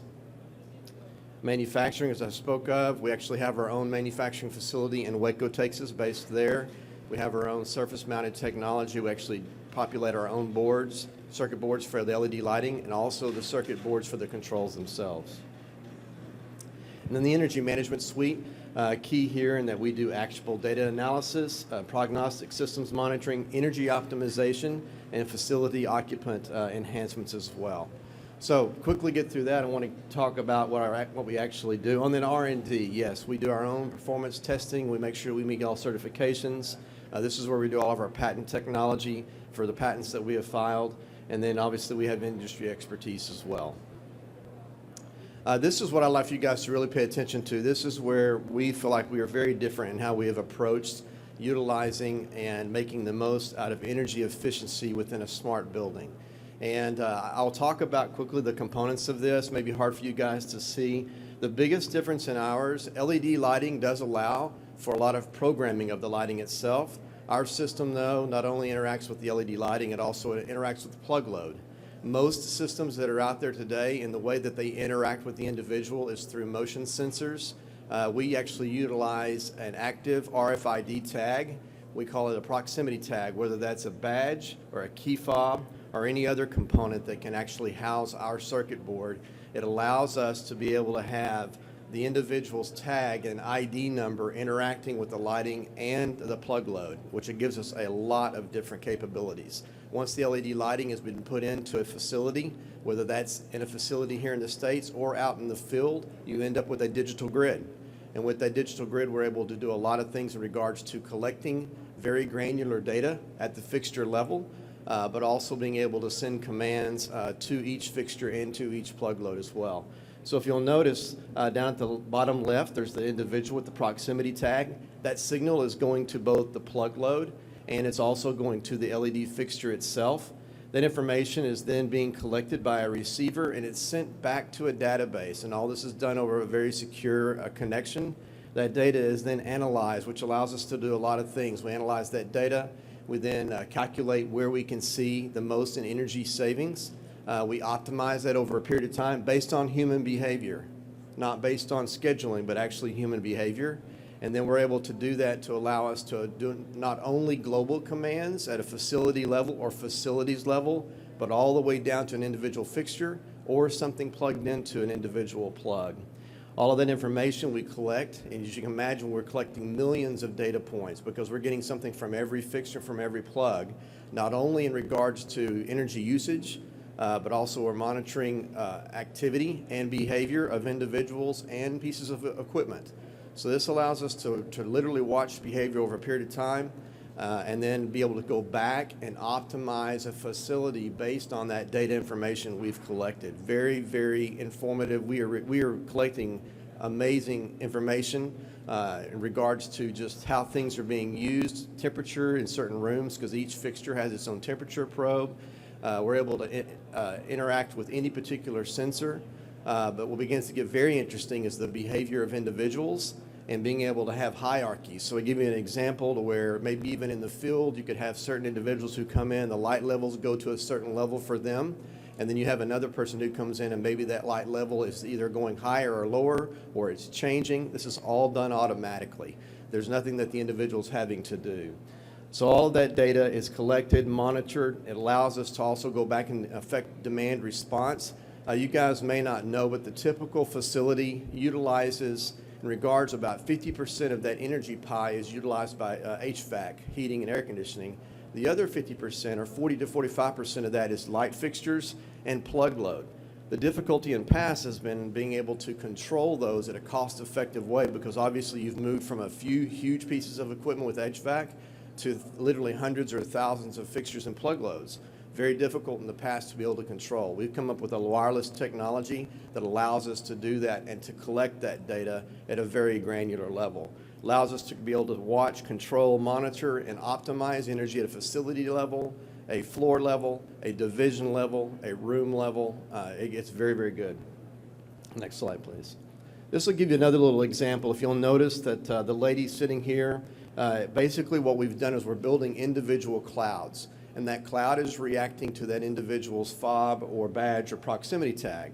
And based on where that individual moves within the facility, the lighting and the plug loads are reacting to that individual.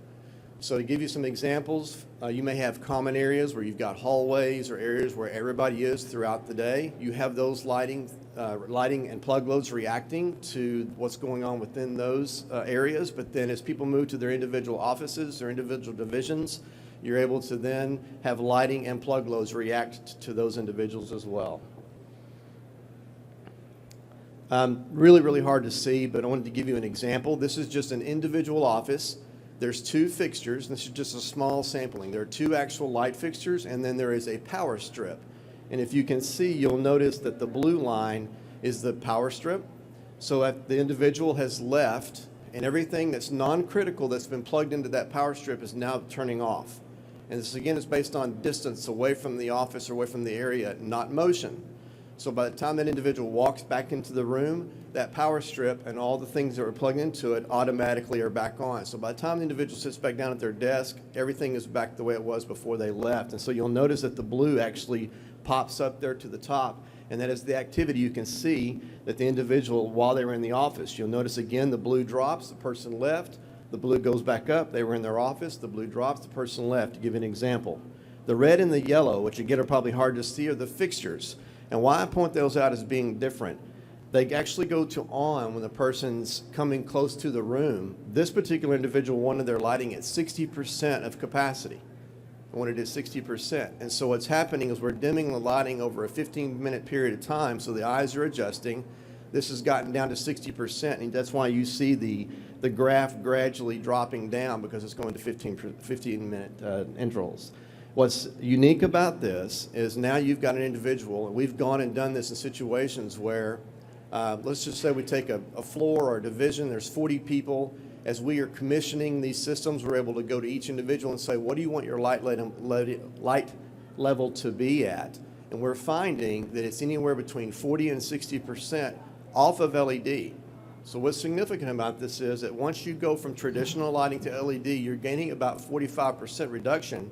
We're finding that individuals actually want the lighting to be at another 40 to 60% below that. So we now have moved a traditional light fixture that is running at 100% all throughout the day, unless they have motion sensors, to actually dropping 75% from traditional lighting. And when you look at doing that for every fixture, it begins to be significant savings in energy. So as you see here, it says 47% above and beyond the 45 to 50% we've reduced when we just went to LED lighting. Next slide, please. Thank you. This here shows you just on the power strips. The blue bars are showing without controls. The red is when we use the smart power strip to be able to plug in things. And so you can see the significant energy reduction that we saw every day just by having the smart power strip. Next slide, please. This here is showing for you, the blue is without an occupancy sensor. If you're asking or wondering, are we any better from a standpoint of cutting off the lighting than an occupancy sensor? The difference between the red bar and the green bar during the weekday is what we are gaining above and beyond occupancy sensors. And this is just turning off and on. This has nothing to do with the dimming capabilities while the individual is in the office. Next slide, please. So let me touch on something that this is great. You guys have figured out maybe an effective way to reduce energy even more. What's very unique about this, and what begins to get exciting about this, is what we call real-time location services. This is an ability now to move into where we've put a digital grid in with lighting, smart lighting, and we've been able to also do this with the plug load. So we're not only affecting the energy reduction on almost half of the energy usage pie, we are now being able to, because we have a monitor in every fixture and every plug load, we're being able to monitor down to about 6 feet at this point, if not 4 feet, of where an individual is and who that individual is. Now you begin to think about Big Brother and all of that. There are ways to keep to where that information about that individual is not going back to any database, but it is capable to be able to do that as well. So you begin to get into all kinds of security possibilities with this. You begin to be able to watch patterns in regards to patterns of traffic. And I give you an example. We have done a project with the AUSA headquarters, and we've put in lighting there for them, the LED. The next step is to put in the controls, and they're going to begin to watch the behavior of their employees and see how that works. And one of the discussions we're having in regards to a new project they're doing, they want to be able to watch the user who comes into the facility and how they may move from one exhibit or one area to the next, and know traffic patterns from gathering this data. So we've been able to take the energy reduction, lighting and plug load control technology that's proprietary to us, but that idea, and the real-time location services, and we've overlapped those two industries. And we've now made real-time location services very cost-effective because we're going to have an ROI in regards to the energy reductions that we are bringing to the table. So we have been in discussions with, and we are in the healthcare industry, we're in the government industry, military, we're also in the education industry in regards to schools, and in the commercial real estate applications as well. That's it. Moving very quickly, but that's an overview.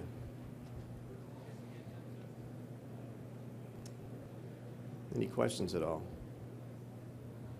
Okay, sir. Thank All you right, so great. much. Thank you. Right. Okay, we're going to now move to something that I imagine is going to reduce kind of the logistics footprint, but I'll let Brad Halsey from Building Momentum let you know what his innovation is. All right. Do we have the slide up? Where's my slide advancer? What's that? Well, we're going to talk a little bit about rapid prototyping and training and things that are near and dear to my heart. We have a booth set up. We're 3D printing hopes and dreams over there. You can check it out. The cool thing about that 3D printer is that we teach you guys how to build it. So if you're interested in learning how to build your own 3D printer, drop by. All right, so this is a little bit about us. There's a little walk down memory lane for those who have been in Iraq and in Afghanistan or have worked with the REF. That's where Albert and I, Albert's also with Building Momentum, we cut our teeth in rapid prototyping.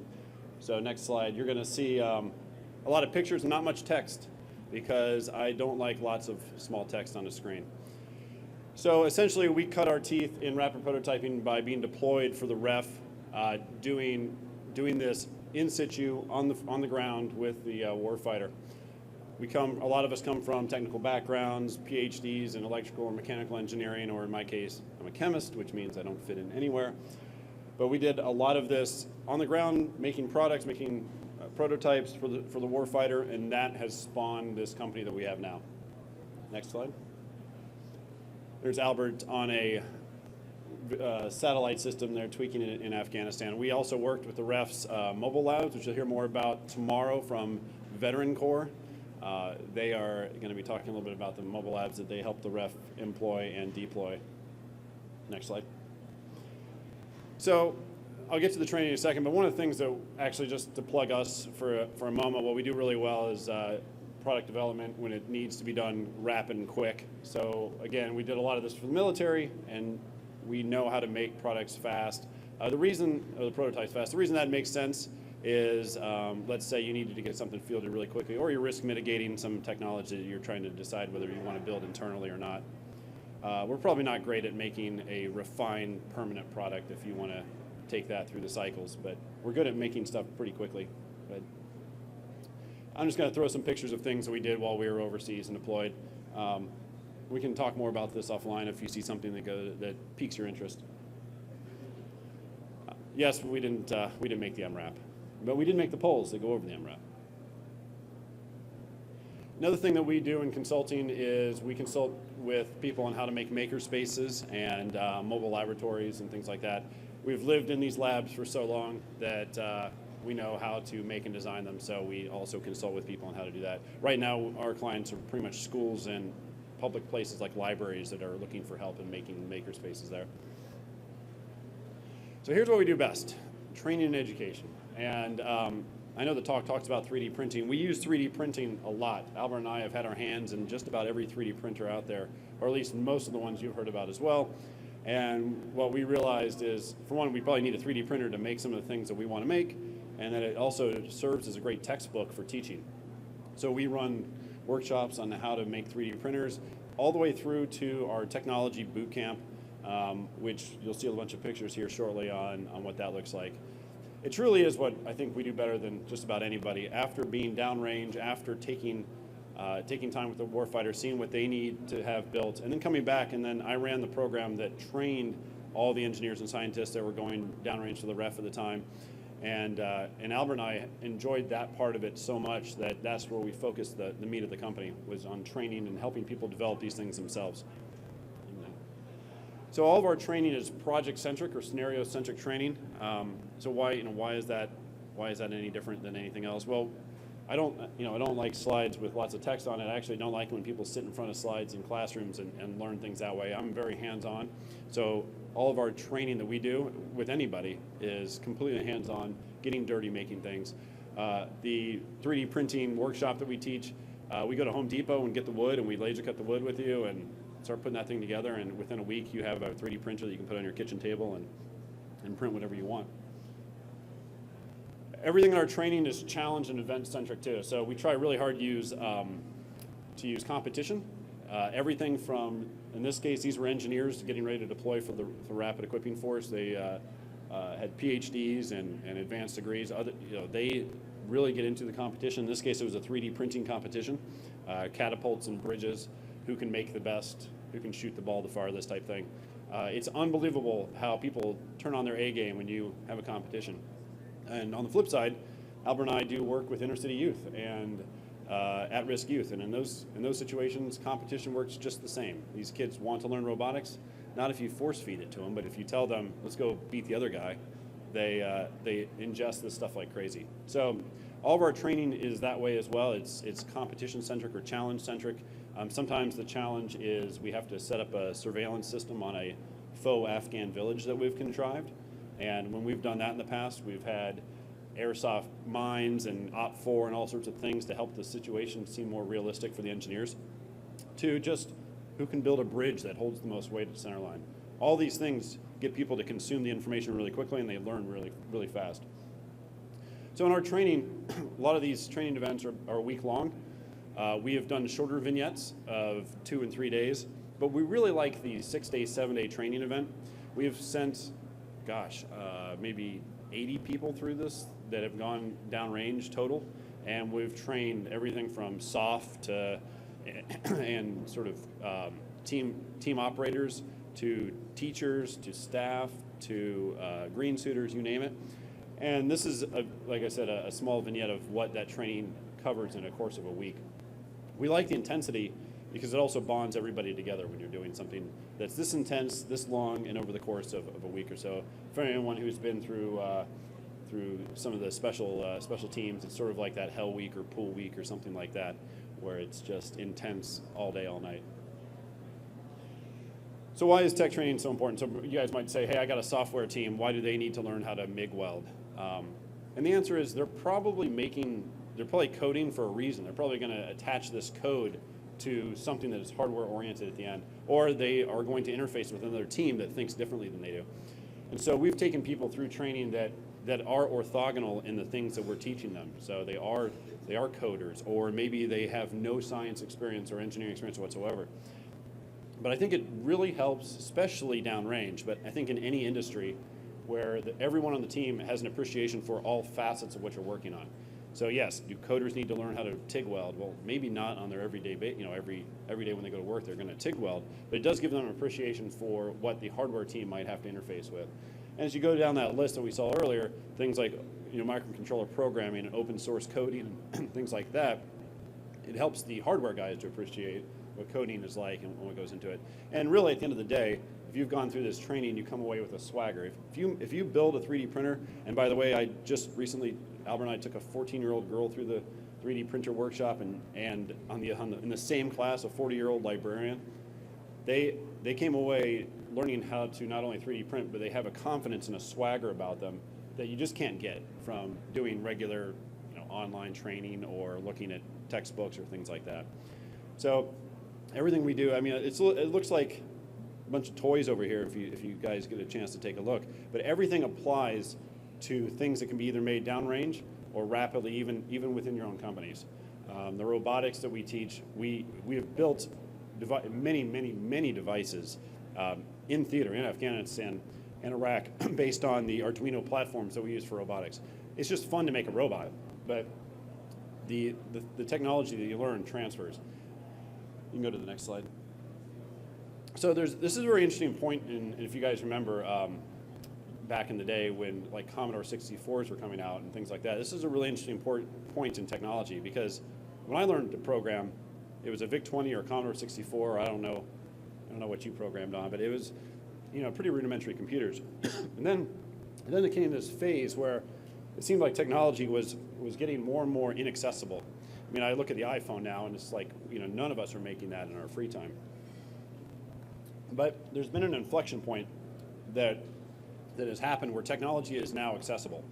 You have something like this, which is just a little Arduino board and a little LiPo battery and some electrical tape and an LED. And Albert made this in under 15 minutes because I said we should make something for this to show people how easy this is. So this is a blinking light. Not that interesting. What's interesting is I could teach any one of you guys to make this in 15 minutes, and this is blinking at a rep rate that his camera can see. It's just a little, webcam, pardon me, that any camera can see, and it'll distinguish it from other blinking lights. So we just made an optical tag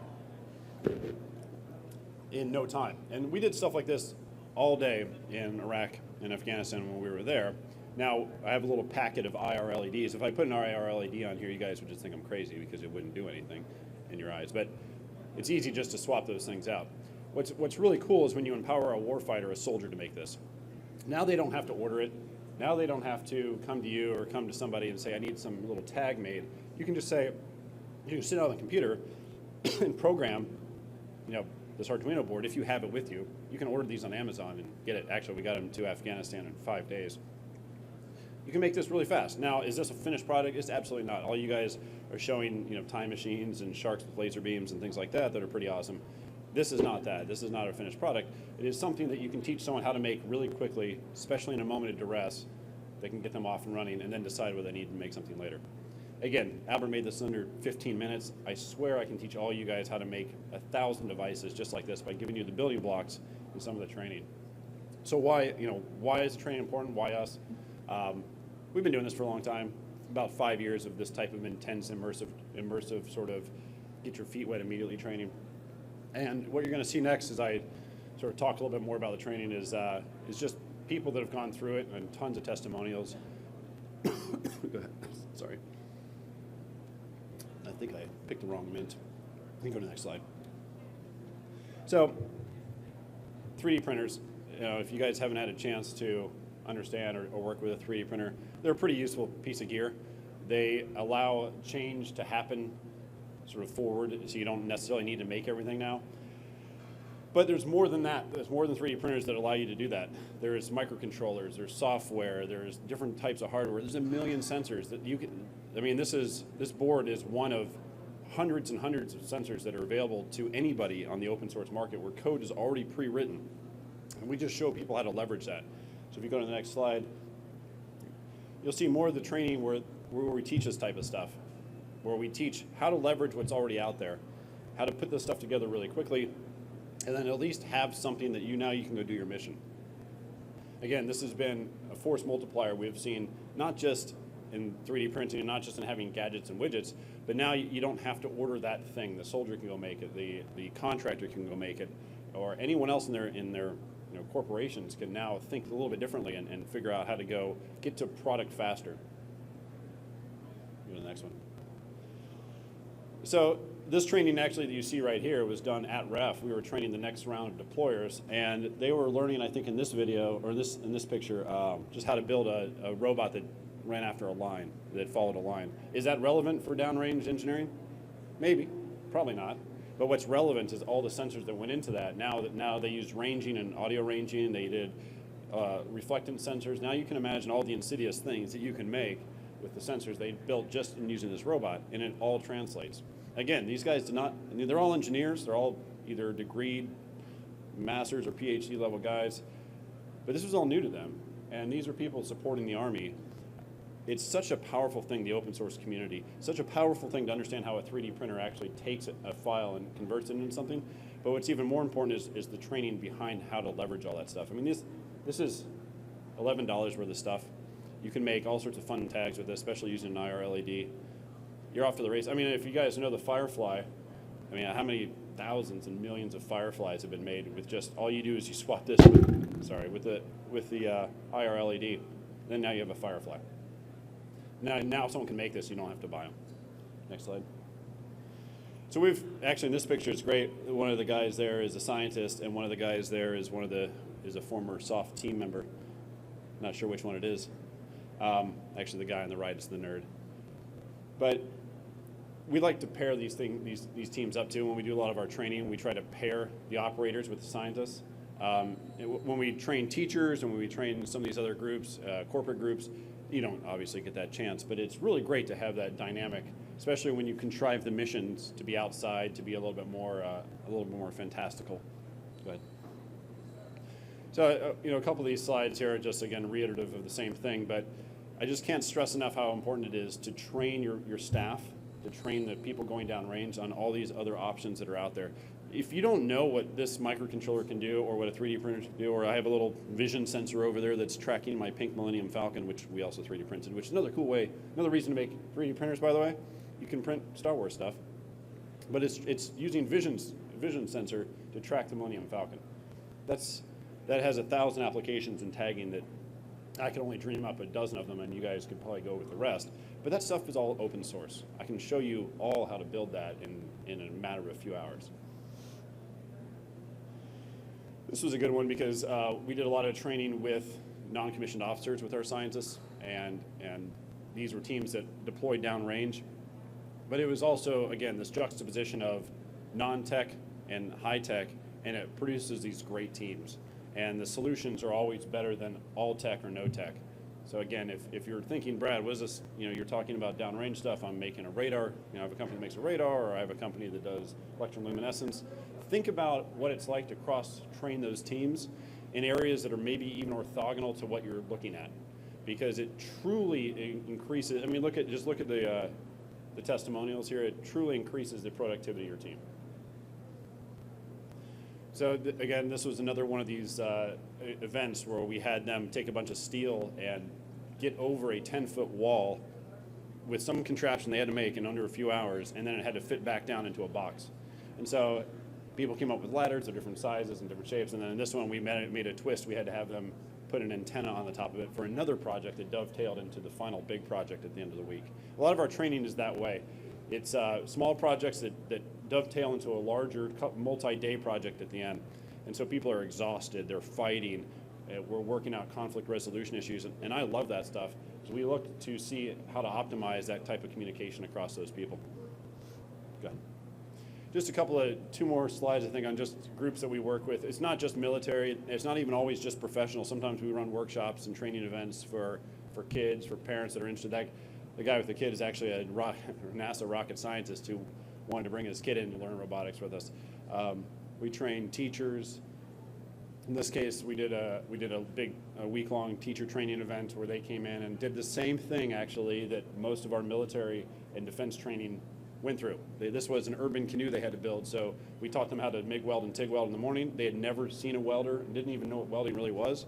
And in the afternoon, they had to build a canoe or some device to race 100 yards with multiple turns. And they did it. These teachers were afraid of a welder, and then they were welding like crazy, and also strategizing on the board, and people would step up and have different responses, and there was some infighting, and all these things we would break down and talk through and help them in their team building. You can go to the next slide. So again, this is sort of this is the last fun picture slide. Just showing that table, that crazy table of disarray. That happens in every training event we've ever done, but it also happens downrange. It shows that there's a lot of different things going on. Creativity is spewing out, and you make a giant mess. But there's a lot that can be garnered from this type of training that applies to downrange. It applies to logistics, because the more you empower the people forward, the less they have to buy down on the backside, the less they have to rely on the things that are at home. And there's so many things you can do with the technologies available. Again, we're in an inflection point in history when it comes to technology. It's getting easier and easier. I can take this board and make a radio out of it in probably just as much time. There's so many cool things that are emerging. If you guys have heard things like Raspberry Pi, Arduino, there's all these BeagleBone, there's all these devices and things that are coming out. They're now accessible by everybody. Move to the last slide. This is actually a picture that Wes Bryn took of a teacher welding. So it's one of my favorite pictures, but she had never even thought about ever welding, and here she is TIG welding. So I just want to conclude with just keep that in mind, as far as not only if you're putting people in harm's way, if you're trying to build something for the government, if you're just thinking about you have a startup and you want to improve the training of the team. But there are many ways to take this training and tailor it to what you guys need for your companies and for the mission and for the need. But it truly is a force multiplier. You enable the people downrange, you enable the people forward doing the mission on how to innovate like this, and not like this necessarily, but innovate, and then you have now reduced their burden on the people back at home. All right, that's all I had.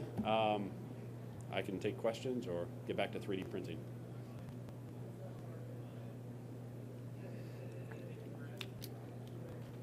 Thank you, Brad. Sure. Okay, our next presentation is a joint presentation from Product 19, and technology showing up there as well, or just? Okay, all right, Tom Southwest. Okay. Thank you all to the diehards that have a little bit. The reward is there is a video later. So you have a okay. When we do the interactive at the end, can we plug this in? It just needs power. Okay. We'll work on it.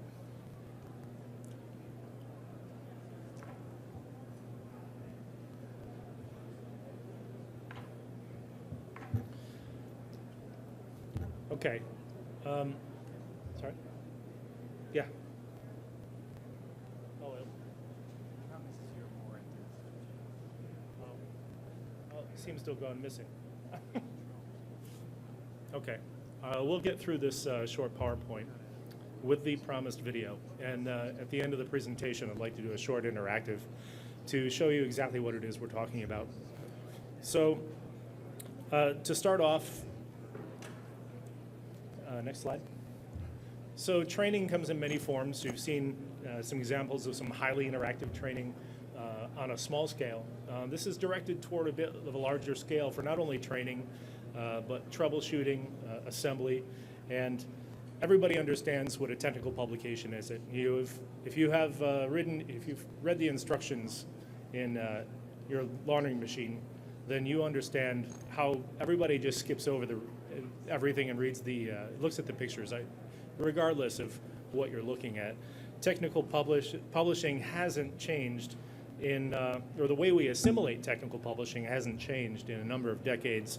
If you take the example of these three images here you see on screen, there are approximately 60 years spanned between the objects they represent, but it's all being presented in much the same way.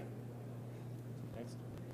So, because technical publications must be concise and must consider information in a very specific way, does that mean these are technical publications? Don't judge a book by its cover. Just because it doesn't have call-outs and fancy words, it can be just as effective.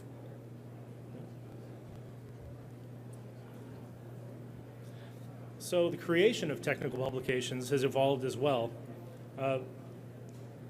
much paralleling the technology that creates the product the publications explain. So if you trade pens for mice and you trade the storage mechanism from flat files to hard drives, you've covered the last 50 years of evolution in technical publications. They're always read, and whether it's paper or touch screens, the information is always disseminated the same way. So it's our belief that it's time to change this. So humans interact with their environments in 3 dimensions. The benefits of 3D over 2D information are myriad, and I'm not about to go into that here. But if you've done anything recently online, such as car shopping, you've probably browsed a 3D representation of the vehicle you intend to buy. Not everybody gets the entertainment experience of this fellow in the middle here. He's having a good time. But 3D is becoming more and more accessible. That third example there is something I think any of you who have children in the 5 to 10-year-old range need to look into. Crayola has popularized this. They sell coloring pages, and your child or your friend's child can color the pages, put it in front of an iPad after they download this application, and the pages come to life right in front of them. And to see their eyes reacting to this is incredible. 3D data is everywhere. Yesterday, we needed a supercomputer to access this data. Today, your 5-year-old and an iPad. So more and more consumers are expecting to interact with this data, and the interaction couldn't be easier. Go ahead. So does anyone, by show of hands, does anyone not understand how to use a touch screen? So I think we can skip this slide. They're ubiquitous. They're everywhere in your pocket. Do we have soy? Do we have noise?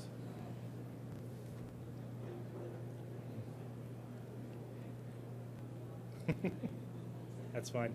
So if you look at the screens, we have a small demo we've worked up using some immersive interactive 3D. So this is a very simple 3D instruction manual, but the fact that you're able to move the parts around, spin them around, interact with them, go forward, go backward, and literally as if the object was in your hand.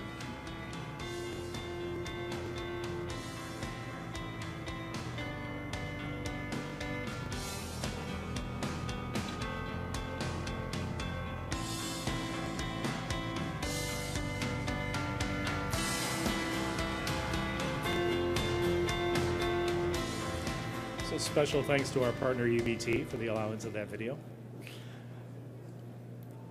Okay. So what Product 918 has done is we've partnered up with some people that will help us bring this thing to market. UBT on the technical side, and some friends of ours that have managed to patent this process of immersive 3D. Okay.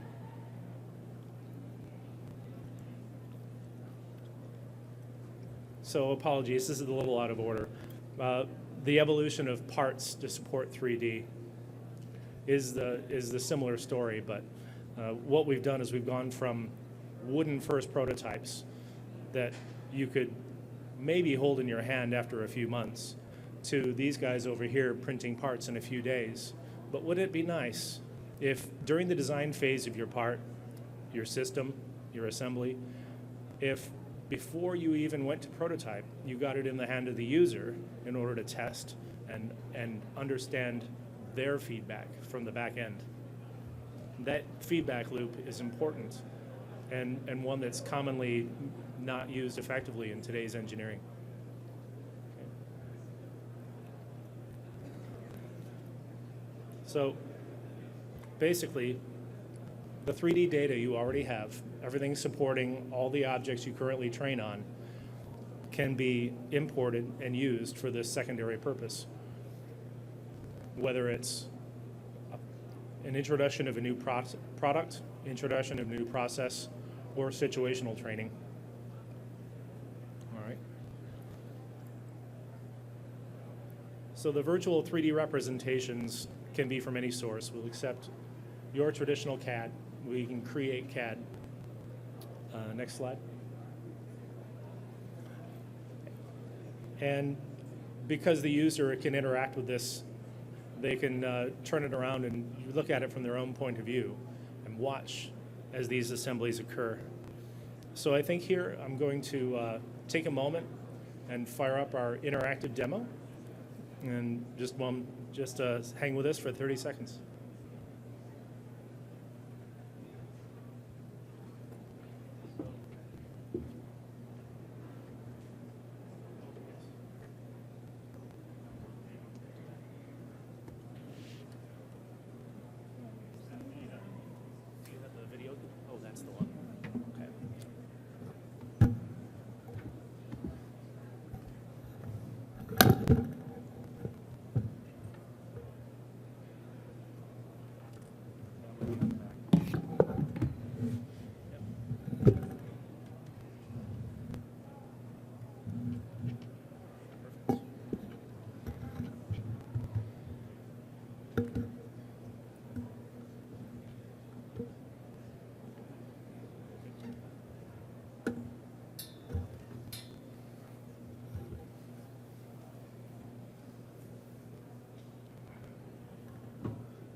It's ready.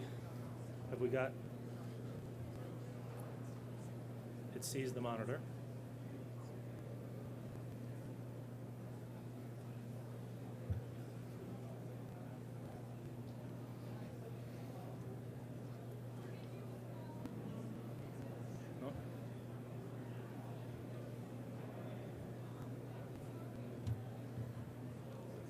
good.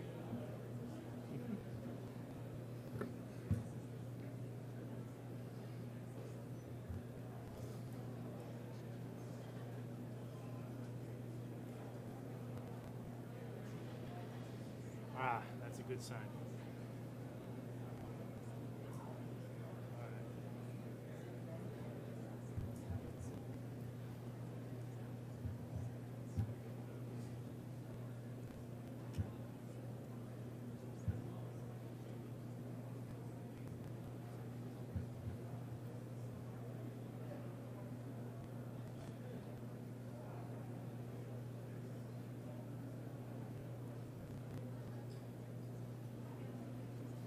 I'm sorry. I can't get it to flare. Oh, this is amazing.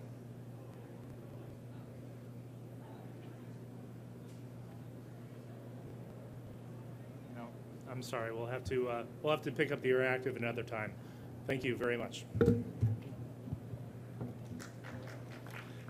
We couldn't get it to play out on this connection, so it's a just a bridge and technology problem. No, it's not. Okay, we're going to continue on. Jaron from Zero Base, you're up.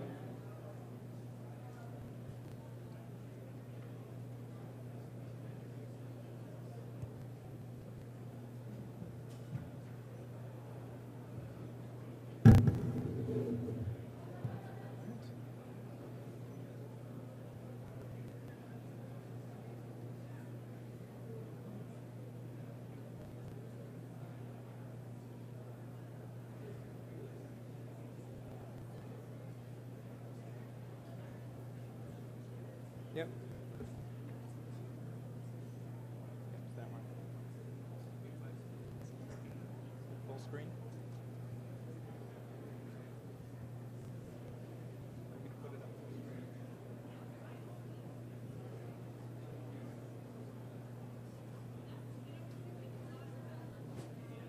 Do you have the PowerPoint?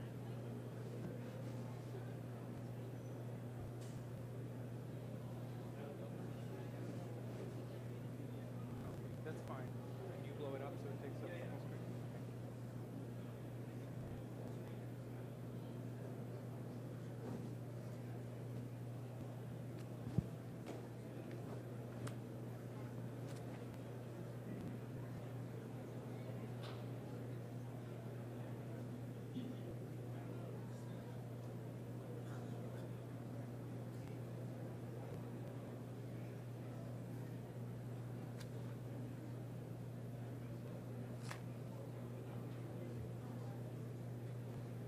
That's all right. I can run with this. Should be a view full screen.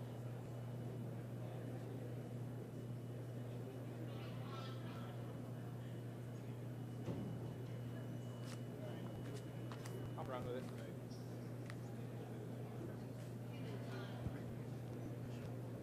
All right. Good afternoon. I'm Sharon Rothkup, CTO of Zero Base Energy. I'm going to talk today about hybridizing 3 kilowatt generators. Next slide, please.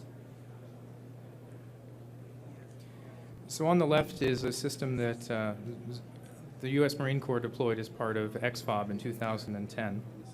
And on the right is the tactical hybrid generator that we have on display just behind this room. These systems have roughly the same effect on the fuel consumption of a 3 kilowatt generator. The one on the left weighs around 2,500 pounds, and the one on the right weighs about 308 pounds. So we've made enormous gains in the last 5 years. Next slide. And that's our industry as a general. And that's the industry that's working on the expeditionary power challenges. We've reduced weight by over 7 times. We've had a 5-time improvement in cycle life. We've had fuel savings of similar hybrid systems of 2x. And the products are now compatible with both the new AMPS generators and legacy generators. And that's the industry working together. That's battery suppliers, solar module suppliers, power conversion devices, and companies like Zero Base. So I'm going to talk about the tactical hybrid generator, but I'm also going to talk a little bit about the path that we took to get to the product that we have on display today. So a little bit about Zero Base. Our focus is on expeditionary energy. We do power systems that are for austere environments that focus on fuel savings and ruggedization. We're mostly working around CA4ISR and power for shelters and contingency basing.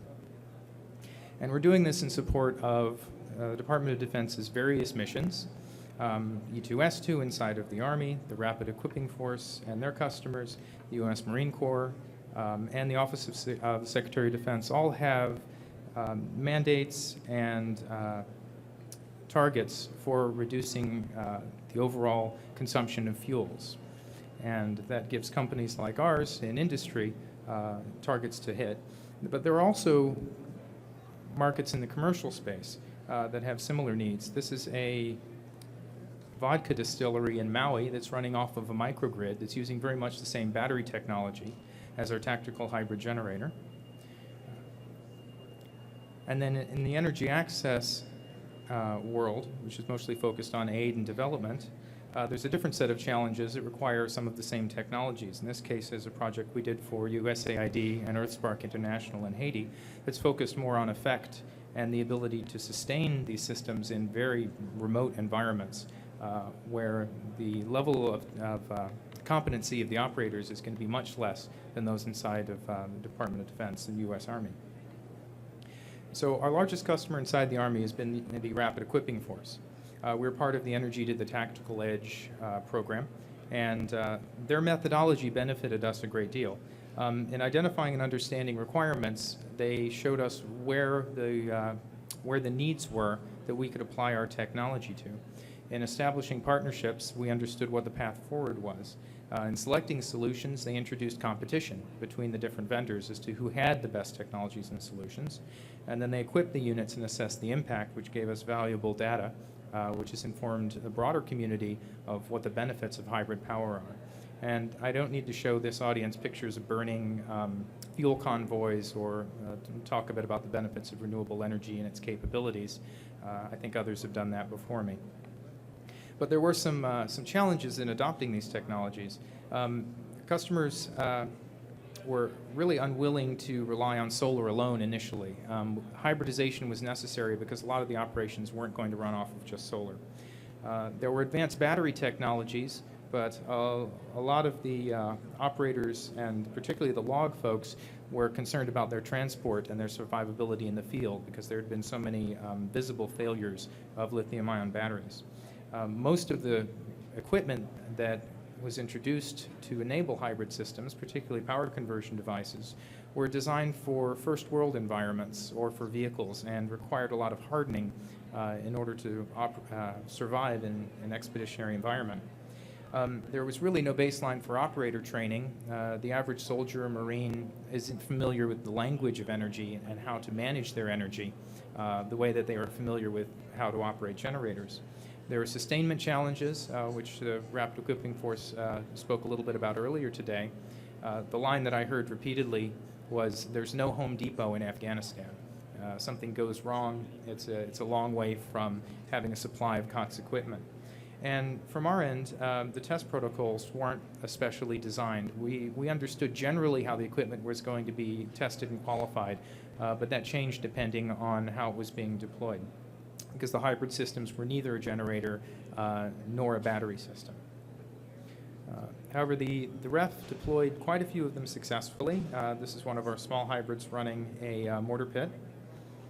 This is a containerized weapon system running a 3 kilowatt generator with a small hybrid system and solar panels up on top of the container.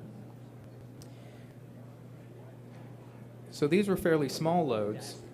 Next up was a request from PMFSS to power a microgrid, a shelter system, where their requirements were at much higher levels. Aside from wanting to optimize the fuel consumption of the 15 kilowatt generator, which required 3-phase output, the thrust of this program was to create a large power system that had a 4-man lift requirement. So it was the breaking down of the components into small modules, or in the case of the way we attack the problem, using multiple versions of the Forge system that we had, and combining them together and having them communicate jointly to the shelter system controller with a high degree of autonomy. And so this is the system which is sitting up at NADEC powering the Sustainable Living module, and in the box you see the hybrid power components. The project was successful in showing that you could have a high-power mobile modular hybrid power system, but there was still one. Oh, sorry. Keep going. I forgot to tell her to move the slides along. There we go. We've caught up. So this is the Sustainable Living module. We move on to the next one. And what the Sustainable Living module project didn't accomplish was eliminating the 15 kilowatt generator. So while the hybrid power system was man-portable, the generator was not. So the Rapid Equipping Force had a project that was looking at creating small mobile microgrids where all of the components would be man-portable. And the only man-portable generator that was available is the 3 kilowatt TQG. So the project objective was to take a number of these 3 kilowatt TQGs and network them together, and then be able to take any individual component and remove it from the system. Next slide. Some of the technologies we had were starting with a AC source that was not able to be synchronized. And there have been some demonstrations of synchronizing the 3 kilowatt TQGs. However, those were fairly complex and fairly expensive. So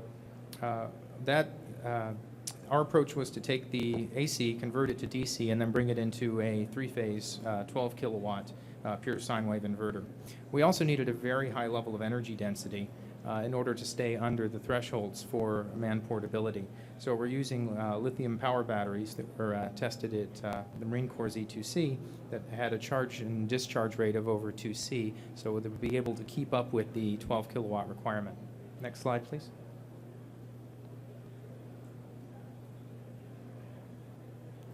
Sorry, next slide. Going. There we go. So this is a basic block diagram of the system, and it describes the components, but it doesn't describe how it would actually be fielded and what it would look like. Let's go to the next slide. So this is the system that's running the containerized weapons system. You can see the 3 kilowatt TQG off to the left, and you can see the components that make up the Forge hybrid power system. Now, a lot of the hybrid power systems that have been fielded look much like this. They're a collection of cases. There's reasons for this. There's a certain degree of modularity. There's a desire to keep the weight of individual components under a certain level. And also they're designed to be very flexible. But we also were considering that in order to most effectively hybridize this TQG, we wanted to have a system that wouldn't have much additional weight and wouldn't have much of an additional footprint. So we had the advantage of approaching the problem with the goal of just focusing on the tactical quiet generator and its weight and its footprint. Next slide. Okay. So this is the result. On top you see the 3 kilowatt tactical quiet generator, and below you see what we call the 4 kilowatt tactical hybrid generator. The TQG bolts directly on top. The two units can be moved around together, or they can be separated so that they'll remain man-portable. Next slide. These are the results. The rated power goes from 3 kilowatts to 4 kilowatts, and the peak power goes from around 3.6 to 8 kilowatts because we're drawing on pure sine wave inverters attached to high-capacity batteries instead of being limited by the generator. Silent watch capacity, because of the battery, is 8 hours at a 1/3 load, which is typically what these generators are running, which means a second generator won't be necessary in order to perform maintenance on the first. The DC output almost doubles as we're coupling the systems by DC. The duty cycle is significantly reduced, and what that's going to do is affect the mean time between failures of the generator. And we're able to bring in solar directly into the unit, even though it was not fielded with it, it has the ability to bring in the secondary DC power directly to the DC bus. Next slide. So the flexibility of the system is it has the same footprint as a TQG. It has the same material handling. It can be lifted or forklifted in the same way. It has the same operator interfaces. So it uses the existing lugs and terminals and the same controls as the TQG. It can be retrofit to TQGs in the field. So the auto start kit that enables the generator to be turned on and off is a field retrofit. As mentioned, they can be separated, and the penalty for this is 308 pounds. Next slide. And the fuel saving numbers are going to be fairly dramatic. Compared to a 3 kilowatt TQG, the hybrid battery cycle alone will save 40% of the fuel. But because the THG and 3 kilowatt TQG combination can now handle peak power that's significantly higher, it can displace some of the amps that have been put into place just because of that high peak demand. And compared to an amps, you get 5 kilowatt amps, you get an even greater fuel reduction. So this translates into a fuel savings. It translates into a reduced number of fuel fill-ups, which means that the operators can be returned to the mission that they're on instead of running around with fuel cans, and a significant reduction in operating hours. And it's that reduction in operating hours that affects the mean time between failures of the generators, as well as allowing for long periods of silent watch, even when in normal cycling mode. So where does this fit? There's 26,000 3 kilowatt TQGs out in the field today, and they're not scheduled for replacement for some time. The THG isn't right for all of them, but where a 3 kilowatt TQG is running continuously and burning fuel, where the fuel supply lines are at risk, where the system is in mission critical application, or where the delivered price of fuel is very high, is a fit for this technology, which the Army now has under testing and is available today. Next slide. So thank you.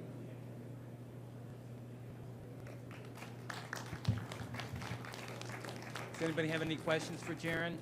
Again, his device is right behind us. Take a look at it. It's a hybrid power system using existing systems that are in the Army inventory and less footprint than a 5K, which is typically what a 5K would be delivering. Okay, our next presentation from the Hellenic Pavilion, Intercom Defense Electronics, Alexander Zotos.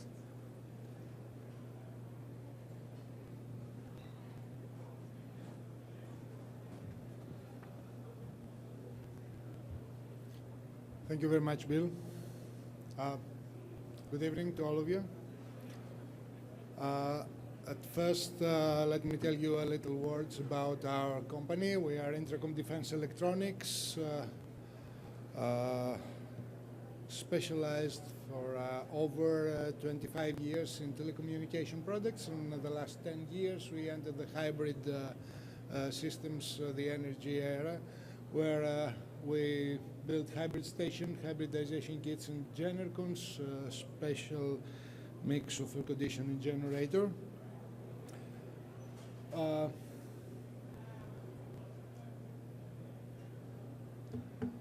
First, I want to say some words about what energy challenges we had to face in military operation, what kind of problems we try to solve, what kind of questions we try to answer.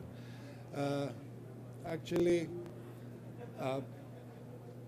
there are many gaps, many questions asked to us as gaps of the military operation. They need more electric power in the systems. They have lack of energy demand management. Of course, there are failures in the field of wet stacking generators, expensive fuel transport, as many other speakers talked to you about. And of course, something that did not heard here, was not heard here today, is that classic generators are infrared targets. Of course, deployment of energy systems is another problem that impedes fast movement, especially in vehicles. And of course, we need in those vehicles more auxiliary power units power, and of course, vehicle environmental control units require idling agents today and need to be changed. But since we are talking about the cost of fuel of generators in the field, we can see here how much is this cost comparing to what we pay in our houses for the grid power we have. It can go up to 1,000 up. And in comparison to local stationary generator, a generator that is remote, mobile, and of course unmatched to its load, it can be 100 times up in cost of electricity. Of course, we don't include any casualties or failures in this comparison. Including all this, it can go up to many thousands times up of what we pay for our grid. So, excuse me, this is going too fast.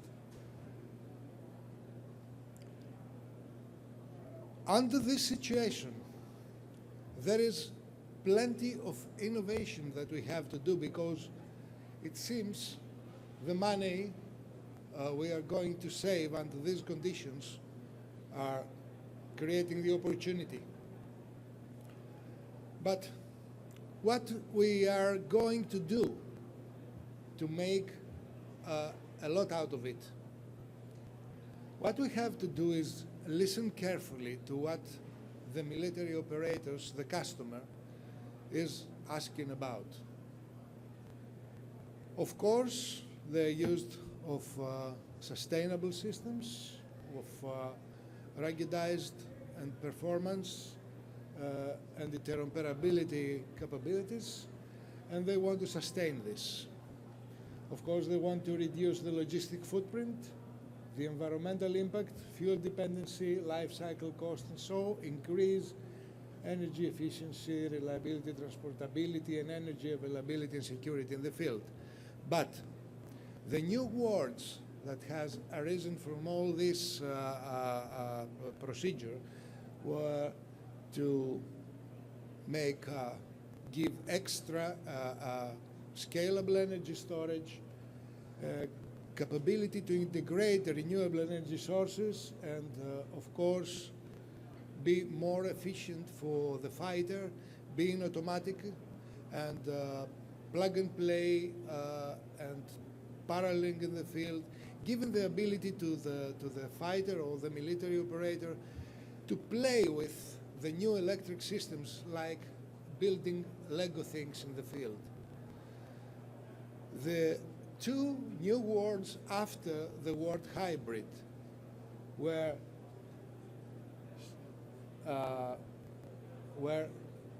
the microgrid thing, and beyond hybrid, the holistic power architecture.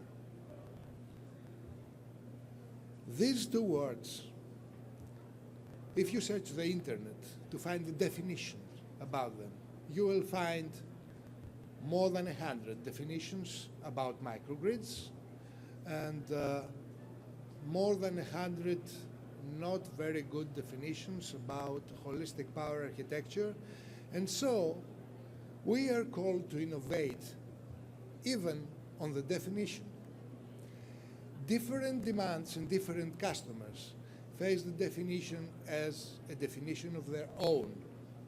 But in industry, we have to have a unique definition, because we cannot build a specific product for every customer. And believe me, the types of customers out there are hundreds. We have to build hundreds of different types of products to have all of them satisfied. But it's not a reality. This is not a reality for the industry. We have to build something that's useful for more than two of the customers, not for one. So we decided to find what's the mission of the customer and how we can enhance the customer's capability in order to create some more value from the products that are so much diversified.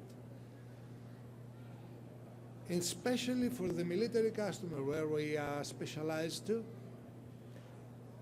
the mission capability we have to provide to such a customer is speed of mission, to enhance the speed of acting, the effectiveness and efficiency of acting.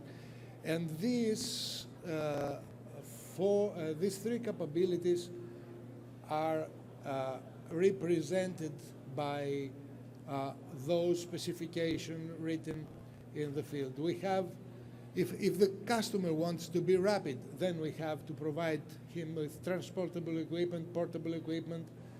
And if the customer wants to be effective, we have to provide him with scalable equipment, and plug and play, and reduced fuel dependency, high performance. And for being efficient in the end of the day, when the bill comes, then the customer has to see that we've been low cost of cycle life, enhanced reliability, integrated renewable energy source, and microgrids in order to be calculated as a low-cost system. What we do about this is that we're building a series of products we call hybrid electric power systems that are, they combine energy storage with fuel generators, with renewable energy sources, and of course we control all this with smart control algorithms, and give to this equipment multifunction capability in order to serve most of the customers and their missions. We give to this equipment the degree of automation is required to be used from not trained personnel, by personnel that has other works to do, like the military. You see, when you give an energy system to a soldier that his prime work is to fight, then this generator has, or this equipment has to be very good automated and very good aligned and matched to the mission in order to allow both hands of the military to do their jobs than controlling the equipment. We build three types of products. The first one is complete power stations. The innovation here is that those stations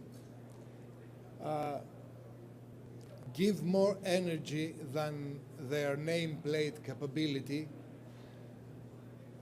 according to synergy between the diesel generator that is inside and the battery together. The second thing, very important to the military, is that this generator is self-redundant, because it cannot stop giving you electricity when something inside fails, because there are two systems providing the output. And of course, the most powerful capability we are providing is that it has direct solar inputs on it, and it can be paralleled and form microgrids, so you can take one or two or three or four of them and create a microgrid in a spatial distribution. The degree of automation is that big that we can leave it alone for months unattended, but of course it has manual operation. Of course, all the other capabilities that were described from previous speakers is that it saves fuel and saves maintenance, and of course has a long life and all the others. Anyway, in order to not waste your time, other product is hybridization kits. Is like the station I described you before, but it does not include the generator. It can sit beside the generator and create from it a hybrid system. The innovation here is that it can operate as a standalone unit when you have enough solars or wind generators beside it, where you don't need the generator to operate in the field silently and without noise and without thermal footprint or so. And the third one, family of products, is the Genercons. The word Genercon comes from the word generator and air conditioning. Is a combination of APU and environmental control unit designed mainly for vehicles, where it enhances the capability of working under good climatic condition in metal vessels, where air conditioning is a difficult thing, and given also in the same time the power needed for the operations in the field.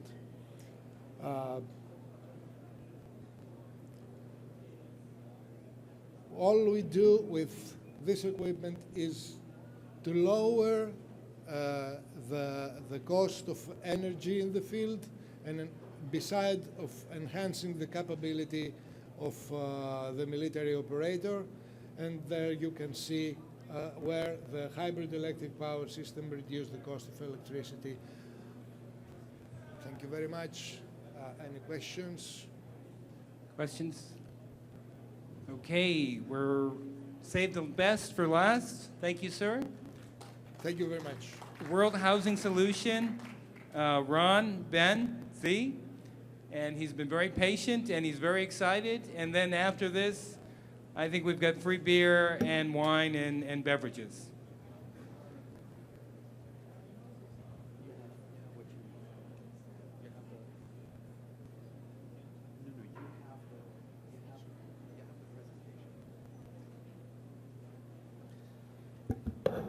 How wonderful. I'm standing between you guys and the beer. What a great place to be. I'm all ready for that. So is it loud enough? Can they hear me all the way in the back? Yes. I just got a thumbs up. No, what I meant is all the way in the back. Like, yeah, way back. Well, my name is Ron Ben-Zeev, and I'm the president and CEO of World Housing Solution. And so what I want to talk to you about today is the fact that no one cares about your solutions, they care about their problems. And currently,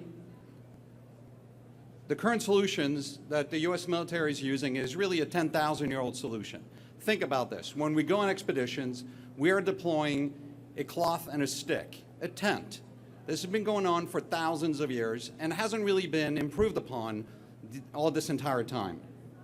So this quote for me symbolizes a lot of different things, and we spent a lot of time thinking about how to innovate on that particular problem. And what we came up with is the concept of a rapidly deployable, easily buildable system that mimics a little bit the IKEA process. Think IKEA meets construction. Simple to deploy, no special skills needed, no special tools, and most important, it can be used again, again, and again. So you've heard a lot of experts talk for most of the day today about energy efficiency, and one of the things that very few people talked about is that one of the things that the most inefficient that we deploy today in the field are the housing, the jocks, all the various structures that we're deploying are completely inefficient and are really poor twins for the application of hybrid power. So as an example, 1 inch of our product is the same R value as an 8-inch concrete block. Even more to the point, it doesn't absorb any heat. You've all been there. You've touched a piece of concrete that's been sitting in the desert sun for a while, and it doesn't refract the heat either. It is completely thermally neutral. So the reason behind it, and what we're really pushing, is stopping inefficient deployment. And right here in this particular example, you can see, oh, I'm not moving fast enough. So you see inefficient deployments using 5-ton air conditioners. So the problem with that is when you're thinking about how to power those air conditioners, you need fuel. And when you need fuel, you need to bring the fuel to the location. That's the most dangerous job that anyone ever does, driving a convoy. That's the last thing anyone wants to do. So when you think about twinning that amount of energy that you need to run the power and the operating bases, along with the challenges of doing that, you need to think about a more efficient way, which is what we're proposing. So what makes us unique? First of all, we use a fully insulated core that can be modified based upon the application. In this particular example and the sample that I have sitting over there, we're using an EPS foam core that can be easily changed to a variety of different foams depending on the actual application. What separates us, however, from virtually every other deployment capabilities is that for anything else that you build out there, you need flat ground. We don't. We use a patent-pending proprietary leveling leg system that is still hurricane and earthquake resistant. As a matter of fact, our structures have already gone in different theaters of operation through typhoon, multiple thunderstorms, and a variety of different hurricanes. But what separates us the most is the fact that we can deploy above the ground. You don't need site improvement, you don't need bulldozers, you don't need to bring anything special to be able to deploy this. So you're eliminating and shortening the time frame in order to be able to deploy this and add, in the particular case, a speed to deployment that's really, really crucial. So if you think about this, even when you think about a tent, which is really one of the go-to solutions today, you still need to go ahead and level the ground, pour the concrete slab, especially for extended period of time, and then go ahead and establish an entire site. It's dangerous, it's costly, it's time-consuming. So our position is that the most logical choice is obviously structures like this one, which is currently in Mississippi, in Camp Shelby, made with our composite panels. That structure has already gone through 5 tropical storms, by the way, and 1 hurricane. So we're proven. We're already deployed in a variety of different markets, including Africa, the US, as I mentioned, South Pacific, Caribbean, on their commercial applications, as well as Europe, and soon to be some additional deployments within a variety of different areas. So one of the questions we get all the time is, how big can you make it? And what can you really do with this? And the reality is that your imagination is really your only limitation. This particular case is a structure that encompasses both housing, morale welfare, latrines, laundry, and a variety of different things. That particular structure is roughly 3,800 square feet. It's 100 by 38. And again, you can see that what separates us are those leveling legs. Even that structure can be built above ground. Again, eliminated all the challenges and the problems with water runoffs and issues with building it rapidly. So this is really one of our secret sauces. It's light. It can be deployed without heavy equipment. Men can carry it off the truck directly onto the site, build it rapidly, and carry it. Neither one of these two that are carrying this particular panel ever played in the NFL. So not very big guys are needed to be able to lift this and walk this. Ideally, 4 people are better in carrying it because obviously if there's a big gust of wind, it becomes a slightly harder thing to deal with. Our system uses phenolic resin. One of the properties of phenolic resin, it's resistant to heat. It will not sustain combustion. It will not burn. It will actually put itself out if you light a fire in front of it. One of the recent programs we've been involved with is a fully operational off-the-grid application for a variety of different members of the force, particularly because of the ability to not only deploy it, be efficient off the grid, and then take it apart and use it again. This is a better close-up of a the barracks and the team room that we talked about, and then one of our most impressive things that we've done so far, which is we've designed an 8,400 square feet JOC TOC combination with a general quarters attached to it, which will be deployed.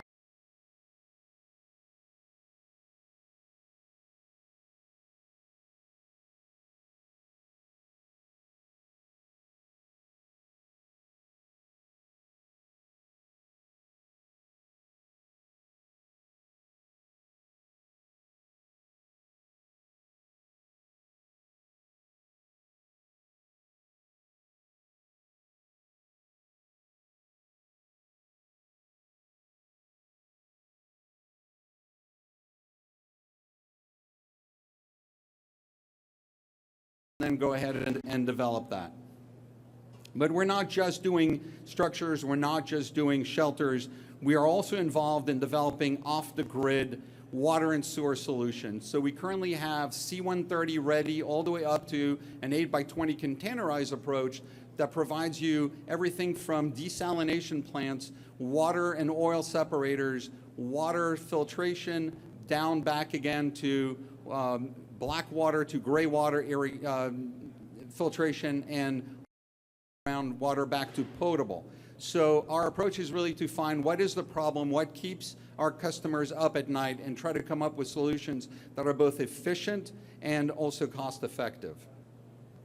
And as I said earlier, we are the perfect integration for all the hybrid power and solar that you've heard about, for the variety, for all the people that have talked earlier.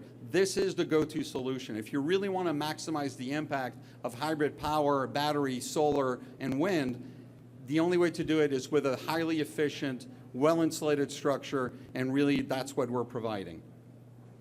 We are light and strong. These two panels that you see right there weigh less than 14 pounds. But yet they carry 1,000 pounds each. And by the way, one of those two panels that you see on the presentation is actually standing right there next to my little table. So if you want to go and check it out and look at how it works and how it doesn't deflect, I'm happy to show it to you. Again, it's light and strong. This is an entry control point, a guard shack that we built. There are two people standing on the roof. This whole thing takes about 40 minutes to build. It's fully insulated.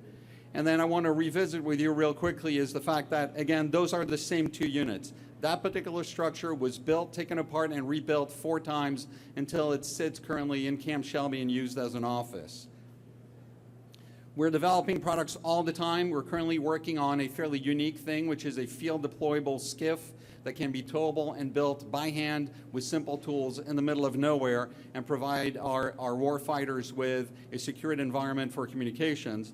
And obviously also trying to figure out better and faster ways to deploy our systems, so a self-deployable rigid system. So again, we're proven, easy to build. You can read this, it's off-grid, mold, mildew, and rot proof.